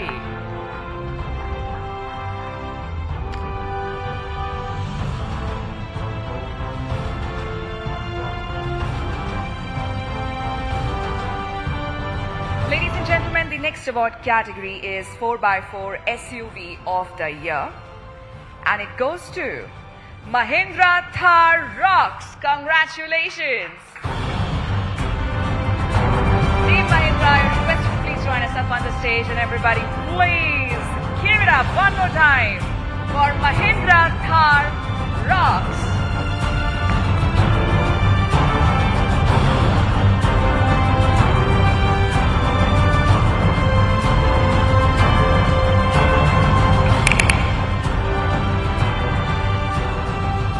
Congratulations, many congratulations to Team Mahindra.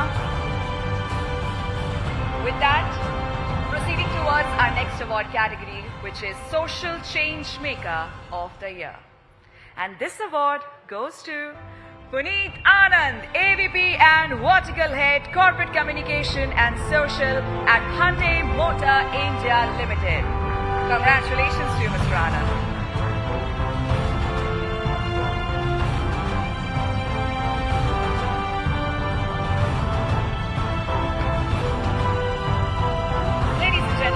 Our next award category is Queen Drive Club, most popular auto women club. Well, it goes to none other than Big Boy Toys. Congratulations. The Queen herself would be receiving this award. Congratulations to you, Ritika.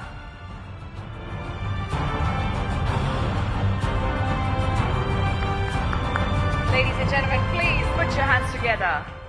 One more time for her. Well, our next award category is Premium Bike Manufacturer of the Year.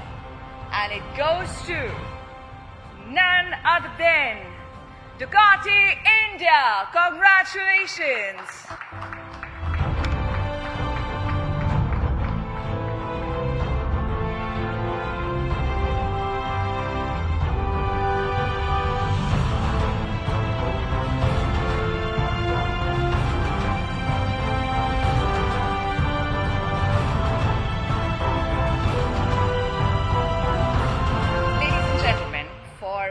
Our next two awards, I would like to urge all of you to please rise up from your seats, because our next award is Times Drive Hall of Fame. And this award goes to a personality who is no longer here with us, but he has left an indelible mark on our hearts and minds. I'm talking about none other than late Sri Ratan Tata ji. Can I request all of you to please rise up from your seats? And I would request the team Tata to please join us up on stage to receive this honor.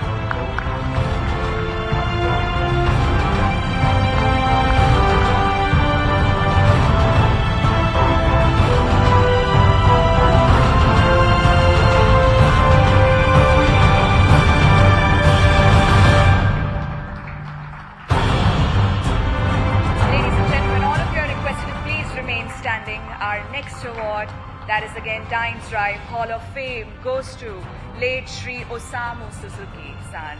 So may I request Team Maruti Suzuki to please join us up on the stage to receive this honor.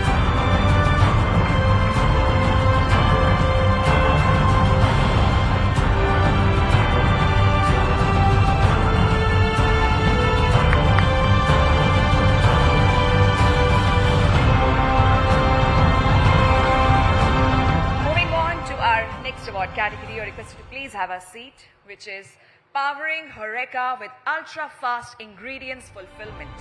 And it goes to none other than Deliver It. Congratulations to Deliver It.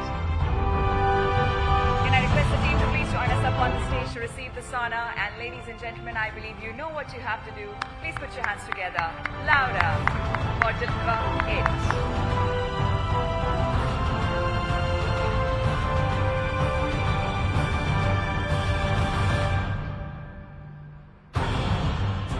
Congratulations.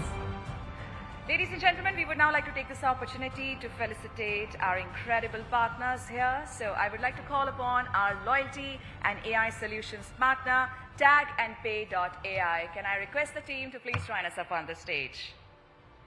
Thank you so much for all your support.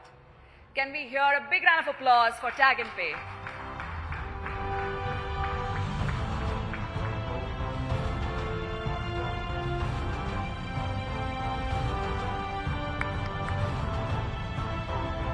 Thank you. Thank you so much once again. It's a token of honor and appreciation from Times Network. Thank you so much for being a part of this summit. Thank you. Ladies and gentlemen, next up we would like to felicitate our innovation and engagement partner. Please give it up for Magic Tap. Thank you so much, Magic Tap. The entire team is requested to please join us over here. And I think you must have seen their magic that they're showcasing outside.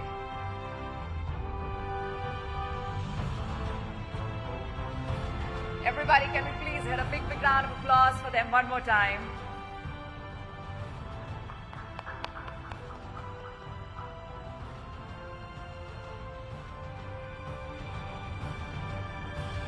I believe you must have met their robot outside, you know, serving water to everyone.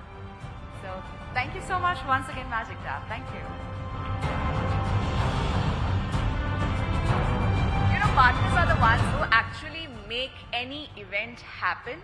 So, they should deserve the loudest round of cheers. Come on. Okay, so with this now, it's time for our outdoor partner, Heights. Thank you so much, Heights. May I request Mr. Kefi Bharti to please join us up on the stage to receive this honor. Thank you so much once again for all your support and contribution, Kefi.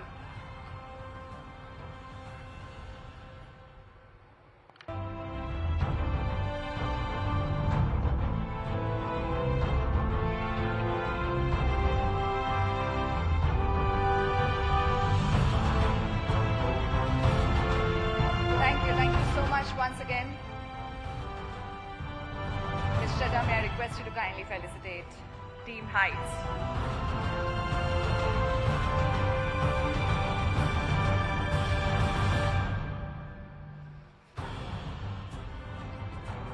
Thank you, and thank you so much, Mr. Chadha, for doing the honors of presenting all the awards. Thank you.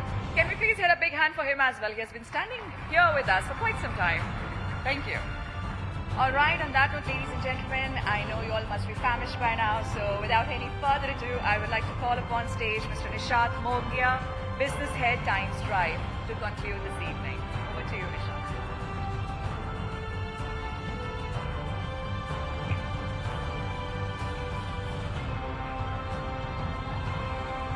Good evening, ladies and gentlemen, distinguished guests, and fellow trailblazers. What a ride it has been. I would like to extend a heartfelt thanks to Mr. Nitin Gadkari ji for blessing the inaugural edition of Times Drive Auto Summit and Awards. This is the inaugural edition for this. It has been a phenomenal ride for all at Times Drive. Let's take a moment to shift gears and reflect our journey through 2024.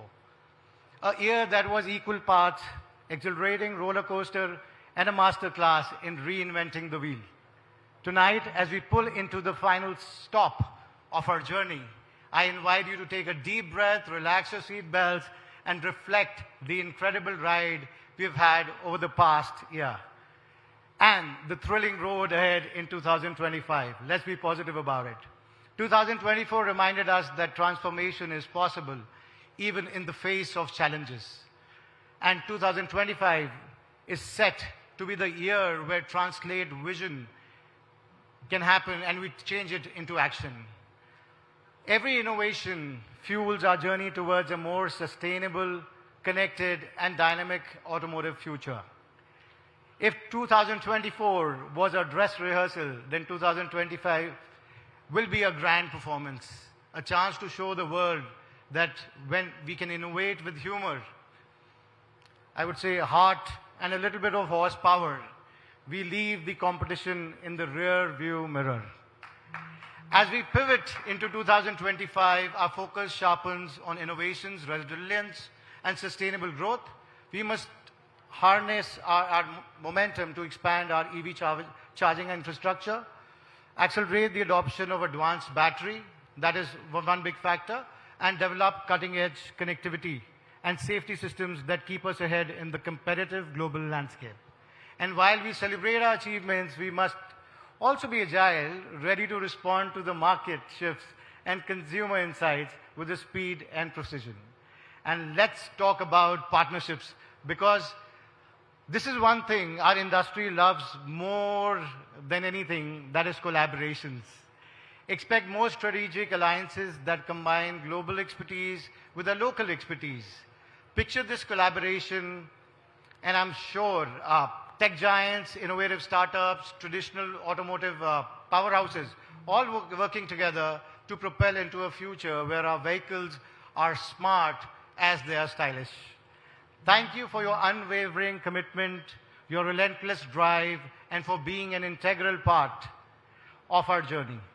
Together, let's drive forward into a year of extraordinary opportunity and impactful change. Your participation and insights are instrumental in shaping the future endeavors of automotive sector. Thank you once again. On a humorous note, I would say if 2024 was like a crazy first date where everything was new and unpredictable, right? So 2025 is the second date where we already know each other. So informal moments won't be there, and we are poised to be bolder, faster, and even more innovative, proving once again our industry can turn into traffic slowdowns into a high-speed chase towards success. Before I close, let me leave you with a thought. Our journey is not just measured by the miles we cover, but innovations we spark, the challenges we overcome, and the laughter we share along the way. Every setback is a simple innovation, a burst of turbocharge, and every shared smile, a reminder that we are all in this ride together.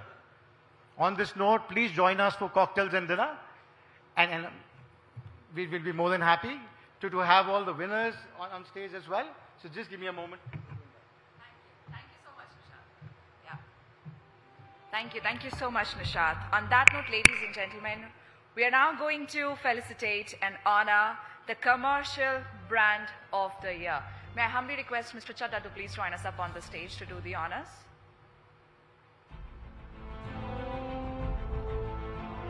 Ladies and gentlemen, the Commercial Brand of the Year goes to none other than Tata Motors. Congratulations to you, Team Tata.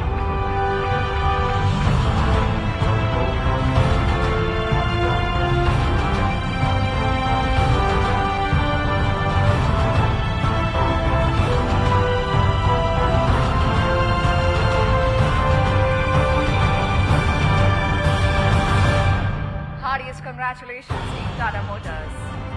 Thank you so much, Mr. Chadha. Thank you. All right, on that note, ladies and gentlemen, we have come to an end of this power-packed evening we had. Thank you so much once again for being a part of this evening. And congratulations to all the winners one more time. Well, we will now see you at our next edition of Times Drive Auto Summit and Awards. Well, until then, keep innovating, keep driving, and keep pushing the boundaries of excellence.